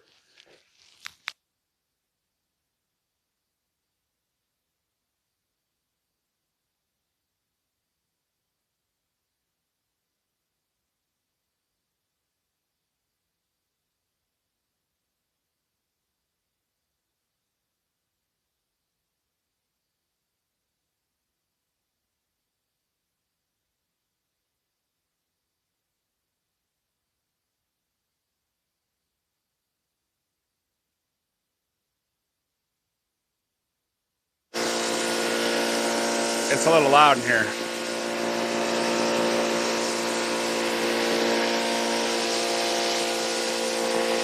But basically what I'm going to do is I'm going to cut this off and hopefully make my own shim that works.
What up, dogs?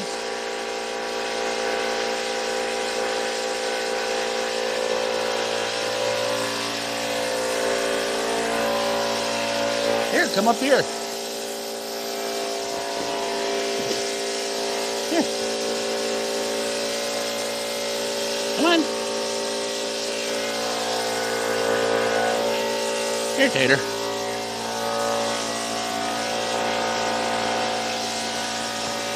You're okay. You boys acclimated to being in the shop again.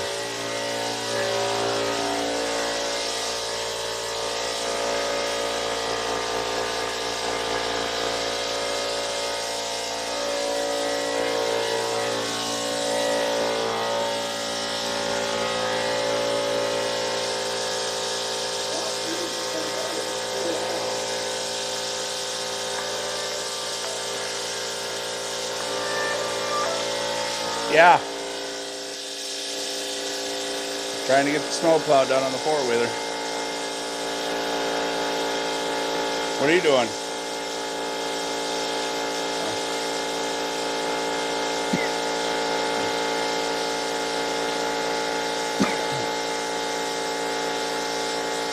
Nice.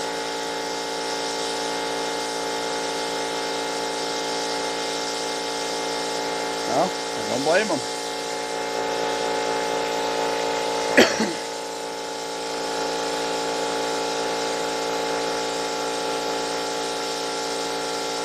That's not how it works. Two separate codes. It's not like zero bills. They won't let you do that. Literally, they'll just not pay you, period. So, all right, I'm gonna get back. I gotta get this done. I figured out why the plow doesn't go side to side. Why, Rep? Because the shim that we built came loose, and it's too big. So, all right, I'm going to jump on this quick. All right, love you, bye. Be safe.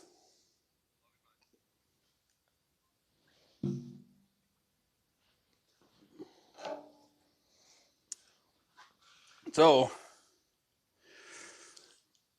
this little tool here spins at a pretty good rate. This is a cutoff wheel. You fuck around and find out with this thing and you're going to lose a finger. Or it'll cut into you. It'll bury itself all the way to the arbor. I've seen a guy with one buried right there in his stomach. So, yeah, they can do some damage. So, if you're going to use one of these, I mean, please make sure you know what you're doing. Take whatever safety precautions you have to take. Yeah, don't fuck around with this tool, man. This thing's dangerous.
Actually, Soggy, these don't come with the guard. The straight ones do, the angle ones do not.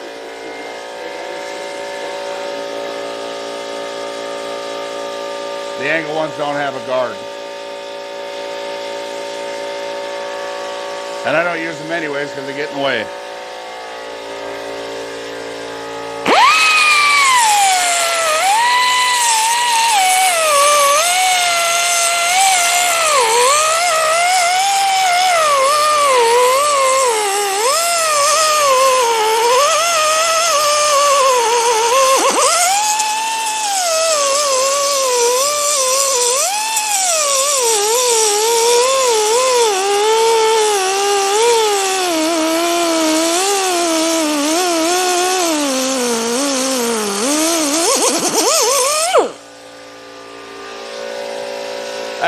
very big air compressor, so this takes a lot longer than normal.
Yeah, this one actually didn't come with a guard, neither did my straight one. Oh yeah, I did. No, it didn't. Yeah, I did. My straight one still has a guard on it, but this one doesn't. This one didn't. The angle one didn't come with a guard.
Boss Lady said that 1469 hello.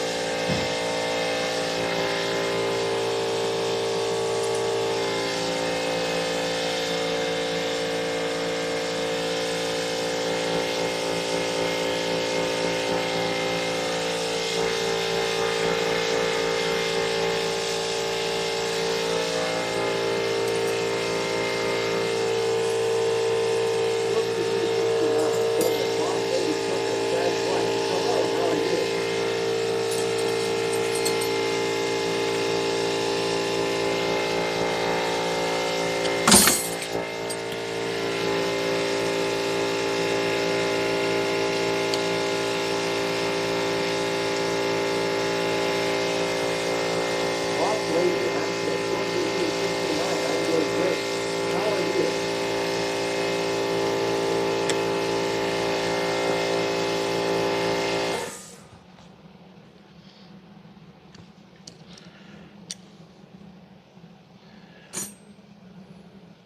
Felt a little warble.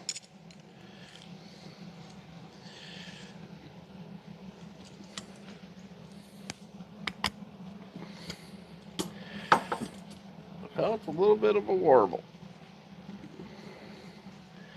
Make sure we tighten her down.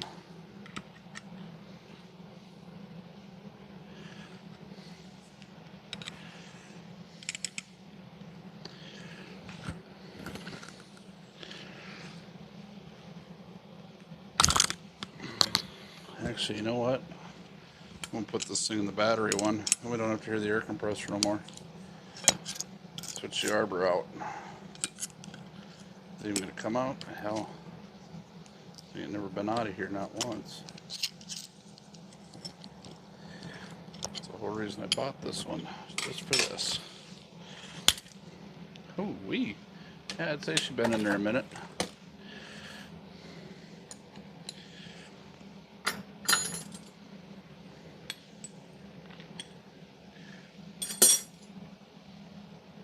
Short Booty 69 says I'm okay about to take mom to the doctor, believes she has an ear infection.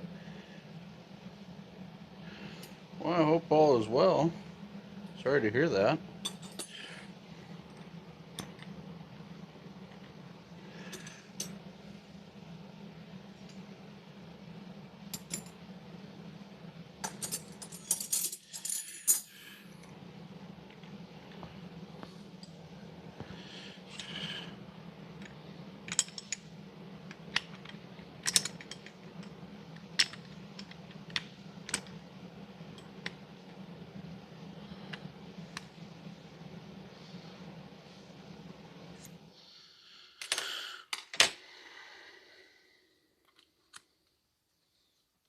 Put on no battery one.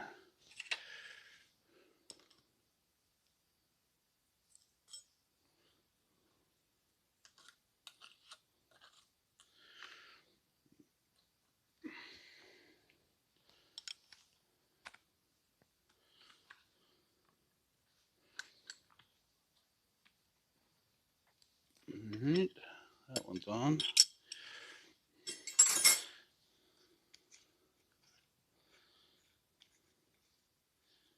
Change out the disc because I got a few cuts to do. Thanks, Rania IDK. What's going doctor asked to see her before she would give her medicine. Rotax says, man, it feels good when you guess the right wheel bearing to replace and it wasn't something crazy like a bad rear axle making the noise.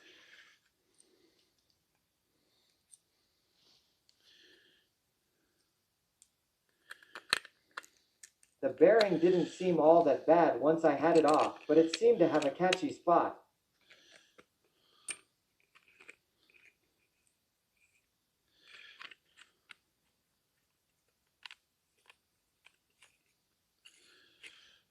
Good thing you caught it. It saved somebody a lot of misery down the road.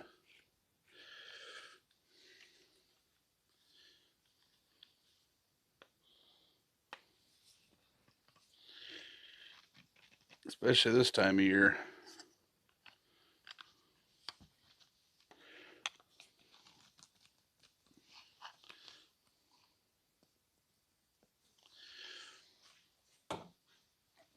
So,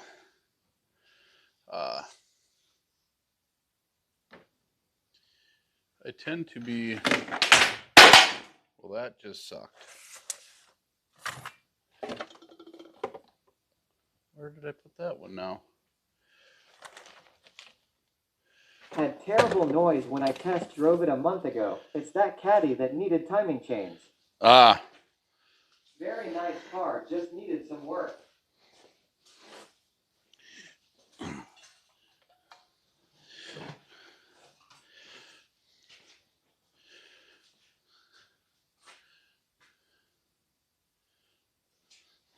So. Too bad the rear brake pads and rotors are shot. I gotta go back into this.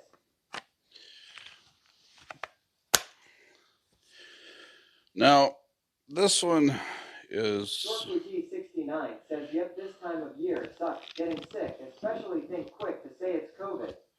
Boss Lady says at Short Bougie 69, oh no, I hope not. Rotax says, gotta go grab a windshield wiper for it now. Well, So all these cutoff discs, heavy speed rating. Like I get the 22,000 RPM ones because when I originally bought my pneumatic tools, I was hooked up to 1/2-inch line with 1/2-inch fittings, and it would spin everything to the max. Not so much here in my garage, but I'd rather have too much than not enough, especially when it comes to these, because I've seen the damage that these things do. So Shortly T69 says that Boss Lady trucker Chad White.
now, do not be a dumbass and grab this metal unless either one of two things.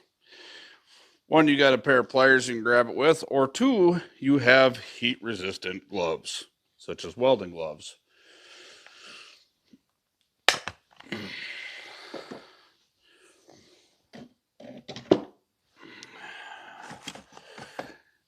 These are Cutmaster grade A5 welding gloves.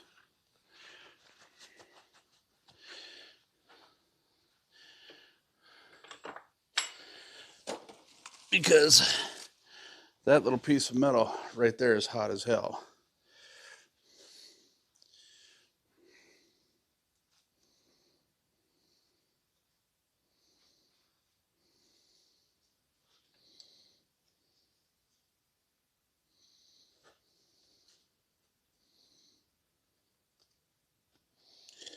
But this is all part of making shit work the way you want it to work.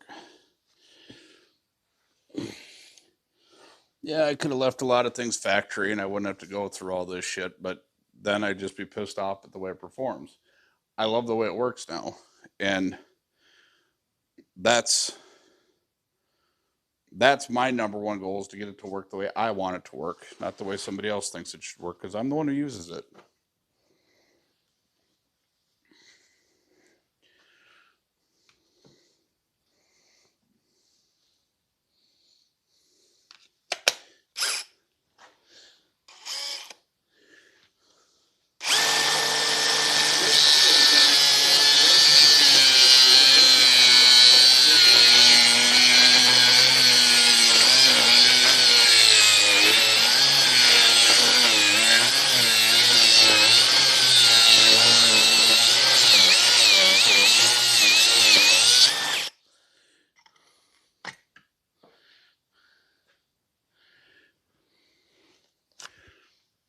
Was that?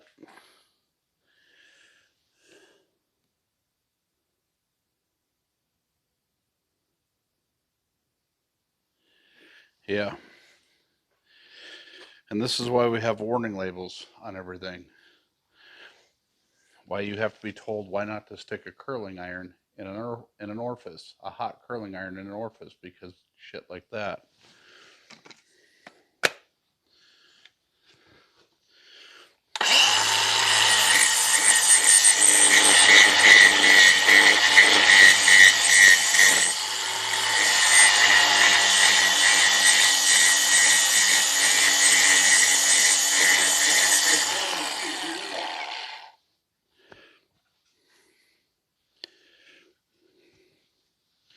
And then, I don't know why this thing doesn't want to release out of here very well. That's why we have all the safety precautions and bubble wrap that we have. It doesn't sound fun at all. No.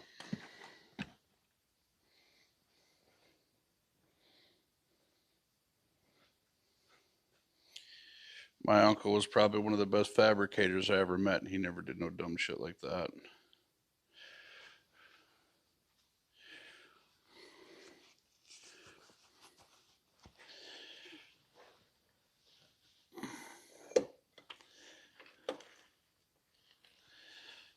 OG asks, done with the ASMR yet? Almost. One more cut. What? You don't like hearing the sound of cutting and grinding metal? I love it.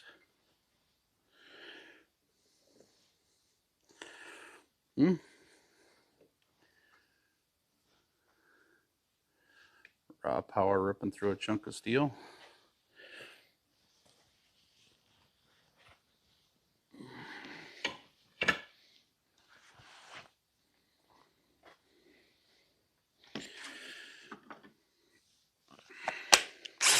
Normally, yes, but right now I have a migraine.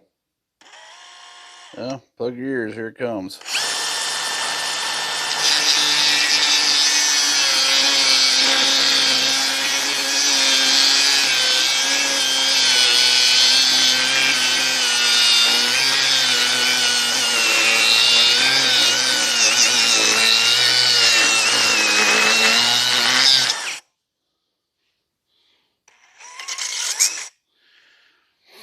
I feel bad for people with migraines, man. I couldn't imagine what that would be like. I've had some pretty bad headaches, but I couldn't imagine what it's like. My wife gets migraines, and I mean, it damn near debilitates her sometimes, and I just couldn't imagine that. One more.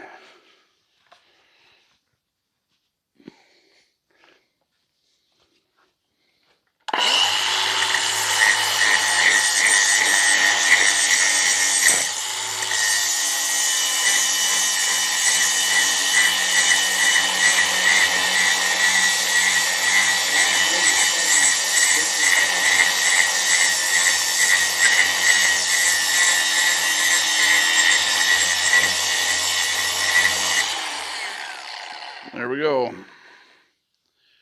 Reshaped and repurposed. So I might have to send this into DeWalt and get this fixed. That sucker is not releasing batteries like it's supposed to.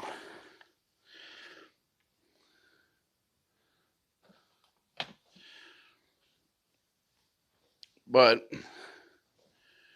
we're done with all that noise.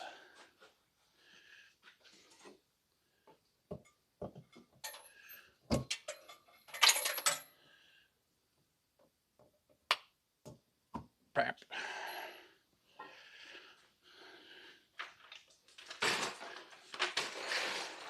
You're okay, Tater. Calm down. Calm down, Tater. You're okay.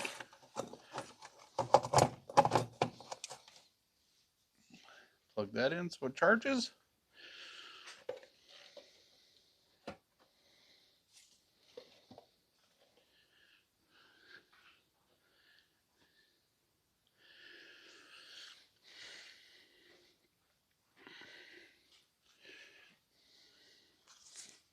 No, as thin as I've cut this, I don't want to take the chance of putting it in the snow to cool it off.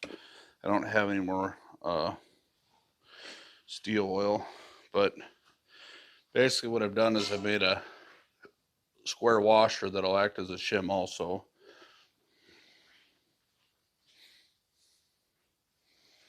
I just don't want to take the chance of cracking it. What? Come here, give me a hug. Yeah, you're fine. All the noise is over. You're okay.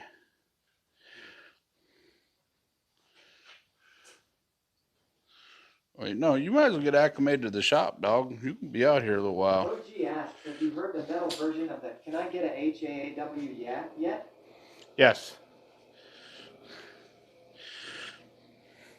One thing I definitely did on my few days off was jam out to a fuck ton of music, because I haven't been able to listen to a full song in forever.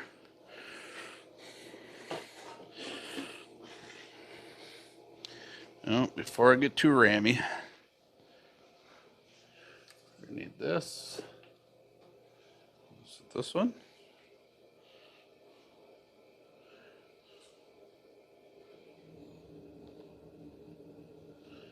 Nope, it's not that one.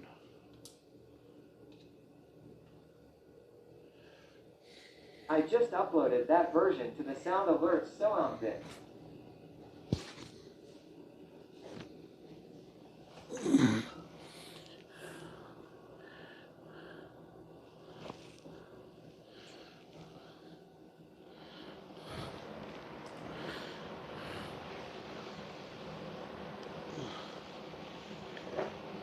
Let that cool off a minute so I can mess with it.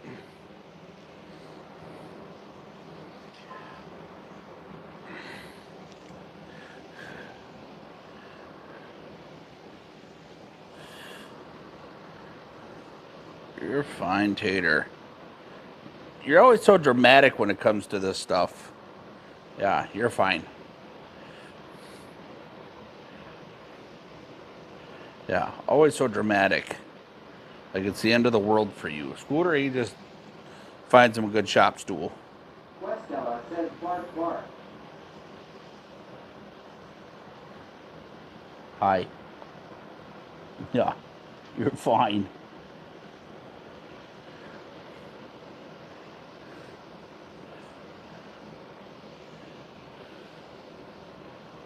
Now I gotta find another nut. Buddy. Because the one that was on here was a Teflon nut. We can't reuse it. Buddy. No, buddy. Buddy. Buddy.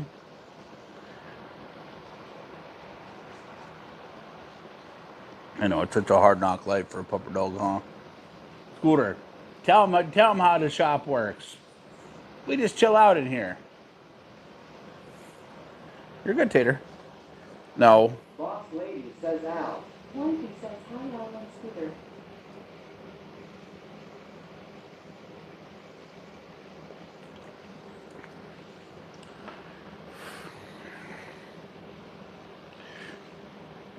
You've accomplished absolutely nothing.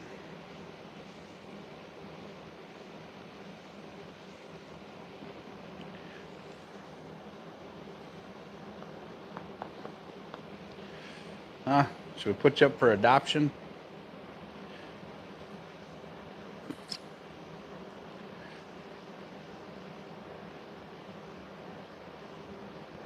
Hey, watch out, Tater.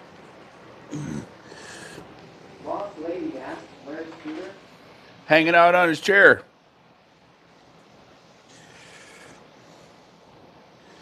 Scooter knows how the shop works. He used to hang out in here all the time with me. Wifey says on the shop blanket. No, he claimed the van chair now. He claimed the van stool. That's his new dig. Boss lady says law. No, Scooter legit has a shop blanket in here. Has had one for years.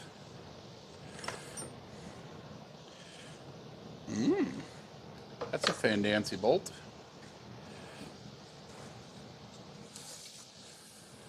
But I need a nut. Where in the hell did I put the...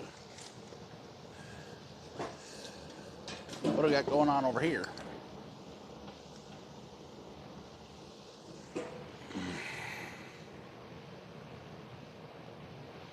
Nope, definitely not going to work.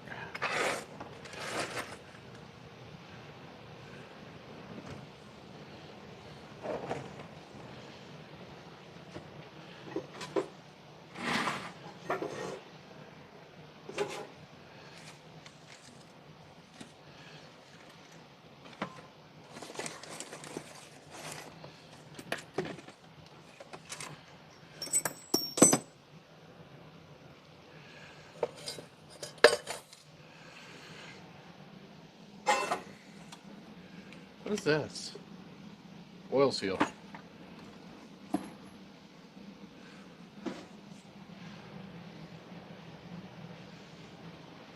La da dee dee dee dee dee.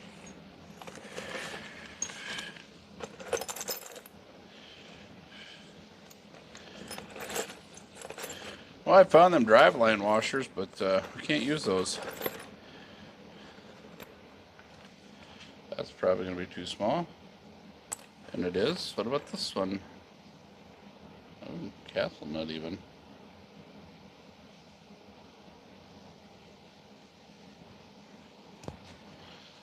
Oh, that's an expansion nut. Don't want to use that.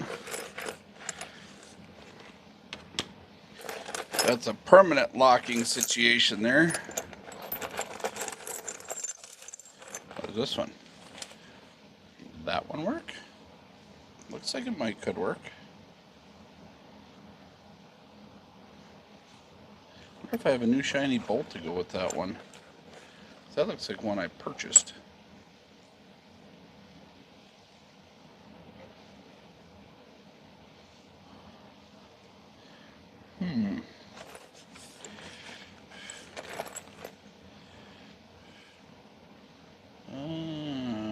That one looks like it got damaged. We can throw that one away. That one's got some serious thread damage.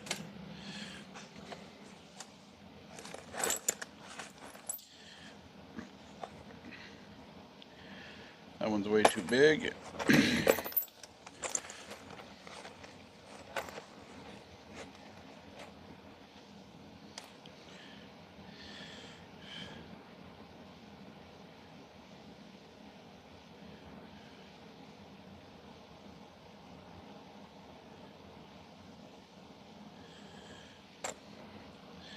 Should work. Same head size, everything.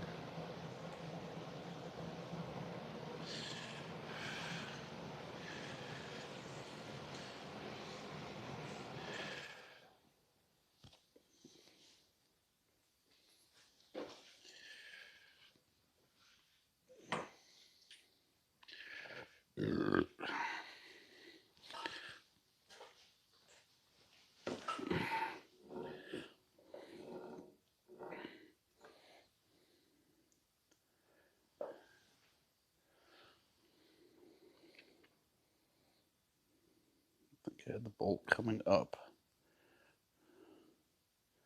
Pretty sure I did. I did.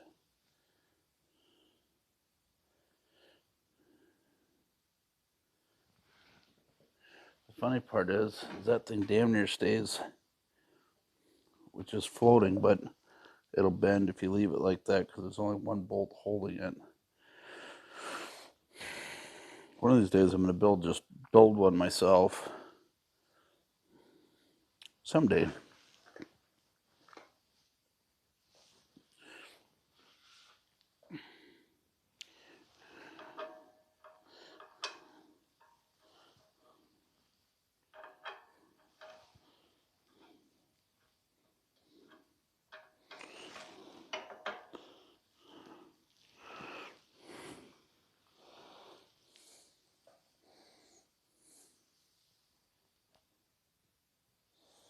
That should work just minty fine.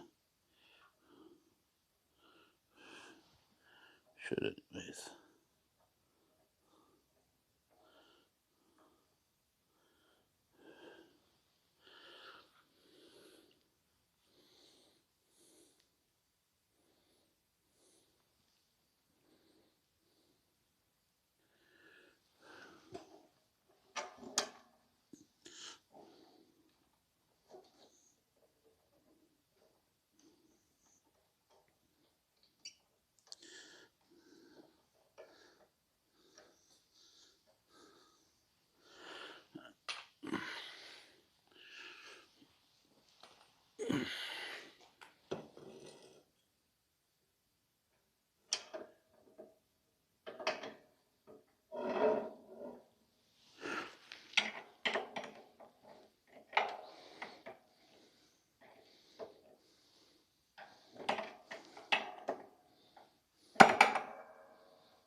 if I can get this to go this way.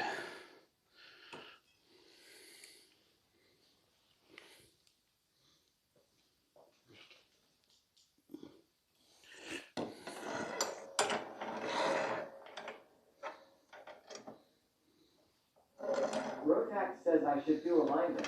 Lots of people asking for them. I would have to charge $500 per line to break even on the equipment in 10 years, and by then I would need new equipment again, lol.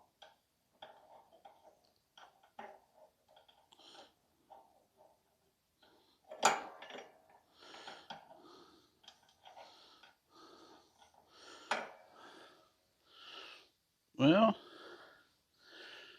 you might be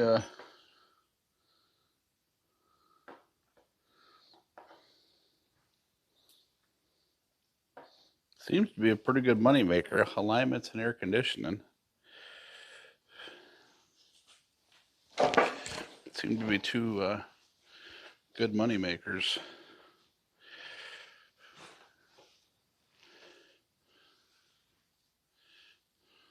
It's just me, Viper says. Is your garage heated? Yes. Yes, it is.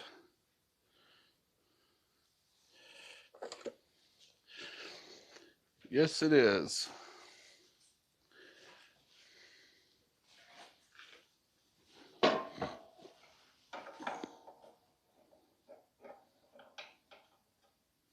Rotax says shops that do alignments must make up all that money selling tires or something.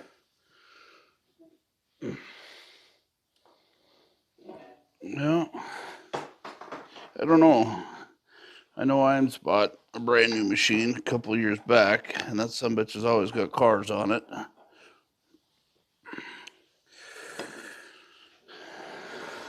And they bought a new AC The machine. alignment rack would have to be busy 75% of the week.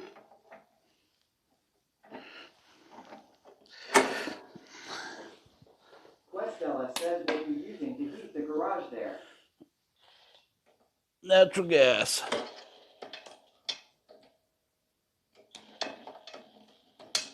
I want to get on there. Oh.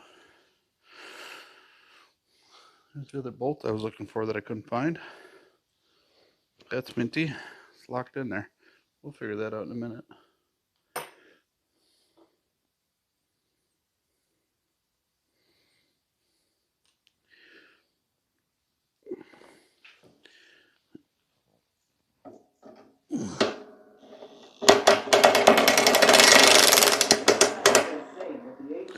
I would have to do 1 charge per day on average to pay for a new machine. 1 per week during summer. I think it's more so the versatility. I don't think a lot of shops just look at it as that one machine has to make money. It just adds more versatility to their shop.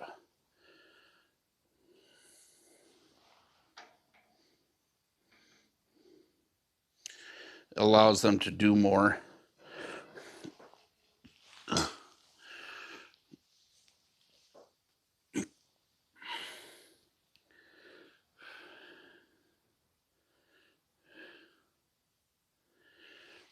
I almost feel like you guys should just pin that.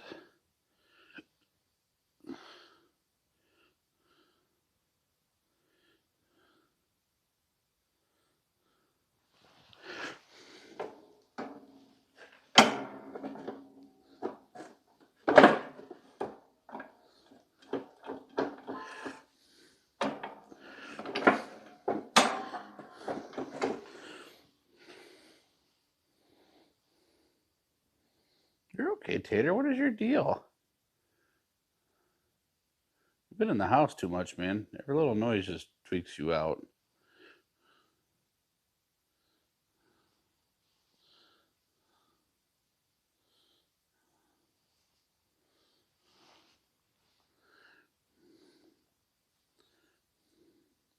OG says adding more machines just diversifies your shop and allows you to do more different types of jobs. Rotax says it's a bit much for a one-man shop. I guess if I only did tires, oil changes, and alignment, I might have time. Great Fear says diversity is key. If that one AC charge brings in a new customer, it's worth it versus a customer finding a new shop when they go elsewhere for AC work. I don't know. I guess I don't know. I mean, I've never seen your shop, and I don't know. I know Joe Imes. But if you're busy and making money doing what you're doing, that's all that matters. I know that Joe Imes ran that shop up there for 20 years, and he did alignments, ACs, and everything by himself. And then when Ethan took over, he brought in Justin Van Epps, and they do amazing work up there. Just to bring in more work.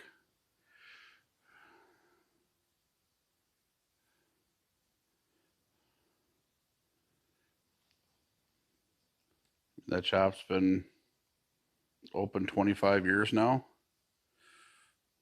In our little town, 25 years, Tater. That's older than you. That's older than you, sir.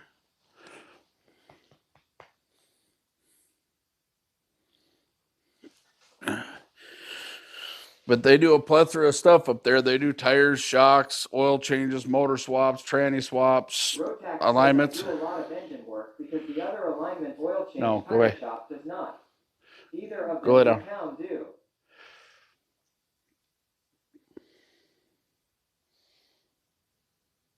Yeah, they do just about everything up there at Imes. Just about everything. Go on. Tater, go lay down. No.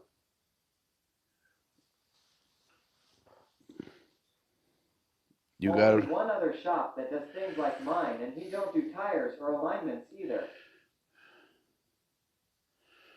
Yeah, and it's all what you're comfortable with, what you want to do. You know, it's that's the thing is if a shop wants to diversify and they're not doing AC or you know, alignments, that would be the first thing I would recommend. AC first because it's a small machine, it's easy to do. You don't have to sit there and babysit it the whole time.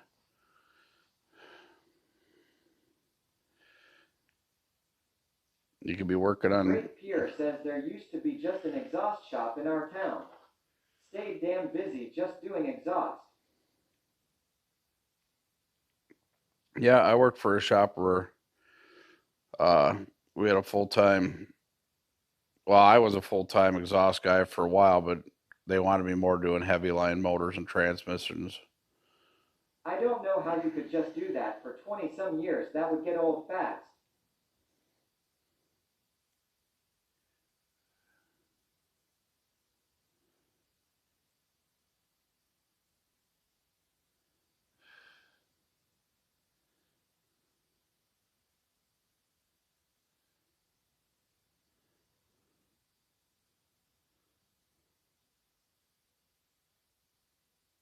Wifey says my dad did it for 30 plus years. Rotax says I love variety.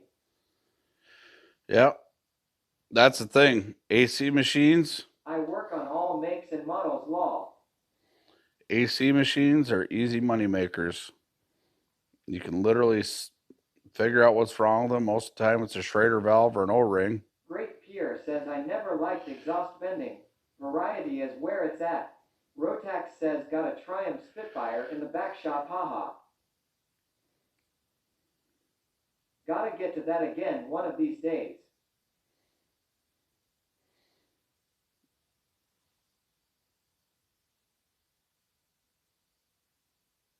Why do you act like you're so terrified? You've been in here most of your life. Yeah, see, you ain't fooling nobody. You're a certified mess. Yeah, you're a mess. You take too much into that house dog life.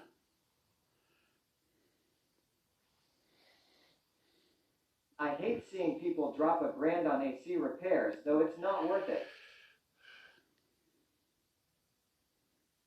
To me, it is. I'd spend a couple $1,000 to make sure I had AC.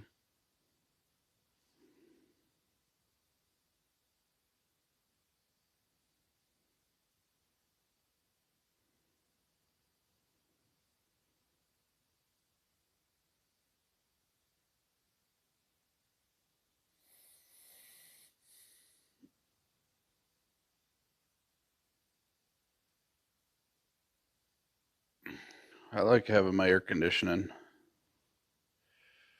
Budgiebird 5 says the shop where we have been going does rust also. They always have. And they are so busy now, they can't keep up because so many people are fixing their vehicles now instead of buying new ones. Great Pierre says AC is worth double whatever it costs. I don't want to sit in a hot vehicle anymore. Neither do I.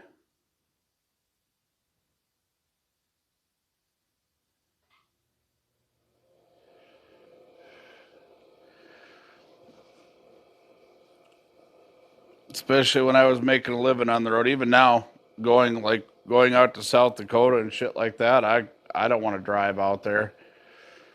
Can you imagine what my stream would sound like if I had to have the windows open all the time?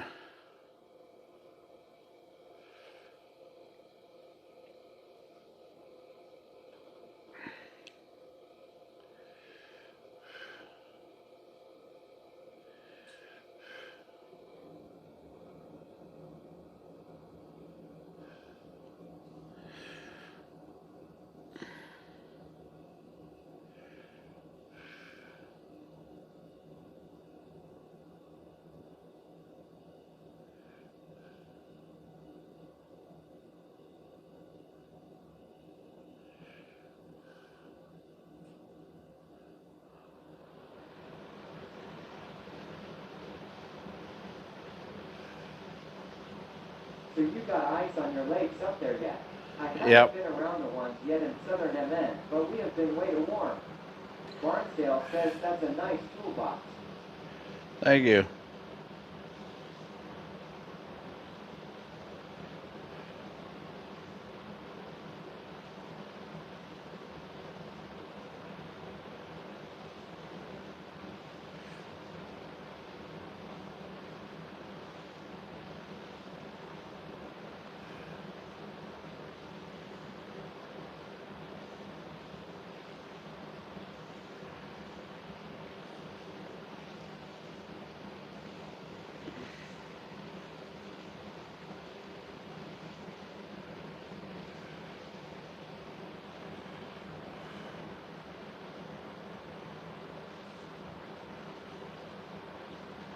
My dog sat up on his bunk today like, sit pretty after 5 months of trying.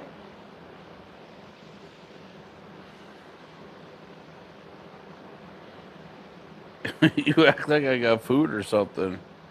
I don't want you on top of me.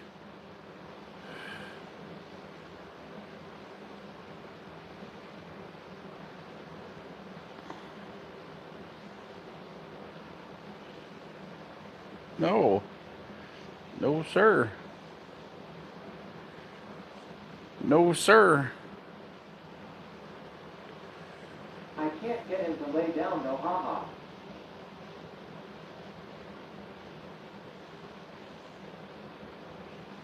OG says I used to say that to my No, come first here. wife after 5 years. And 3 kids.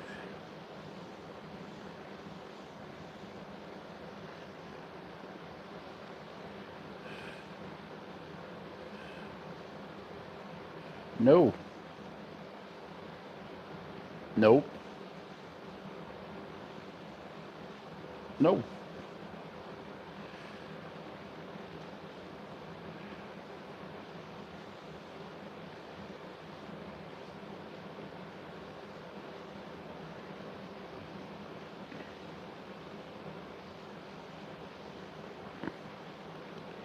Negative, Ghost Rider.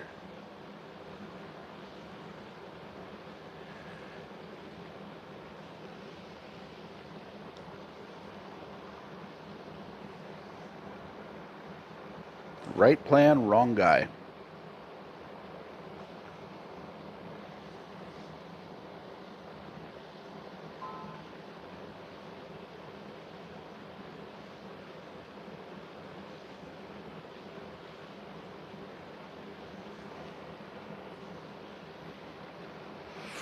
Blanket says his feet might be cold.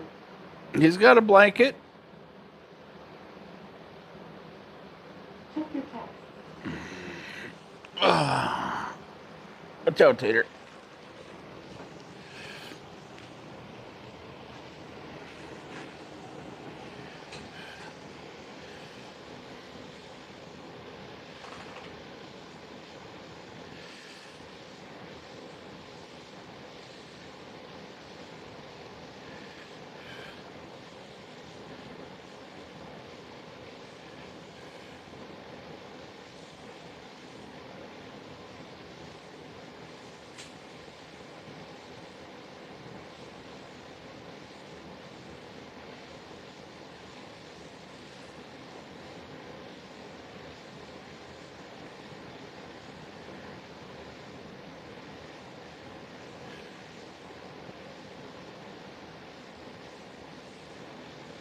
Damn, it's 1:30 in the afternoon already. Way over my hours for streaming. Way over my hours. Again.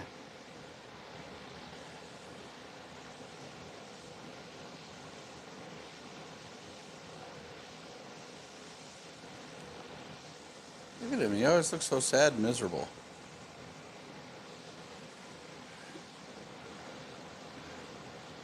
Are you going to live? Tater. You want to go in the house?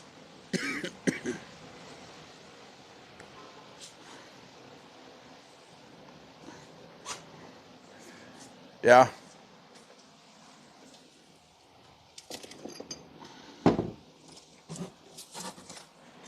Come on.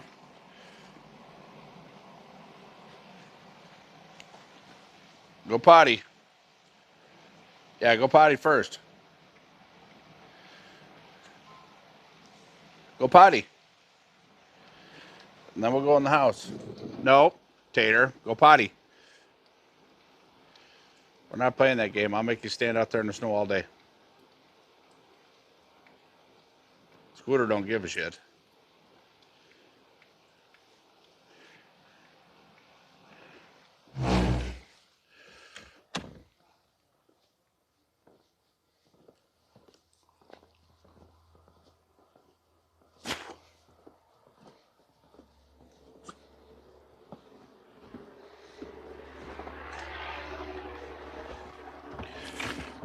Go on.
PTS died again.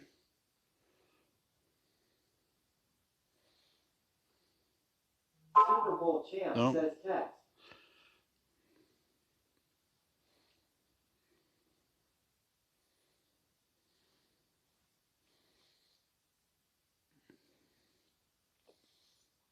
OG asks, did you get married to Lolly while wearing a camo shirt? Yes, I did. That was my only prerequisite. Jeans and a camouflage shirt. That was the only stipulation I made for our wedding.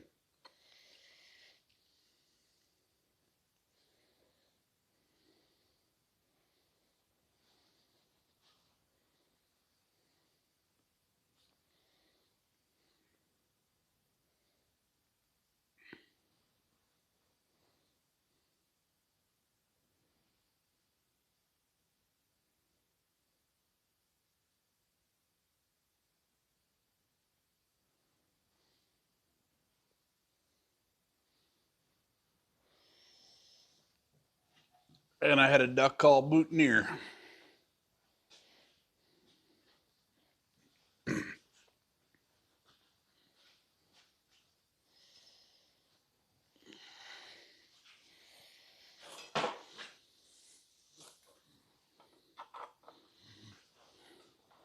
We have a little lunch here right quick.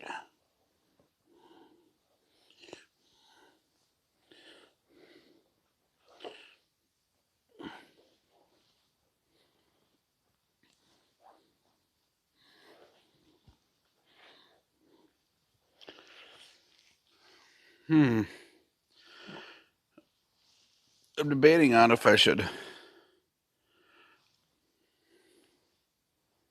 change that on the front there.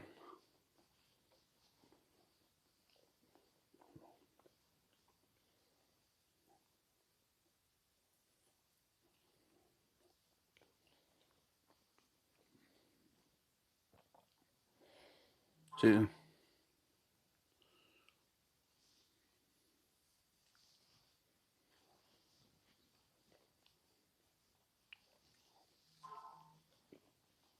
good grief.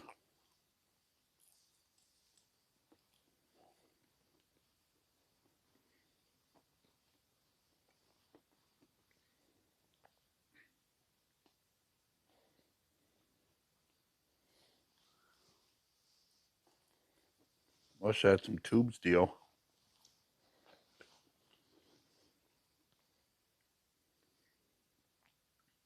I'd like to extend this out about another foot, at least, maybe 18 inches. This is original V plow for a Polaris, and it was modified to fit a Honda, and it was remodified to fit the Arctic Cap. Beautiful thing about metal.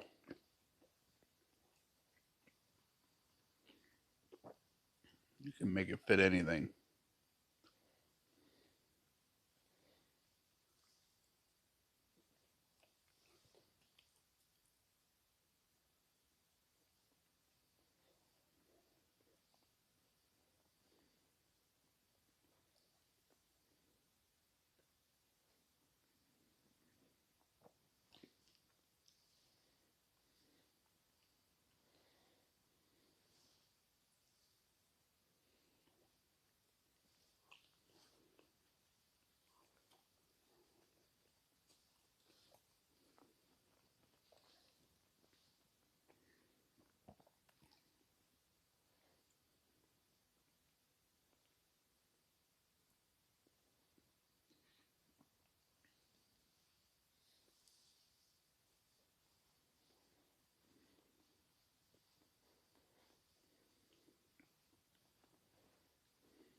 Oh.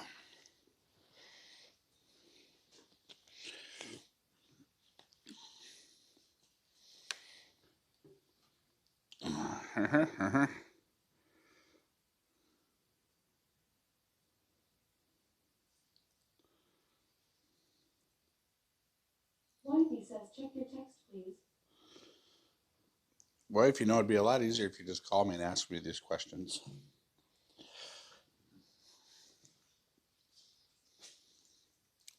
My phone is currently charging. Well, it's already charged. All right. Now I'm going to get this plow back on here and we'll give her another test boogie. It should work good now. Can't be on the phone.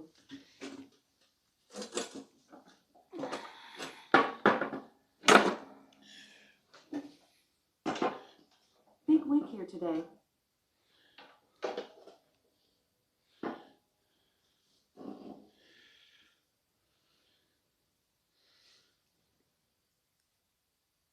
I gotta go get some mini cotter keys too. I can't believe I lost them. Get that done so I can bee my plow in for cutting rows again instead of having to be down there with a pair of pliers.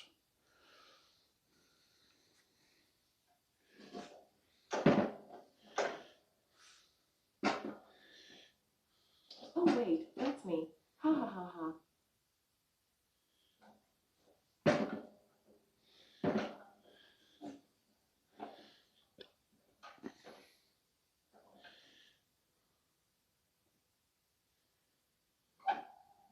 Budgiebird 5 says hello at Lolly Invasion. I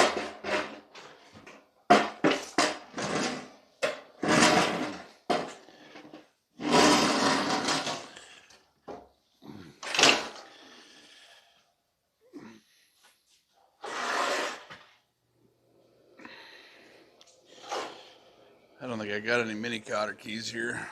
Wifey says hello at Budgiebird 5. I got cotter pins in there now. I'm gonna have to get some of them before. When we were fixing the plow last year, we lost the cotter keys.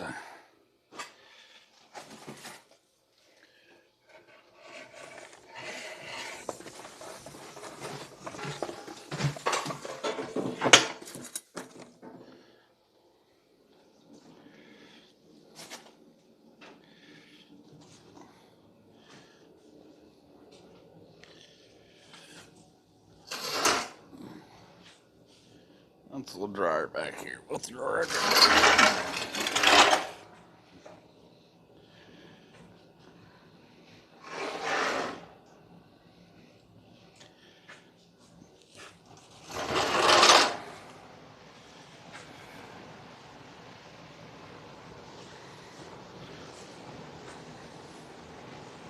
Well,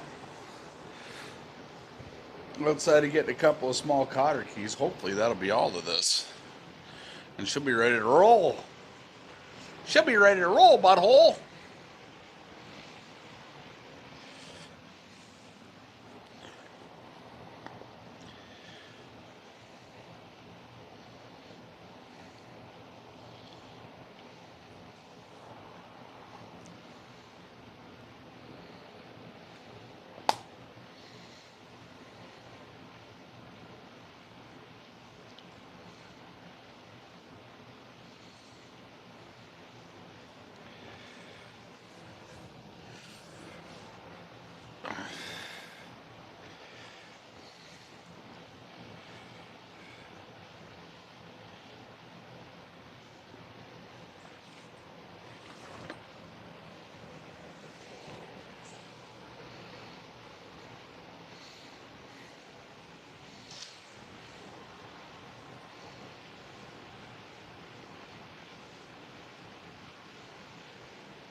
Guided Fishing says this might be the longest union lunch break I have seen in a while. No, I'm trying to figure out right now if I want to change the hook point before I hook this back up.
kind of do, but I kind of don't.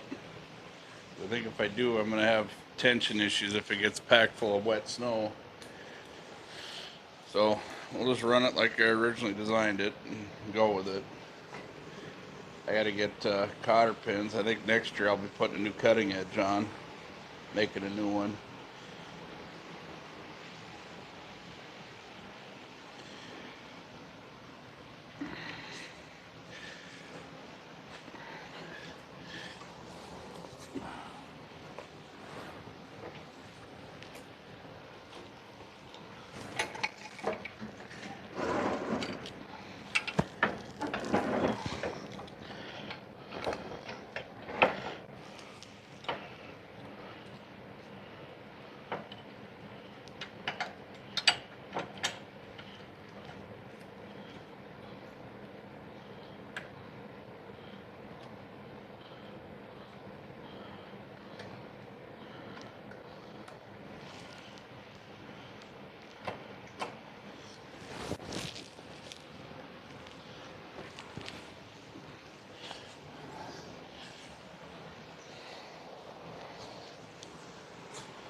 Yeah, let's go around too. I just got to get some small cotter keys for the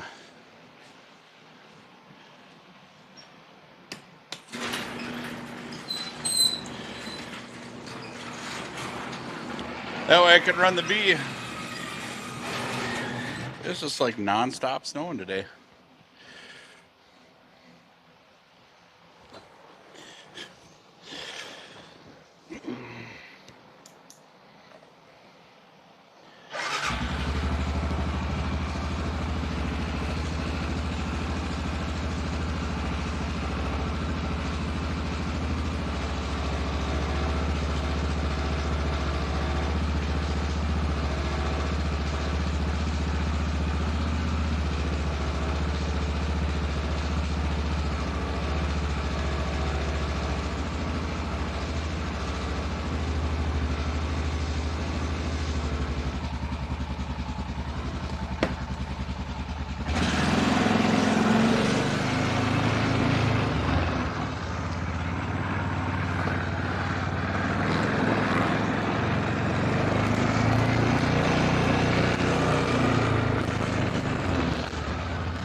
Works good.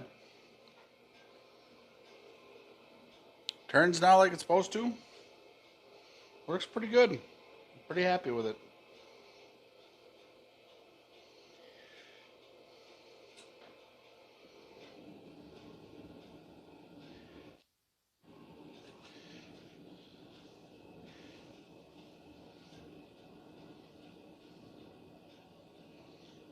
Bunchy Bird 5 says, awesome Ron.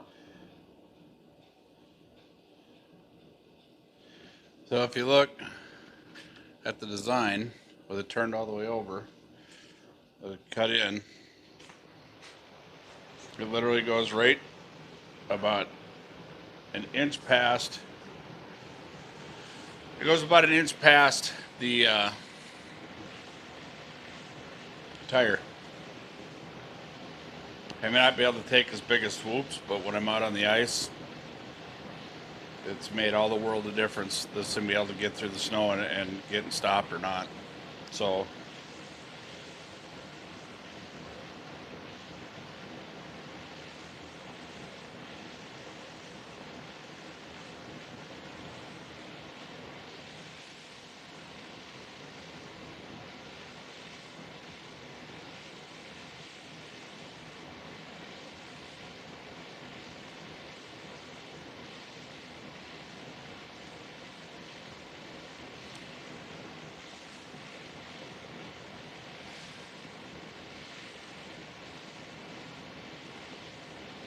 wet, kind of wet, heavy snow coming down now.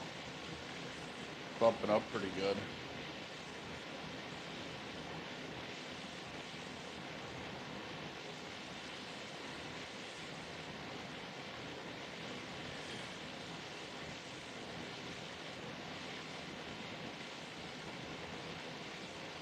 Now,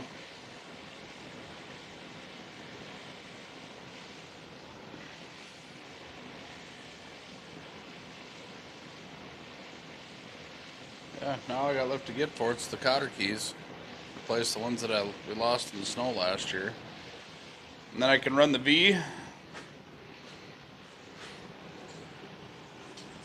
The only time I really ever got to run the V is if I'm cutting in. Not looking forward to snow tonight here also. Oh, it's been snowing here all day. It's been snowing here all day.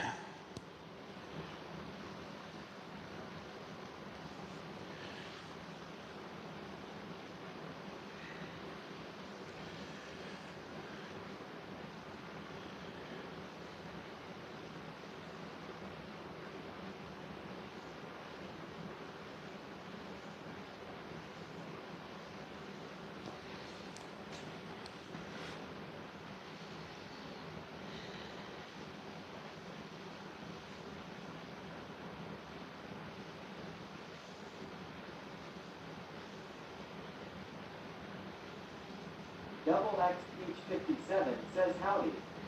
Hi.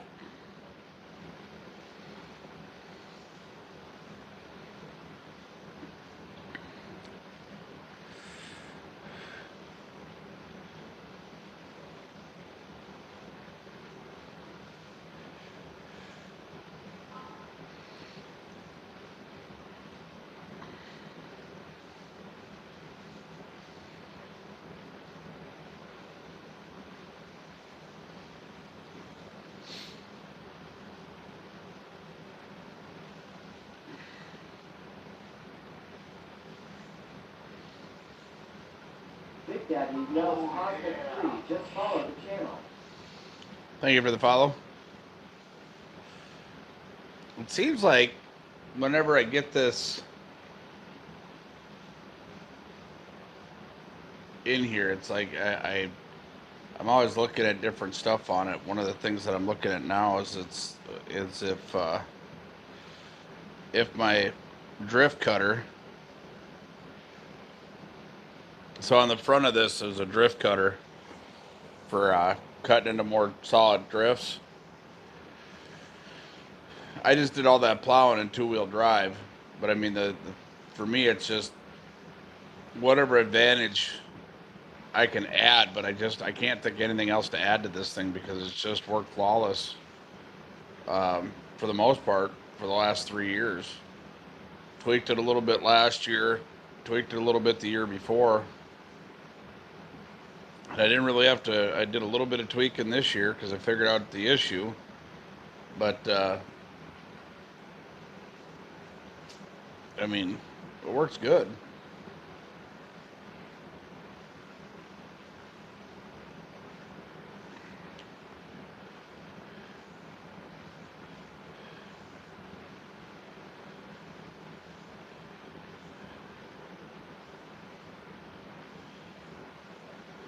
Where it comes in really nice is when I bank it in the fish house.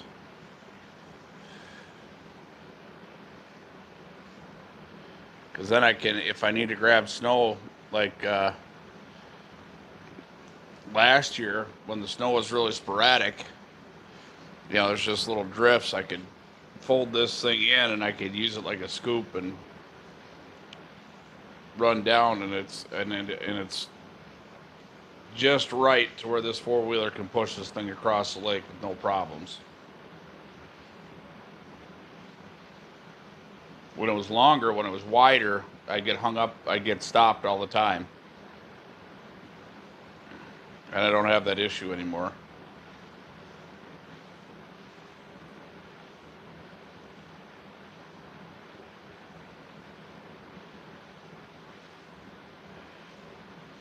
But a lot of people, the plow blades that they buy for their four-wheelers are plastic. And they got a different type of structure where this is all steel. I got this blade initially for $150.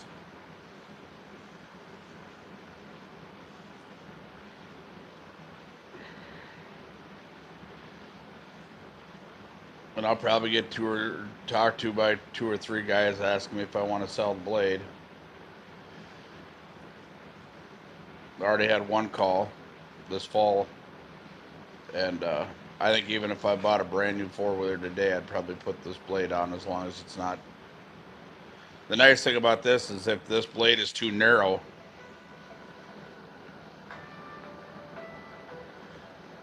I have no idea who that is.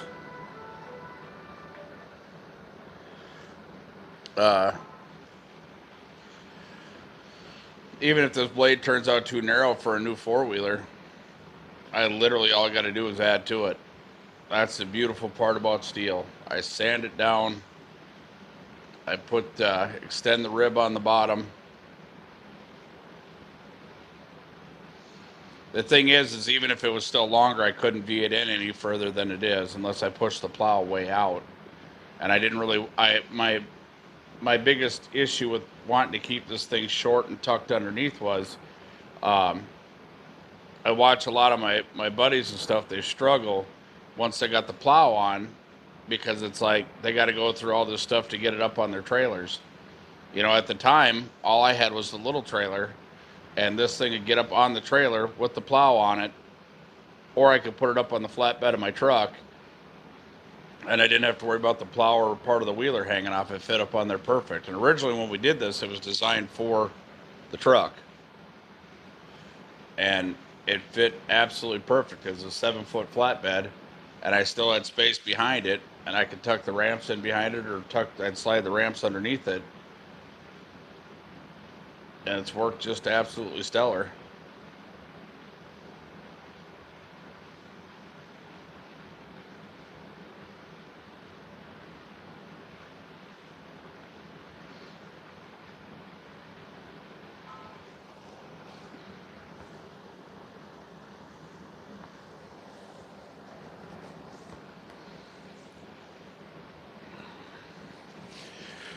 But if I didn't have to have the luxury life of a full-blown fish house,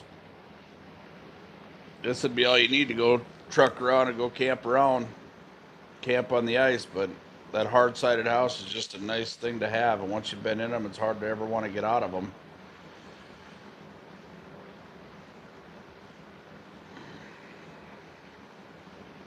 You get to have your TV in there, and you're not fighting with canvas leaking or sweating because of propane. And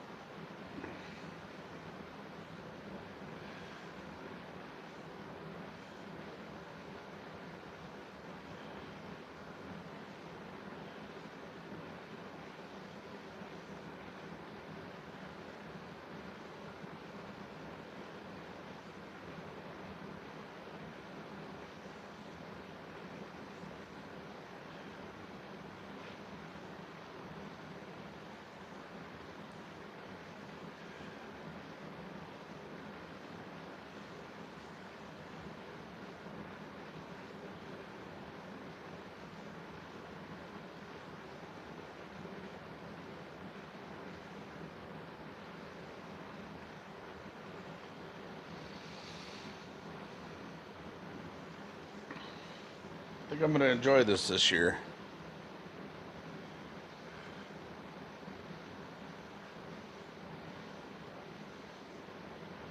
I enjoy it every year. Means I get to get out earlier. I don't have to go trucking around, but I think I'm going to actually tote this around with me more this year. Usually I use it the first week, maybe 2 weeks, and then after that, I bring it here and I just let it sit in the garage. And just pull it out when I need to plow around here.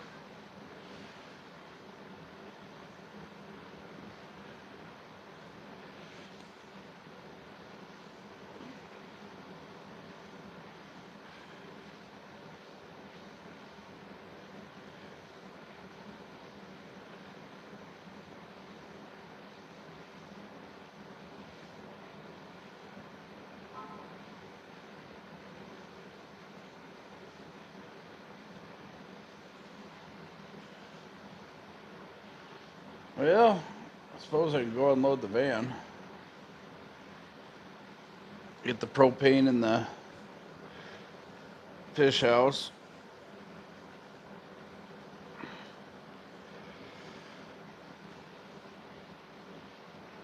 Should go get another can of diesel. Finish the last of that up in there.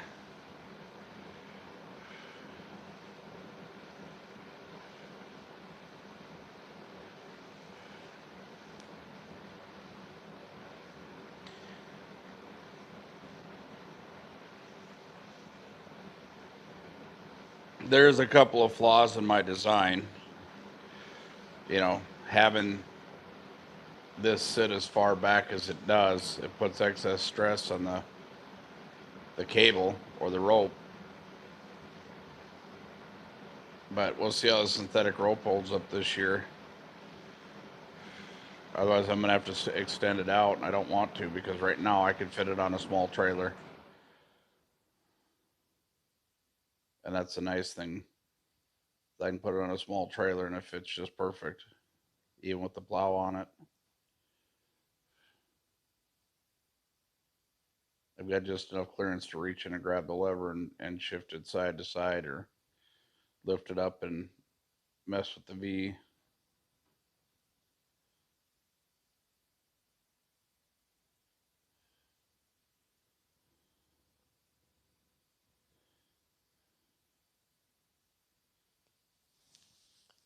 Oh. And I'm actually getting tired.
And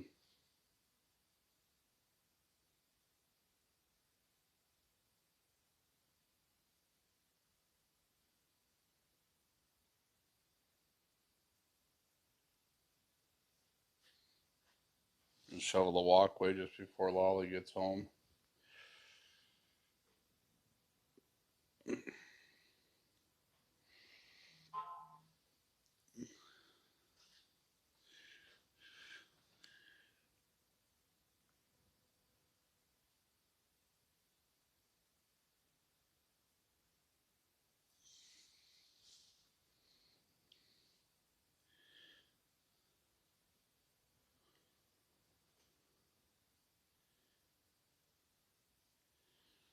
Well, the head of my brother's buck has been recovered.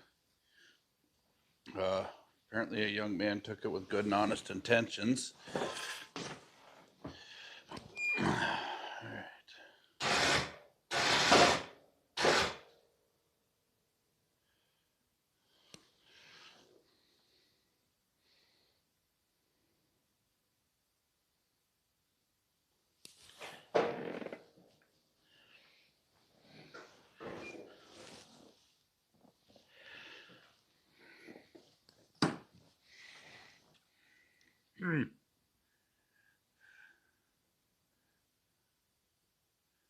Now what?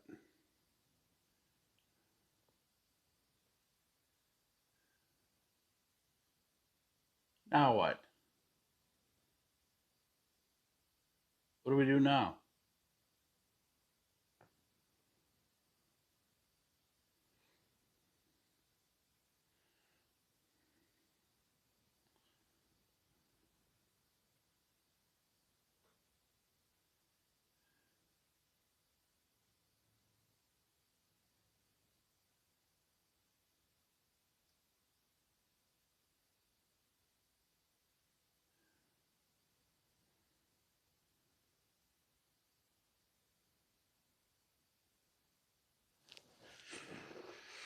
Oh,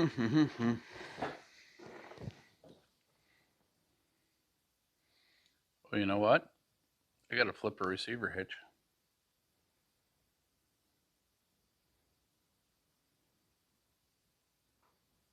I gotta flip a receiver hitch and put an 1 7/8" ball on it. That I do have to do.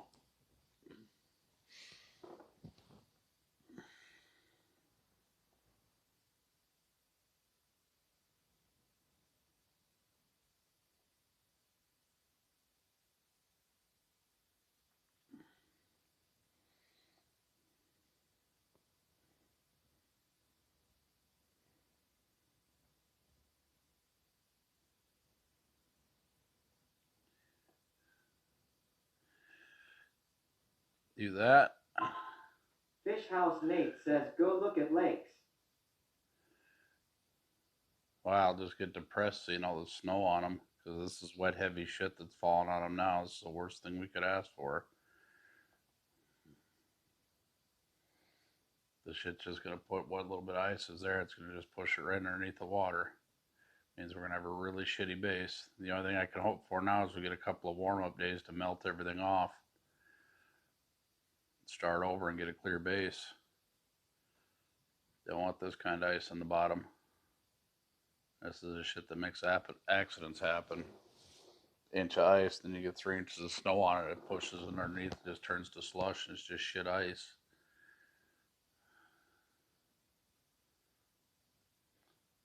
It's heavy snow, and there's not enough wind to push it off the lake. Yeah, IKNWU. Ask now, what LOL? Oh no, I'm not trying to put myself in a state of depression. I promise you that. I was all excited. I legitimately was ready to go out ice fishing this weekend. Walk out on the lake and... Rotax says, ha, we ain't getting any warm-up. Not up here anyhow. If the snow don't quit, we won't be ice fishing by Thanksgiving. Gonna take a long time to build ice around this shit. We always gonna have some amount of frozen slush. Been pretty spoiled the last 2 years. We haven't. Down here we haven't. Actually, last 4 years we've had pretty good. We've had really good ice for a base layer. I mean, the bottom 7 to 10 inches is crystal clear.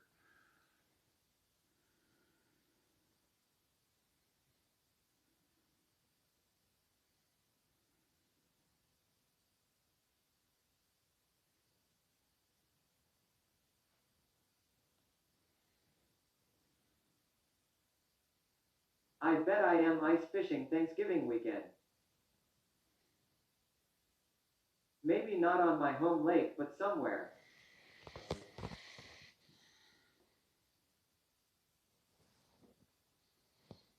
Yeah, I don't know. I suppose take the trailer in too and take the bird kit out of that. I think I'm just going to park it in the backyard for now.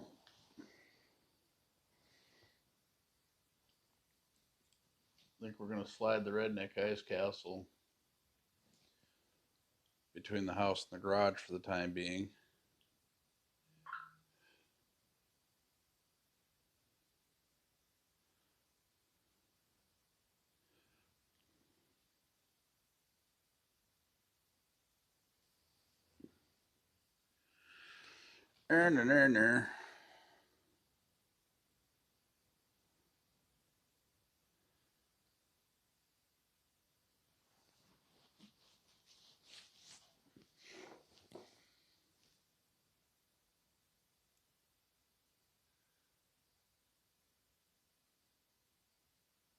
I'll probably bring that trailer out to Mr. I'm probably going to bring them both out there because I just don't want them here over the winter. That way I can shove the snow all the way across the back.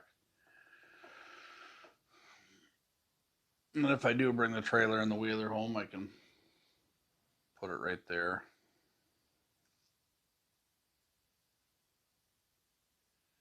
Next year, I don't want anything parked in the backyard. I'm going to start bringing dirt in and leveling that out, cleaning that up back there.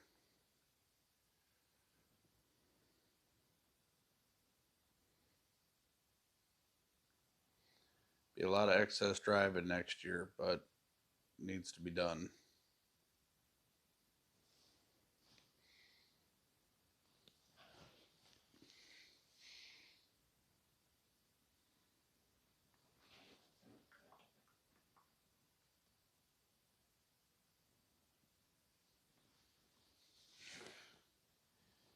I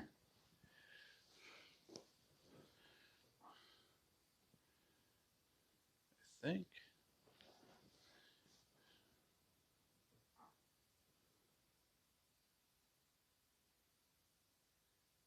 Oh. Get the propane and the Redneck Ice Castle. Start getting all the stuff disconnected in the van. Get it in there.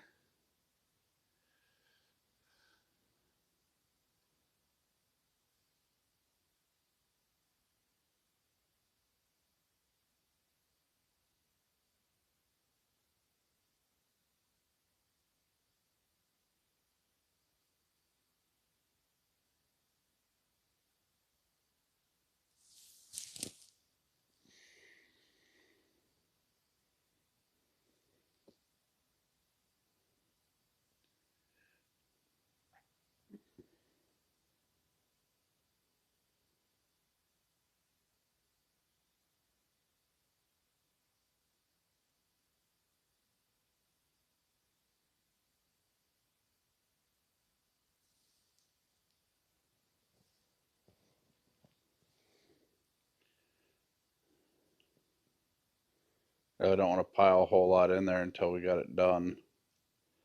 I'm at a catch-22. I want to do it just so I got something to do, but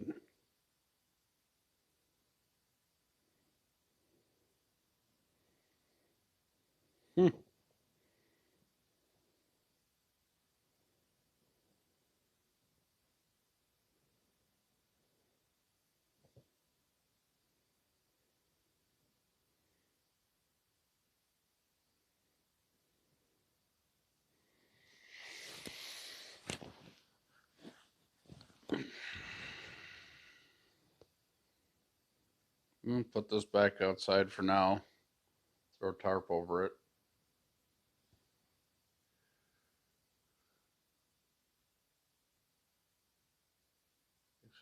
Get the trailer in here, or at least up here. Get that disconnected for the wife gets home, because I do have to do an oil change in that.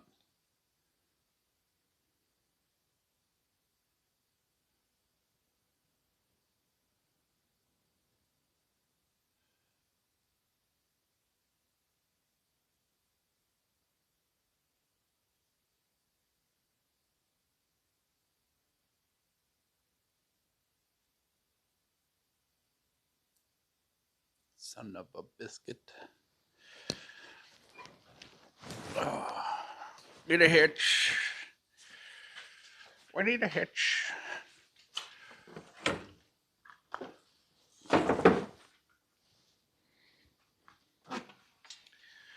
Which hitch is which?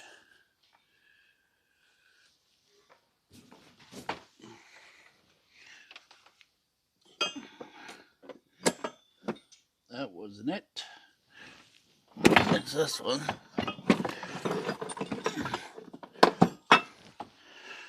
What is on this one? I got a 2-inch on this one already upside down. That'll work.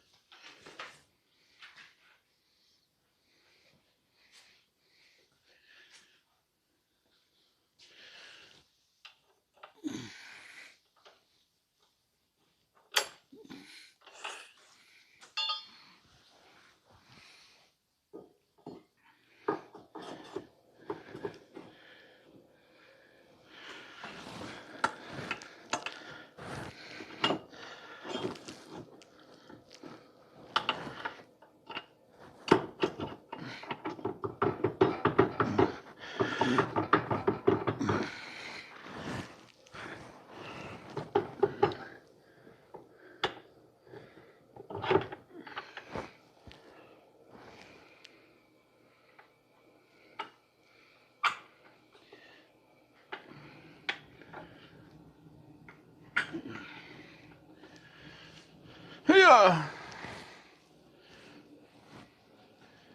All right, I'm gonna go get the little trailer, just pull it up here, get the bird kit out of it and the generator. Then put that in the backyard.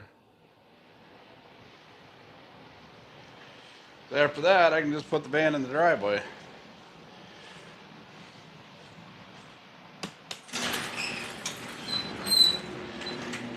Loves up there.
Shadooby ding dong, ba ding a ling ling.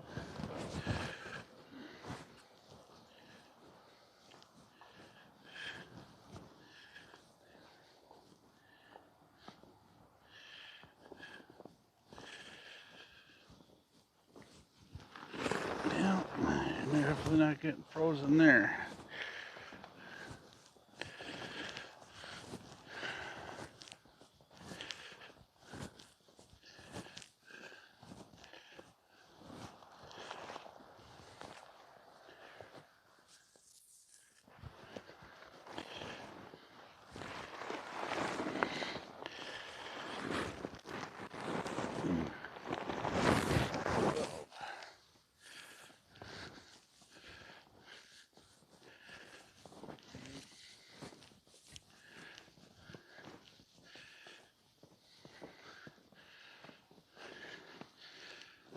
Well.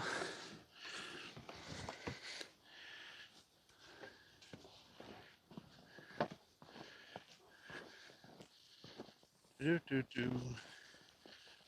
Do do do.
Yeah.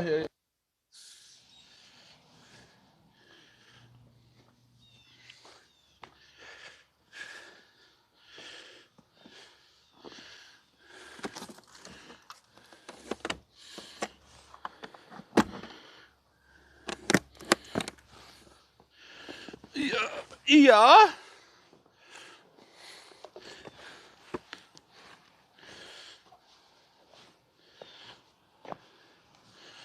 Alright. Well, that's sit there and thaw out.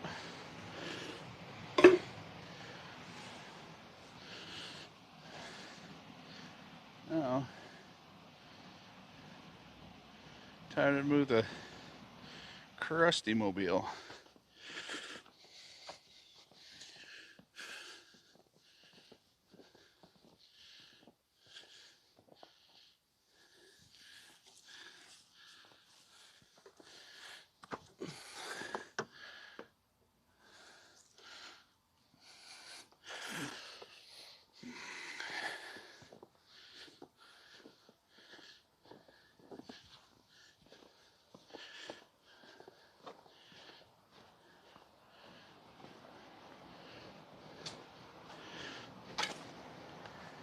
Pour it in.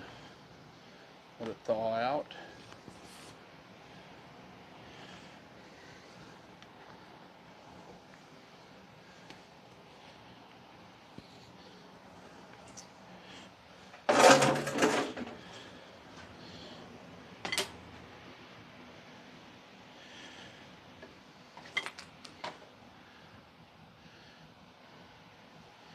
Now,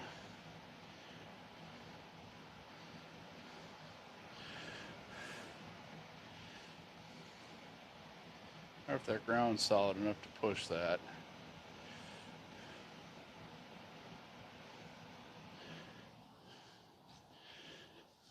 find out though.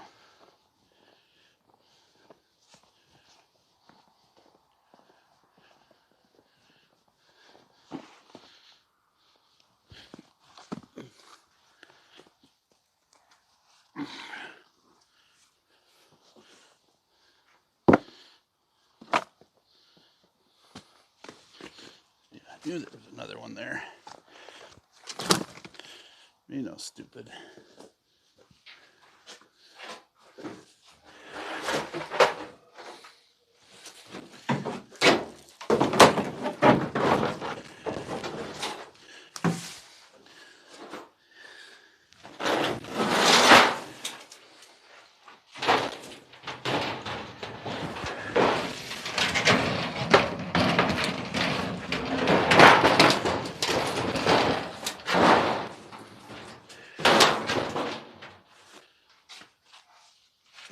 These out.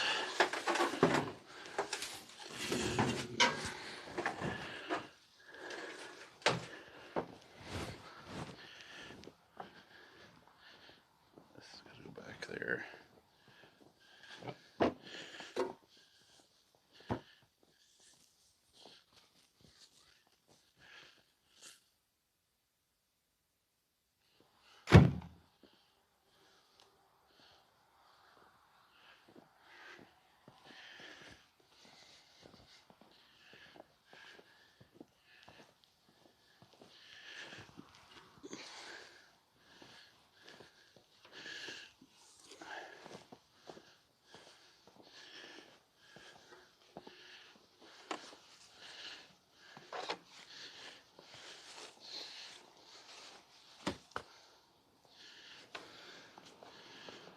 Get the shovels out.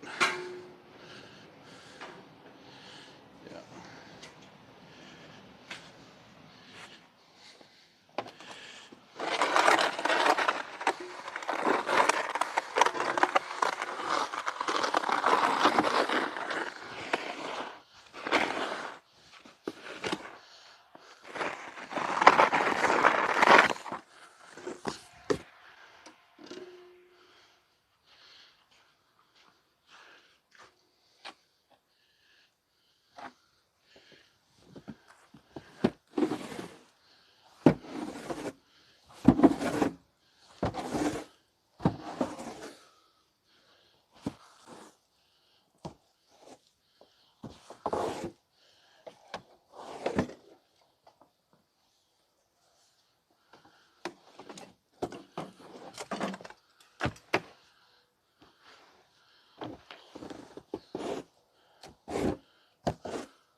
Yeah.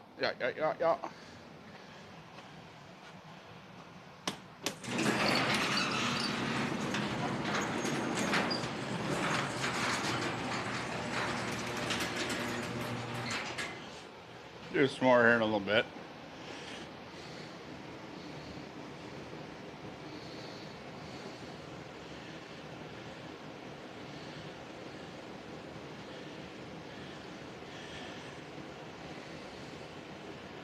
Well, I don't either, but the wife seems to think they fit her hands, so let's put them there. Put them out there for her gratification. Rumpelstiltskin asks, hey Yoho, what was all that white stuff outside? We don't talk about that.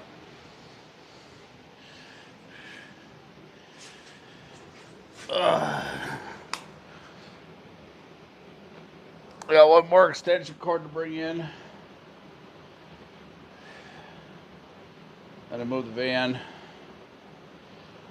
Go out and push the front yard, but I think I'll put you guys on the backpack when I do that.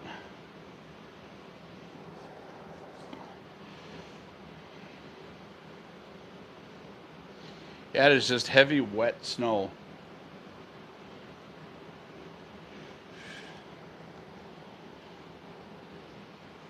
Dash says my wife thinks shovels are corner decorations for the garage.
Rotax says some coach just packed it down all season.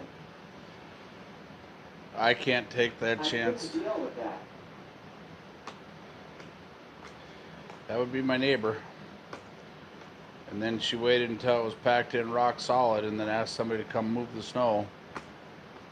And it's like, well, you're going to have to buy rock salt. And then we heard, I can't afford that. Dash says got the truck shed cleaned up enough to fit my truck and the tractor blower in there. Nice.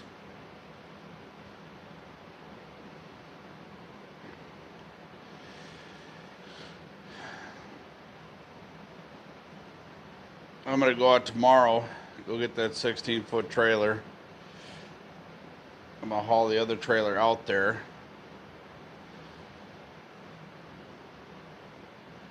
And then we got to throw some tires in there yet. They got to go out to the Ponderosa. Rotax says spring is a complete disaster.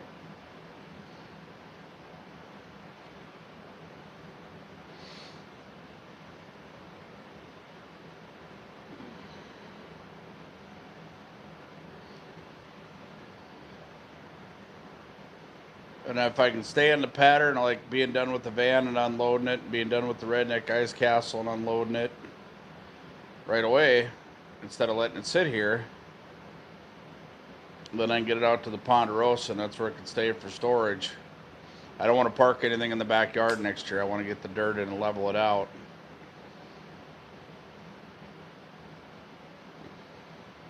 Dash says got my trailers tucked away also. Been a productive couple of days. Yeah. Well, I got the synthetic winch line on the plow. I made a few passes up the alley with it. It seems to work pretty good. I had to fix a shim that I built for it. I got the step. That step that fell off, that's now bolted down. Got the receiver hitch in.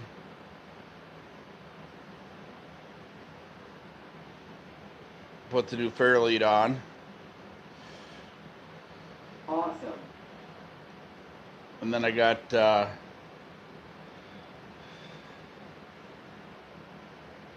bird kit and everything off the other trailer.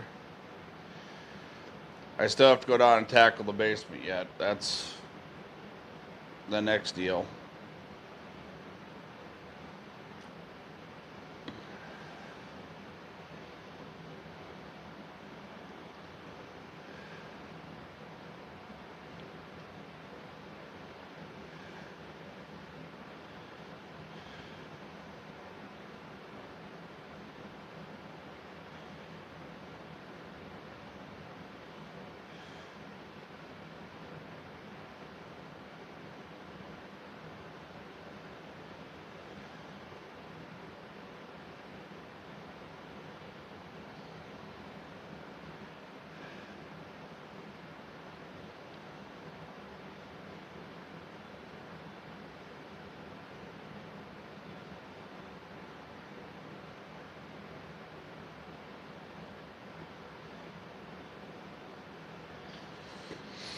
Other than that, yeah, I'll clean the garage out enough to at least get the four-wheeler in.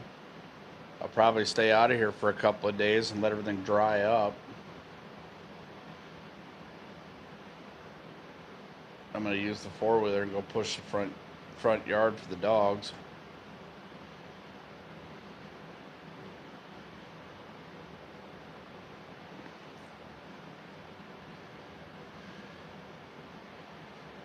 So tomorrow I think I'll be working on the basement. Getting all the fishing gear separated.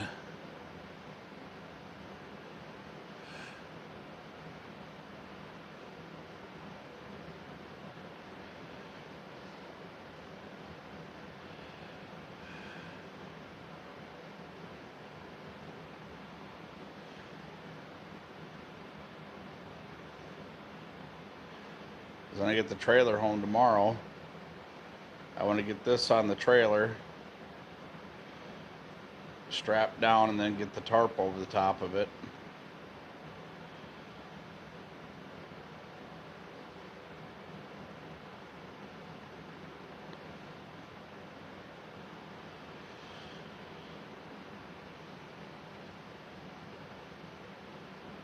And then finish moving stuff around in here and cleaning things up, so that way the wife can park in here this winter. The Expedition goes in on the 29th to get fixed. And maybe the ice fishing truck will be done here in the next couple of weeks too, before we really get into heavy season.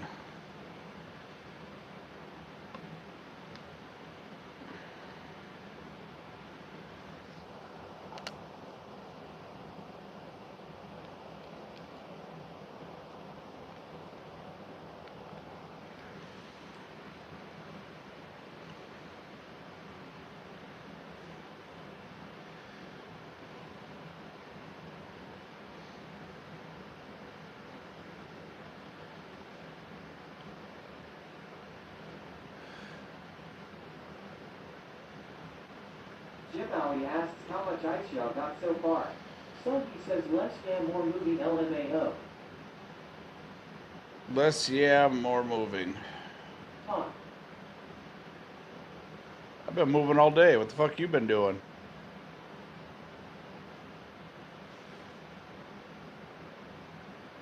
We got about an inch of ice right now, but we've probably got about 3 inches of snow on top of it, so it's going to start pushing it down. It's going to start pushing it down pretty good, which means my plans to be out ice fishing by this winter or by this weekend are not going to happen.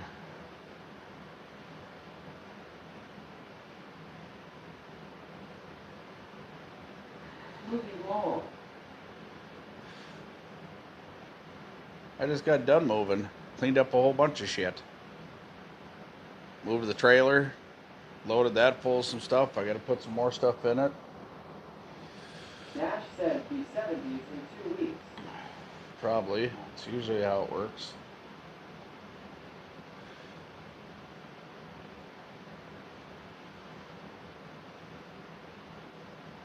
So I got to get cotter keys for the V. And then this is all the way done.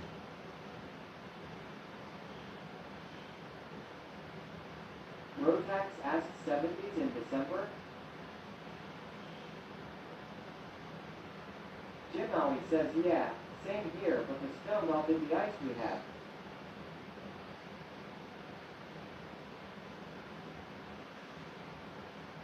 Dash says at Rotax 670 I can drink.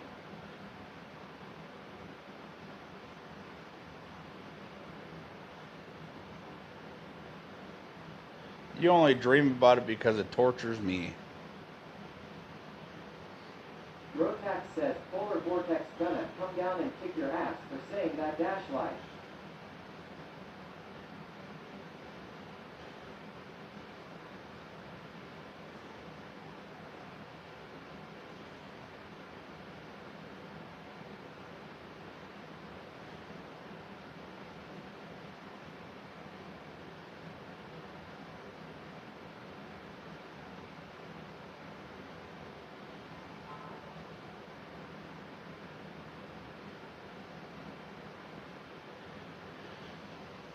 I don't wanna, but I need to.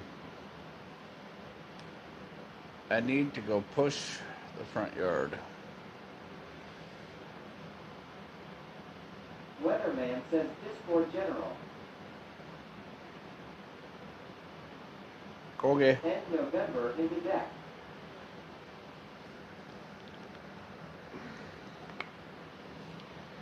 Dash says worst part is keeping the rentals cleaned up. Lazy pricks won't shovel.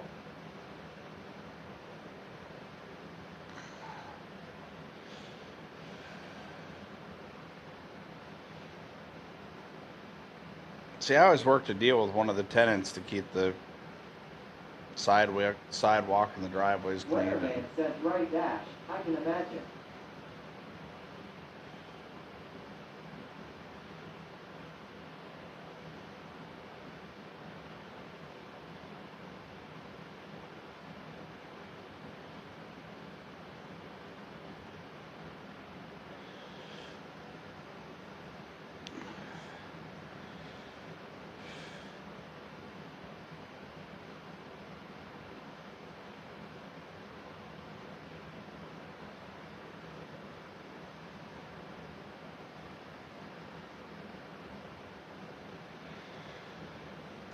I don't want to run the snow blower yet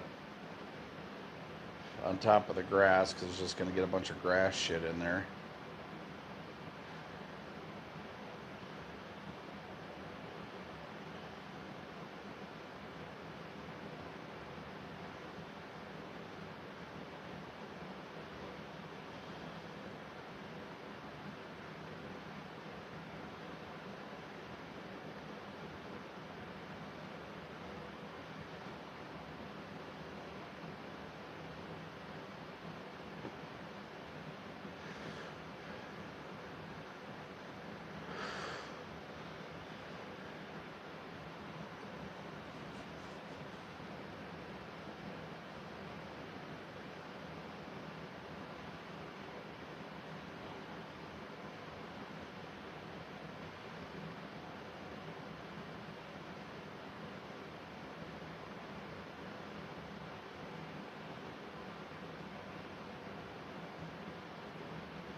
Dash says I always drive down the first few inches of snow so I don't push mud with my plow.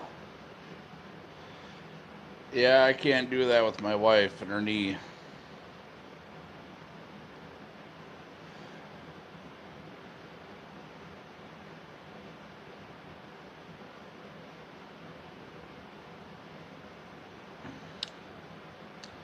It's not a good thing. It's a very bad thing.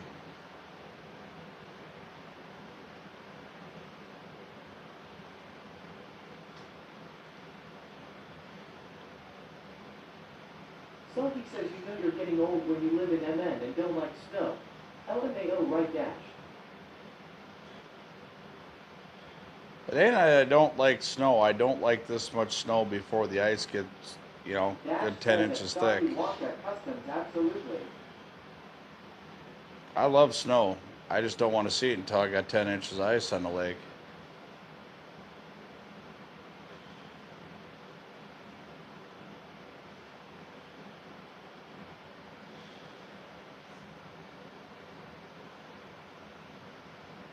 That's my thing. I love snow. Weatherman says it is all going to melt.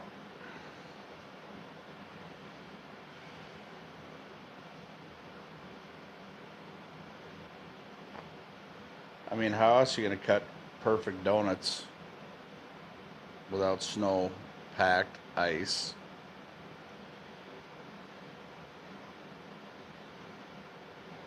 It's the nicest way to turn this four-wheeler around. You get down to the end of the alley. Snow, as long as I don't have to clean up after it or drive on it.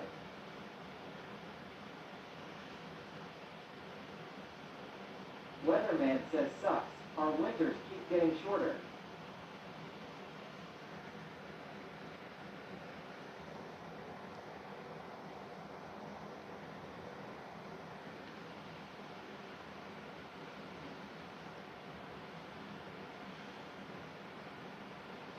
Yeah, suppose heave-ho you guys onto a backpack. Fish Wait. House Nate says it's going to be upper 30s over Thanksgiving. Yeah, that sucks.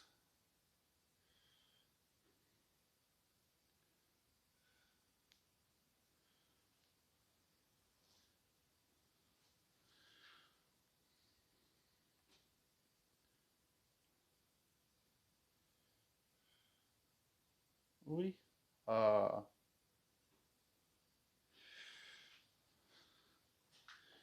these microphones are going to die in about the next 45 minutes.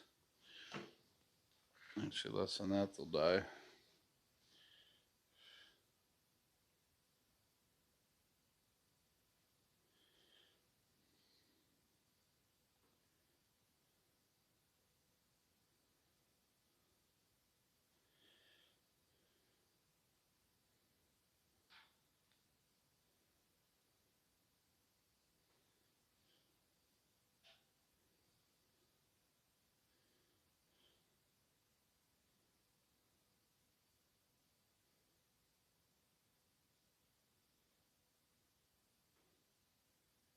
Well, I hope that model is wrong.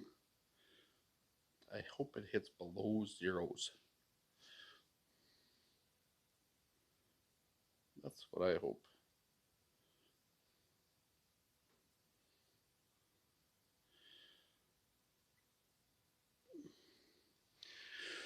Well, these microphones are about dead, so we're gonna do this jamboree. Just like that. OG says I did see teens in the near future. Yeah, they're about dead. They got battery monitors on them so you can see them.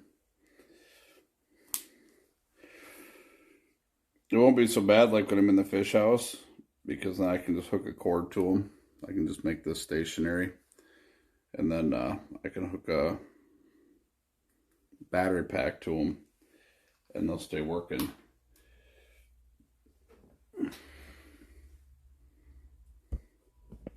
I think we should do another subathon. You guys want to do a subathon?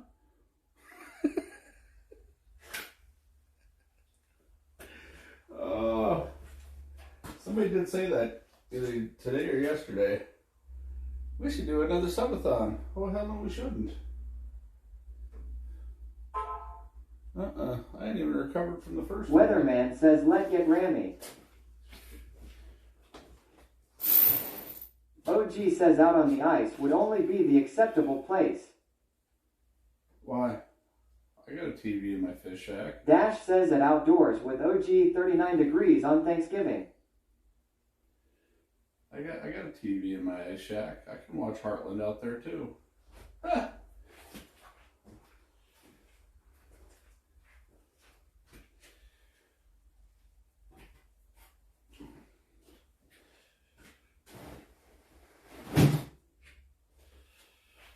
Weatherman says oh fuck.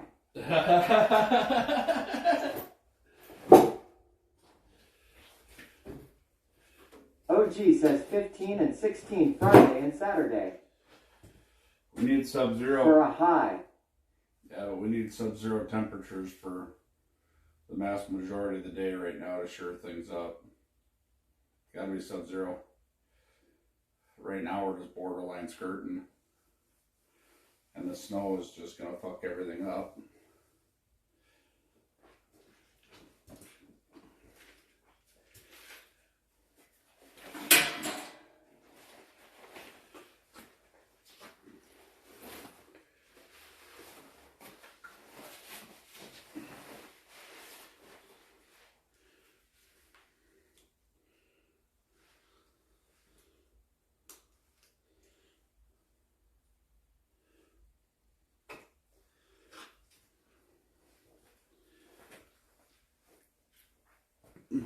Wee-ha. Did you see the new pics yet, Ron? No. Oh, look what I'm done with this stuff. I just want to get the yard pushed. Which reminds me, I gotta turn this blade. Wait, yeah.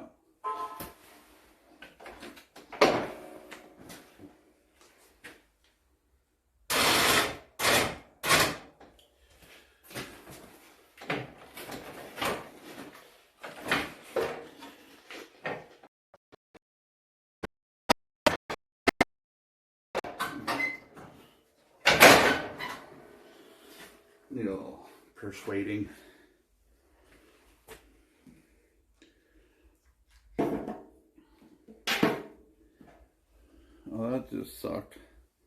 Just wiped out my chat just like that. Just like that. And then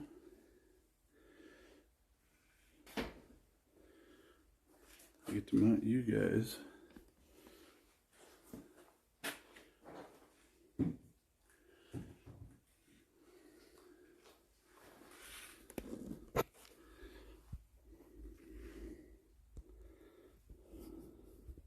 I need to bend something to stiffen up the sides, but other than that, I am happy with how it turned out.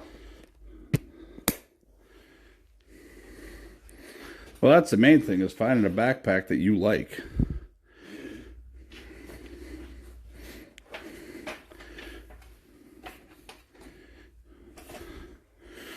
Break out the DeWalt. Grab the gloves.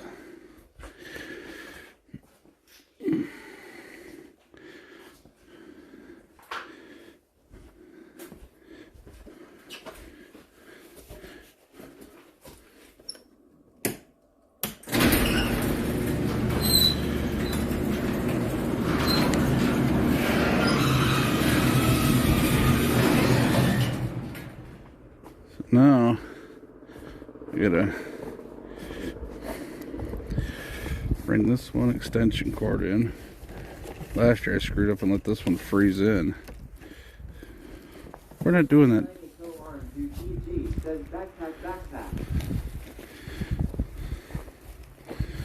So, get that one in.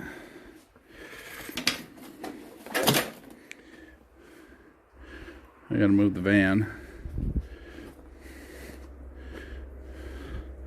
I put the van back in right here. This ought to be fun with the backpack on. I haven't done this yet. Let's try it out.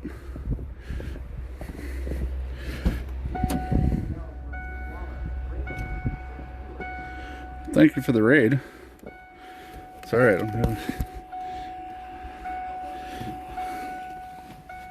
Oh yeah, I don't fit. I don't fit. So guess what? You guys are going back in the garage. That's how that's working. Barnwide Hen Delson yells Monique Wallace raid. Monique Wallace raid. Monique Wallace raid. Thank you for the raid. Monique Wallace raid. Monique Wallace raid.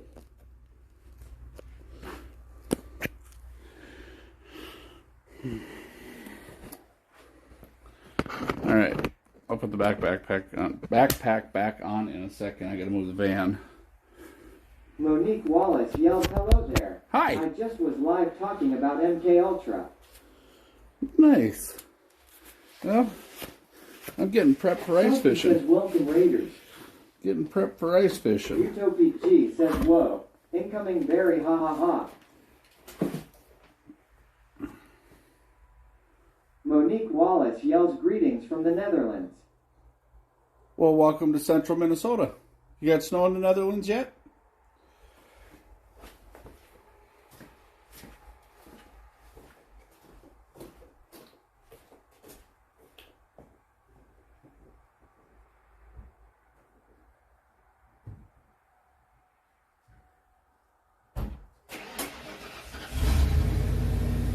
Utopic G says Amsterdam represent. Dash says texted you.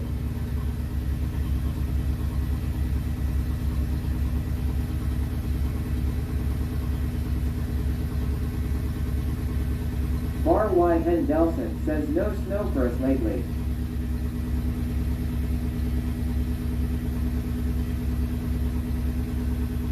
Monique Wallace says nowhere into the fall here and no snow here yet.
Done.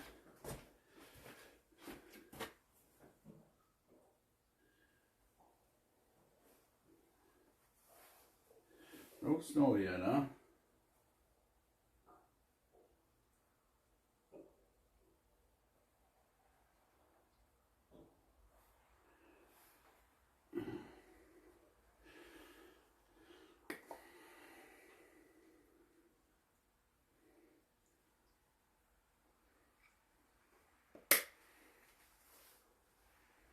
I've got $2 in the jukebox. Fish House Nate says should take a C out of van so salt don't get on it.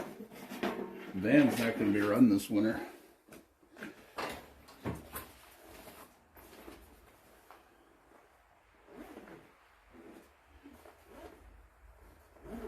And don't matter, I'm replacing that one anyways. Going to a bigger one. Going to a bigger one. That's just a used garage sale special. We learned that that one's not big enough for the van. On them real hot days, it's not. So I'm gonna replace that one out. Probably go double the size on it. Okay. Let's go for a 4-wheeler ride.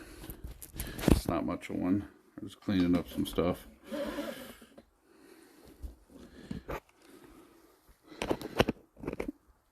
I got any boogers up there?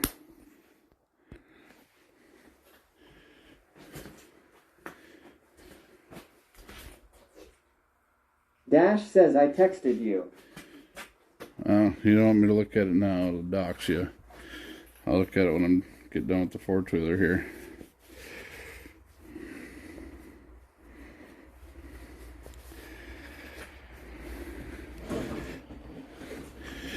Alright.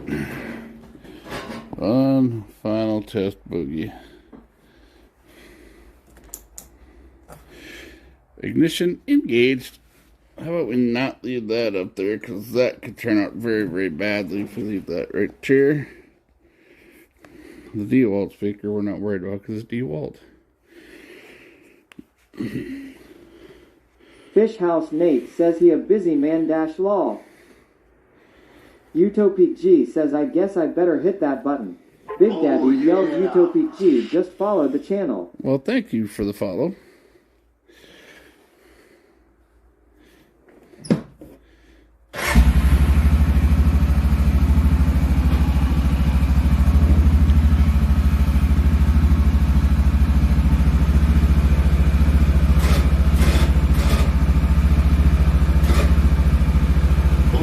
Monique Wallace, just follow the channel. Hey, you ever follow? Yvonne Groove 1, just follow the channel. Hey, you ever follow?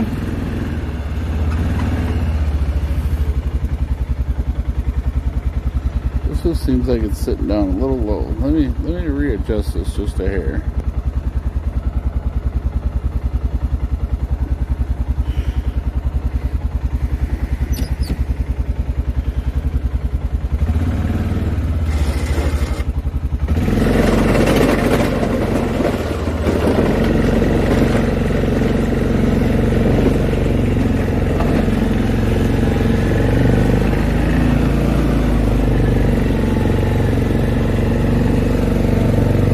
Yvonne Groove 1 says, let's go there. See, we're not allowed to push the snow on the street, but if you push it right down by the street, that way when it melts, none of the shit runs in your basement. And you back up a little bit. Oh shit, we might actually have to lock her in Ford Digger. Damn. Been plowing all day, two-wheel drive.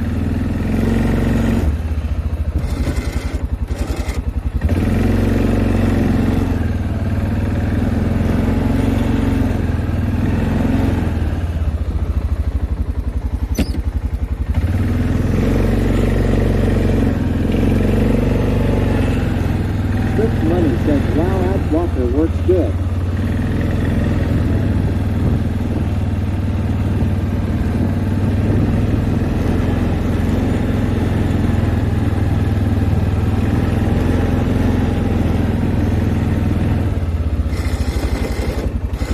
First in the paces. Gotta move the lawn scooter too. Looks like you guys get to go for a little bit of a lawn scooter ride.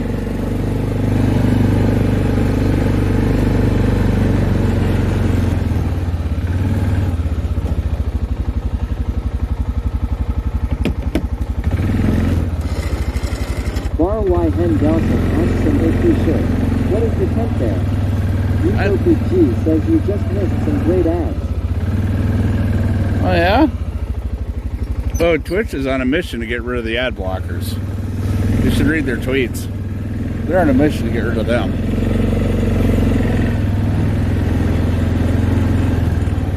They don't like ad blockers.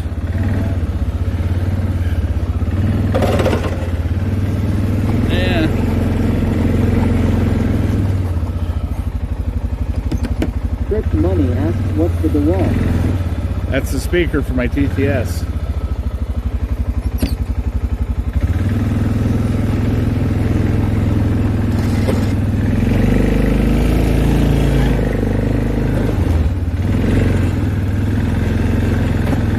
Oh, okay.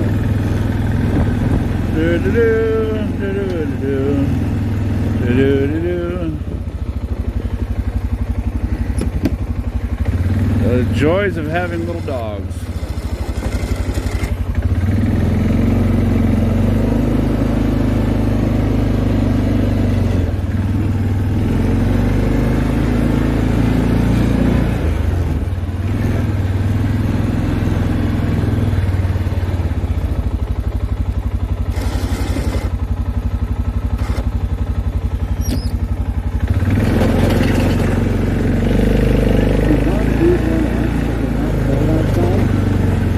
For most people it is. I'm known as the Minnesota polar bear. As long as my hands, so far I've got this neuropathy shit figured out. If I can keep my hands and my feet warm, I don't get cold. Dash says he's gonna plow the whole yard so he can mow one more time yet this year. Fucking right. I like my lawn scooter.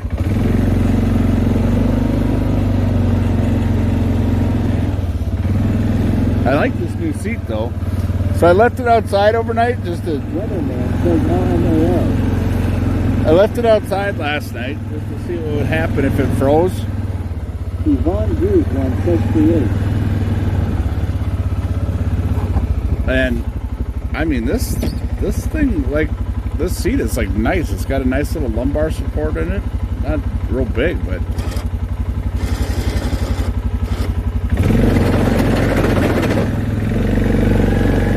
got $2 in jukebox. That lady's looking at me crazy like that Julio is out there plowing his yard right now. Well, yes, I am.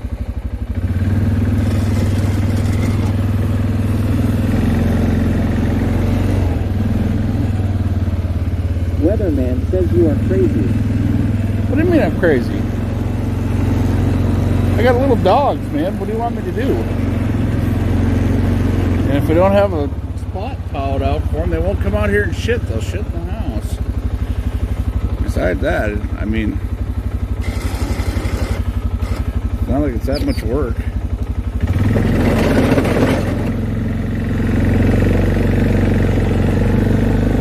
Dad says gotta give the puppy somewhere to poop.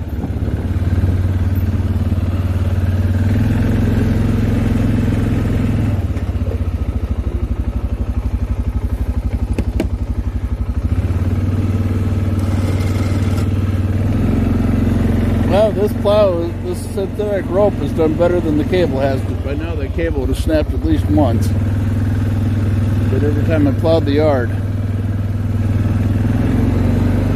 So far, I am thoroughly impressed. This house mate says spread the poop out.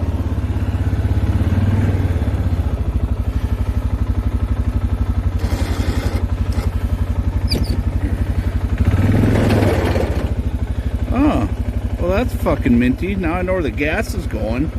There's a fucking breather tube right there. And it's missing the valve. I was wondering where the hell the gas kept going in this thing. It's right there. Son of a bitch.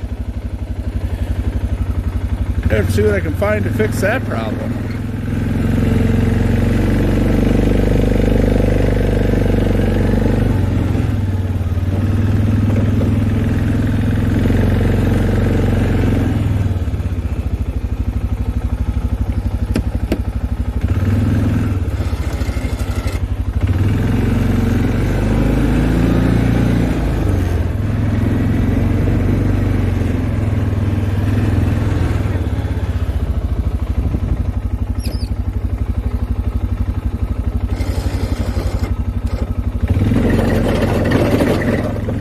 Get up there.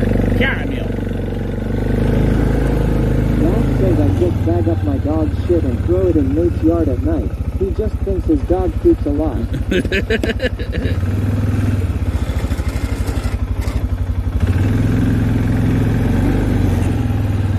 Good enough, but them two dogs ain't got enough room to crap there.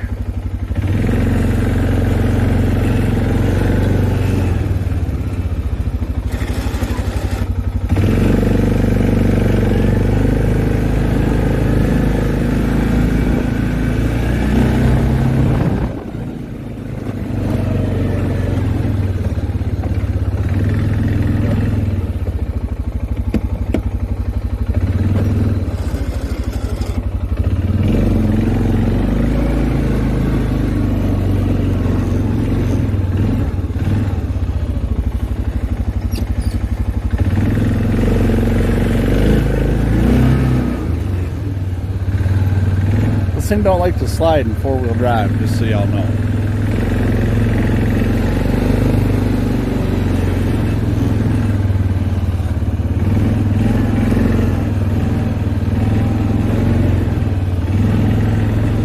This side I'm not worried about. I got this side of the house banked up really well. Then you put her back in the two digger.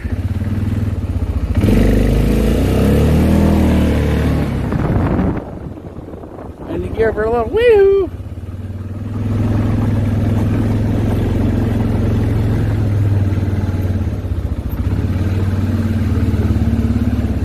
Fish House Nate says, watch out Dash, I've got a 5-gallon cow full ill dumped in your doorstep.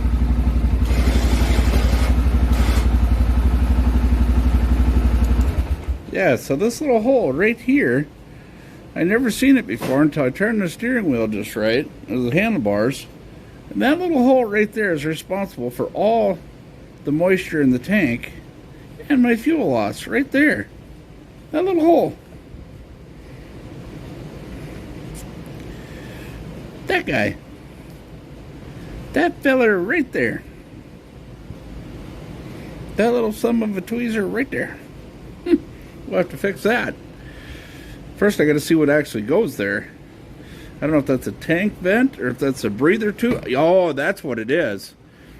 Yeah, that's a breather tube. I bet you I got a piece of hose that fits right in there.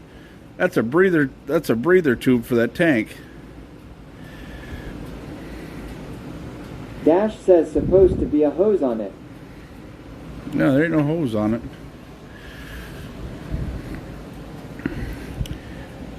Well, we'll have to fix that. I think I got some hose. Matter of fact, that blue hose I showed you, I think will fit on there because that's a snowmobile gas line. So that should fit.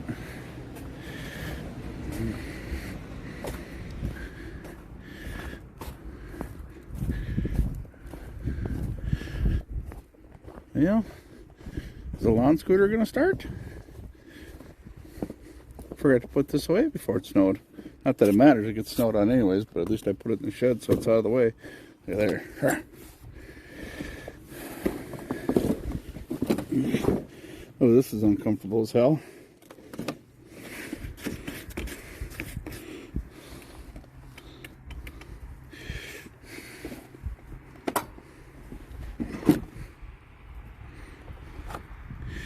Uh-oh. Battery's dead.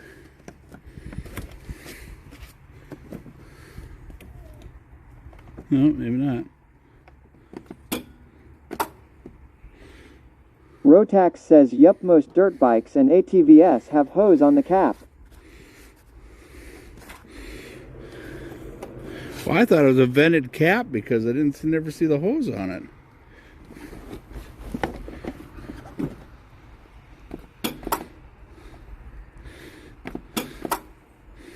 Well, this is gonna suck. Oh.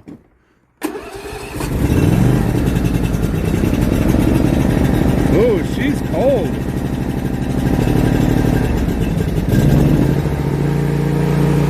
Old snarf black there, do you see that?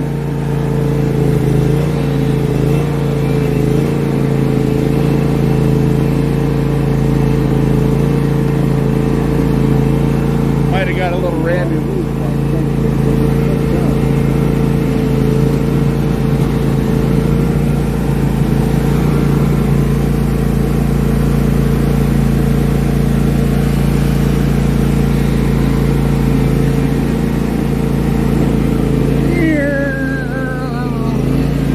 Snowbogging with a snow scooter.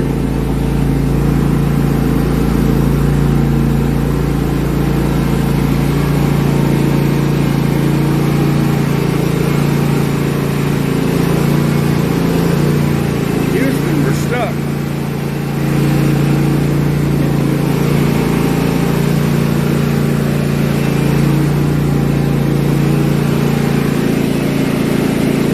Doing burnout.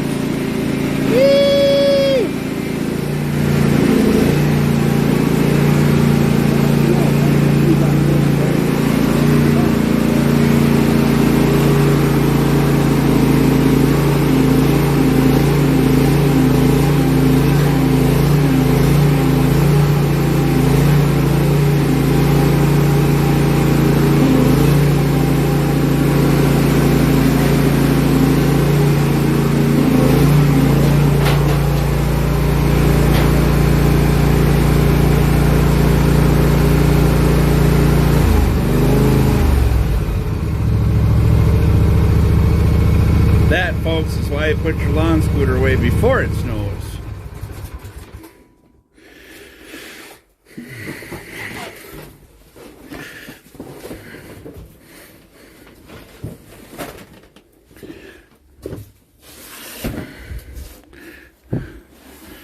There. Look at that rooster tail. That's a freaking mud machine right there. Look at that. Plowed snow all the way up with it.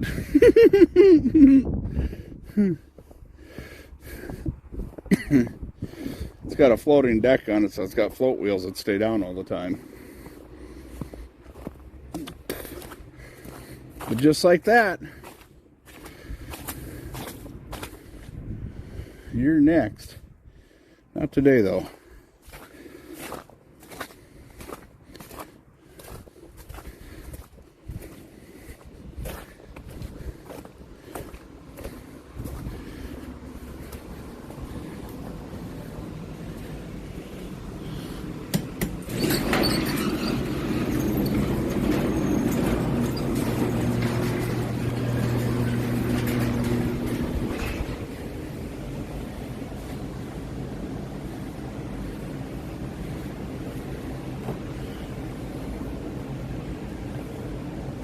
Bet you if I'd had some good old freaking mud wompers on there, she'd have walked right up in there. That shed is falling apart, but it offers enough protection for that lawn scooter where I can get out in that lawn scooter next spring and she'll pop right off. So, because then what I'll do is I'll take the snow blower, start piling snow there. And on the warm days, it'll thaw it out. May not be most people may not agree with it, but that's just how it works around here.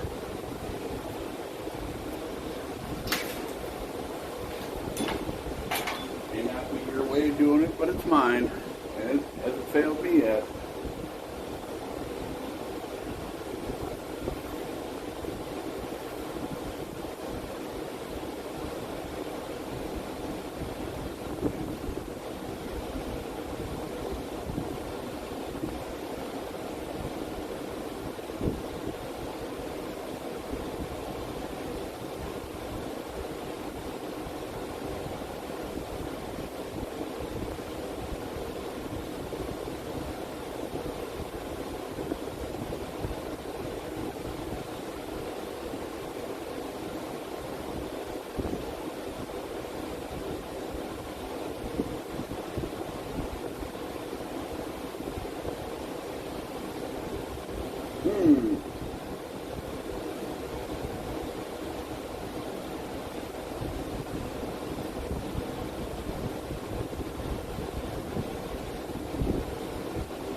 Oh, good grief!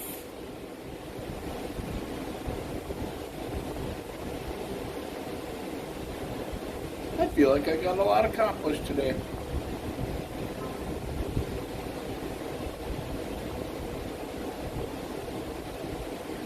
How about you?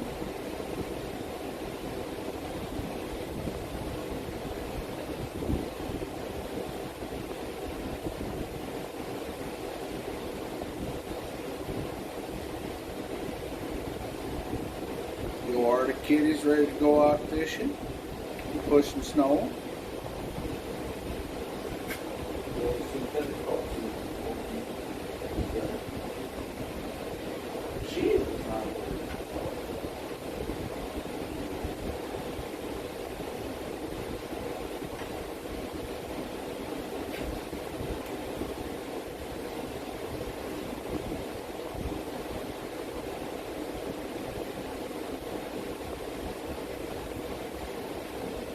Tomorrow I think I'm going to work on the basement. Big Ten Outdoors says you deserve a dip. Good job. Oh, I always have a dip. I don't have to earn one of them. I just have them.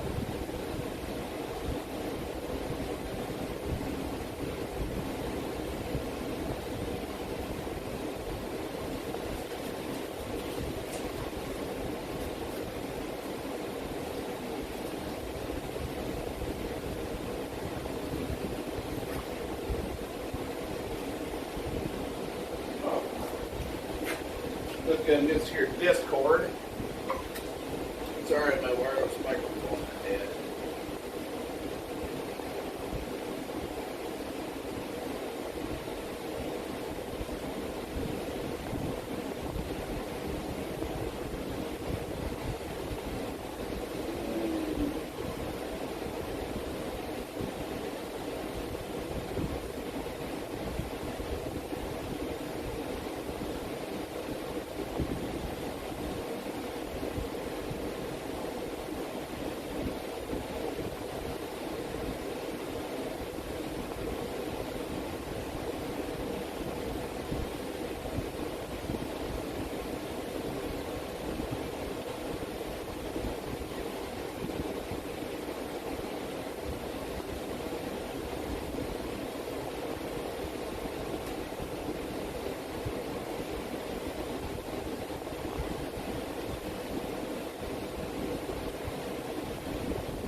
Damn, OG, I don't even. He got it set up in front of his computer stuff. I don't even know why the hell you want to leave the house.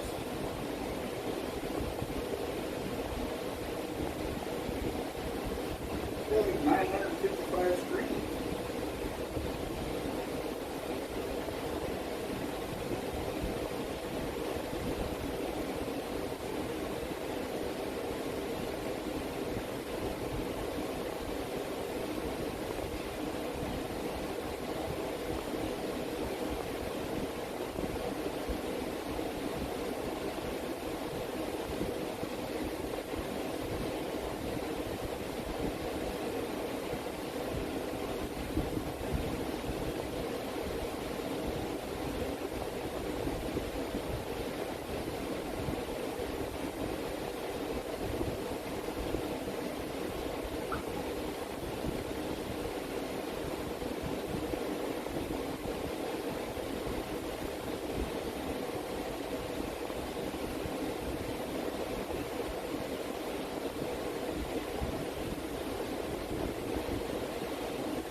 Done.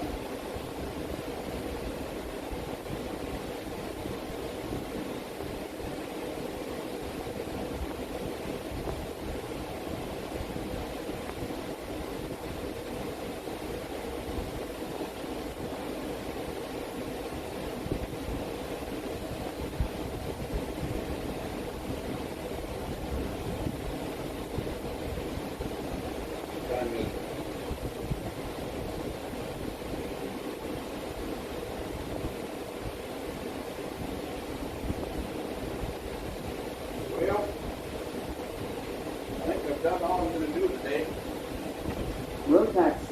all be dipped in shit, a 5.3 Silverado with a bad ignition coil.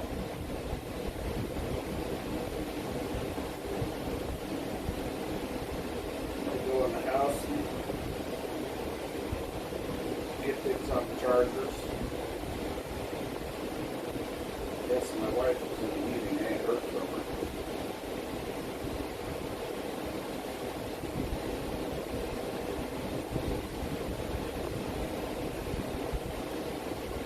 I figured the camshaft was wiped out on cylinder 8 intake valve law. Damn.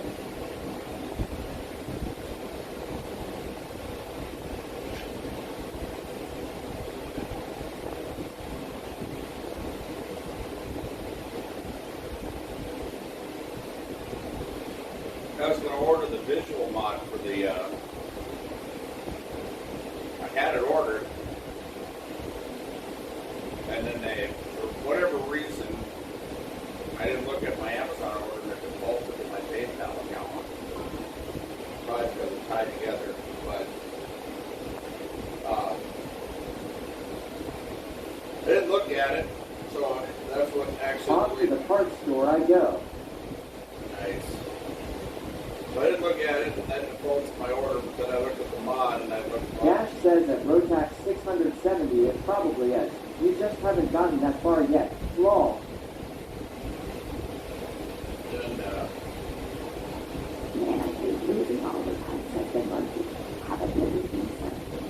Rotax says true. I don't feel like I quite did done today. Dash says at MRNED, Flanders, good afternoon, sir. I got a lot more to do, though.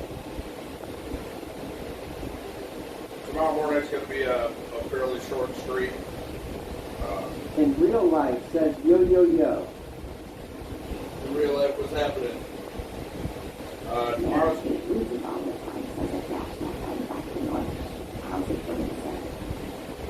I'm going to be a fairly short stream tomorrow because we're going to go deliver the expedition. I don't have anything in there for streaming. I'm definitely not wearing a backpack in there. Because as we found out in the van, backpack and gear don't fit. So I've got to get some more of those quick disconnects so that way I can pop it on the backpack and put it on the dash. We're this close. The dongle should be here any time. Dash says at MRNED, Flanders, good. Getting things buttoned up around here before winter. Main thing is I got all the outside stuff done. Everything outside is done. That was my main thing. Because like now I can putz around in the garage, in my basement, do whatever. But my main thing was getting the stuff outside finished. I didn't realize that he was going to bring his car full of car seats, otherwise the shit that I cleaned up at the yard would have been in the car.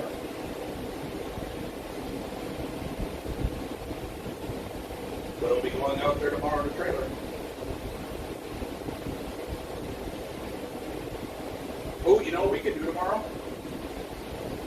I know what we can do tomorrow. We can take this generator, we can top it off to bring it out there, and let it run all day and hang out the Redneck Ice Castle. Start putting some gear in there. That'd be a good thing to do. I really want to see how long this thing runs. So if this thing is not that bad, with a little bit of load I'm going to put on there, I'm mounting this thing to the front of the Redneck Ice Castle. And I'll figure out how to box it in and keep it quiet.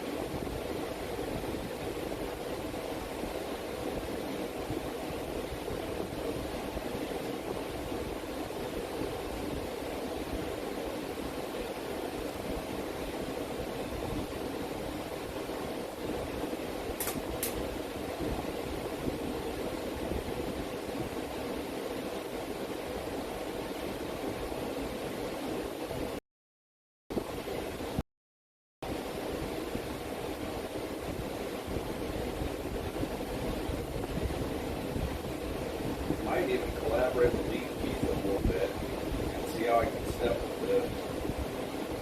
If I mount it to the front of the Redneck Ice Castle, I can actually step up the exhaust and I can actually run it down underneath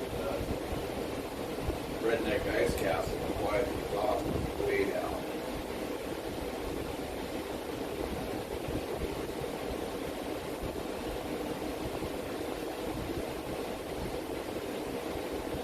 Step it all the way up to a 2.5 inch pipe and run it down the camper the way it's on the frame.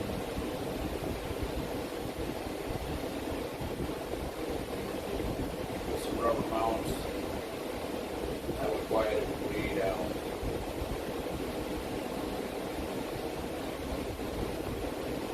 I just got to figure out where its air intake is, where it breathes from, and that I gotta leave open.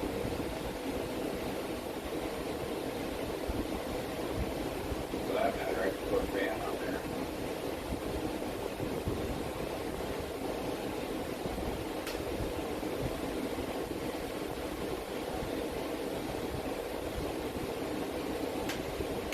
Because like the whispers and stuff, they're just bending out the back. They got a couple of little portals got in the mount. This is not that bad on fuel. I like the fact that it has a cage on it and I can mount it. I'm gonna go jump through a shower. Be back in a bit. Tim Four brother.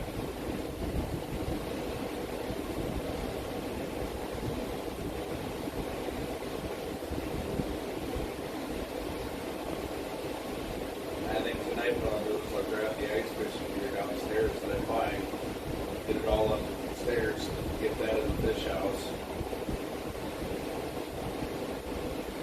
Then when I get everything in there, we have to unload whatever we got unloaded, Jason's work around it, but that way he knows exactly what's in there. I got 2 100-pound cylinders that I'm putting in this year.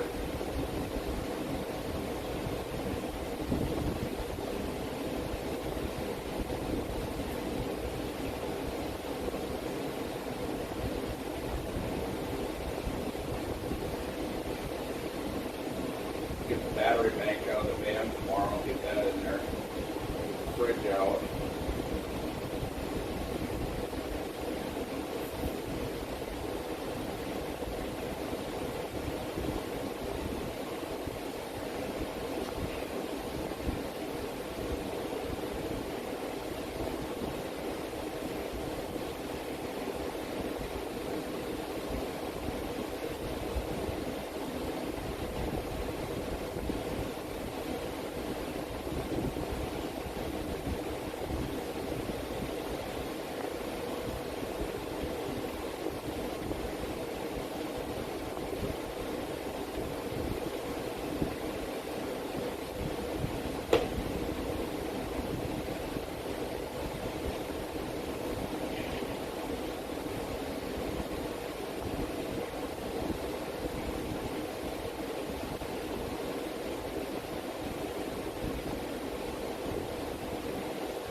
Realistically, take the diesel heater out of there again this year and run that one.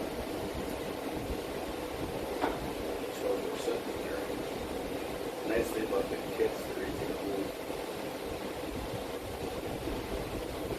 That's the one nice thing about it.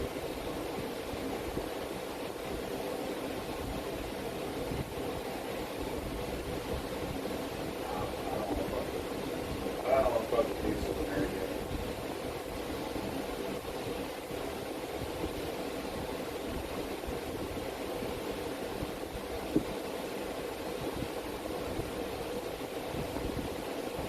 Get me a propane house furnace to put it in.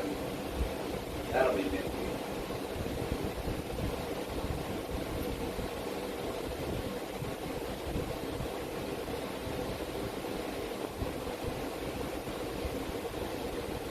Put a big old propane house first, so I'm never gonna worry about being cold again.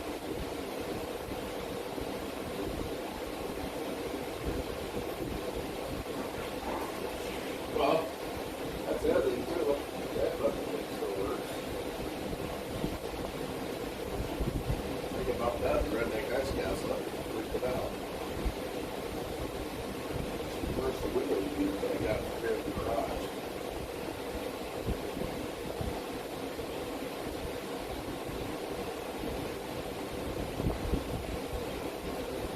I've been looking for something.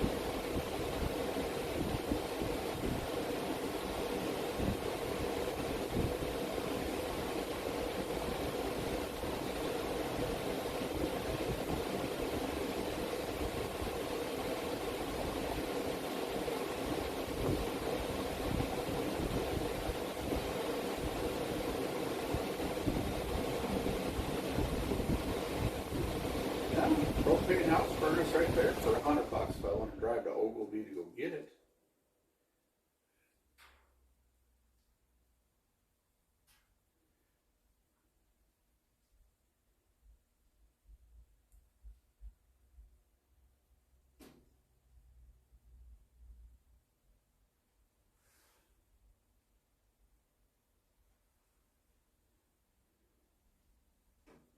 $150,000 BTU.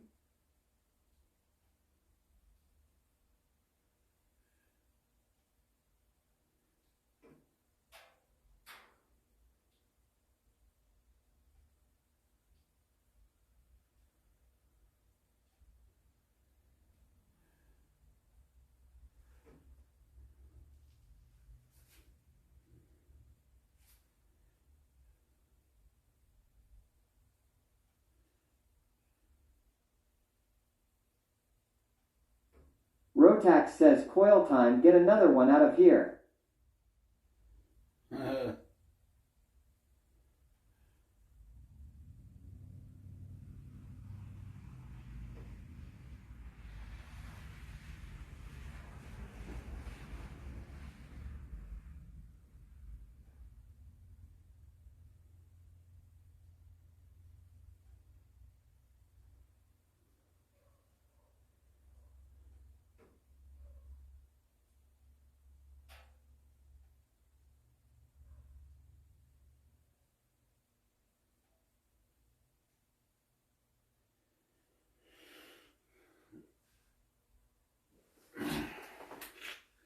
Change the orifice up in my shop, bring all my freezable shit down in the basement, just take my shop furnace, put it in the fish house, change the orifice out of it.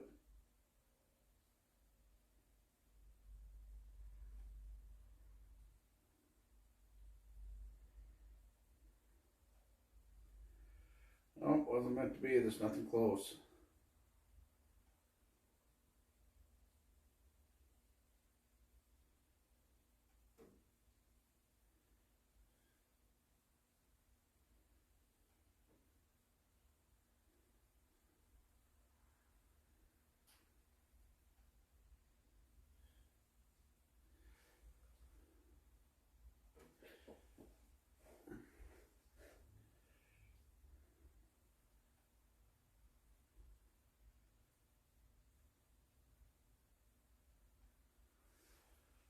Boy, people are trying to get rich. I can tell you that right now, they're trying to get rich.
I want to drive an hour and a half to Princeton, 3-hour round trip, I can get a hot dog heater.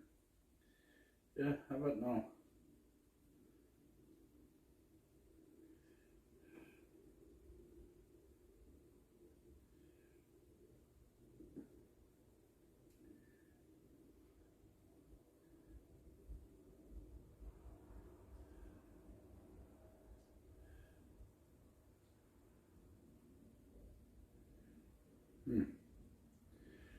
Alright, well, who the hell is on?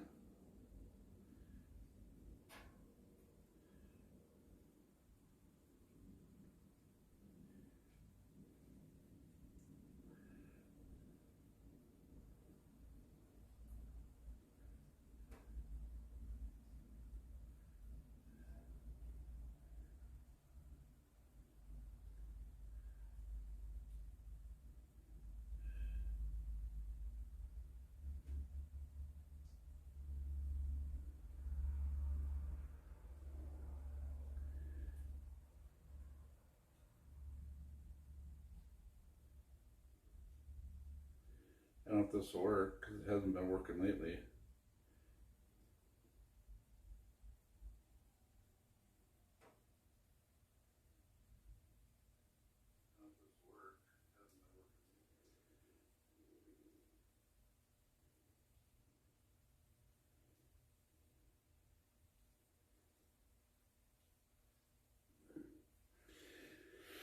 And it's not.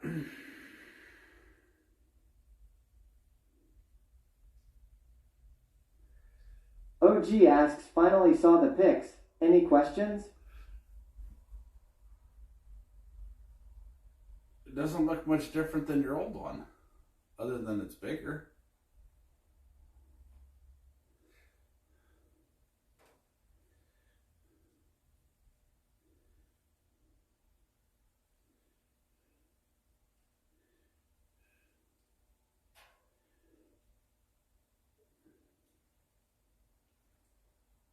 Two times the capacity.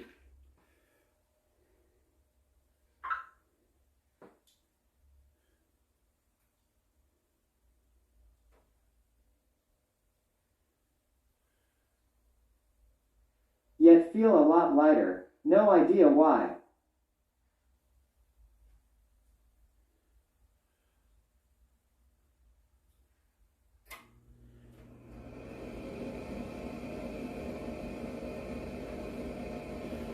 Alright guys, I'm fixing to raid out. I'm hoping this works. We're gonna go raid Fineo. He's actually out fishing. So with that being said, y'all keep it cool, keep the bottoms up, and I'll catch you tomorrow morning.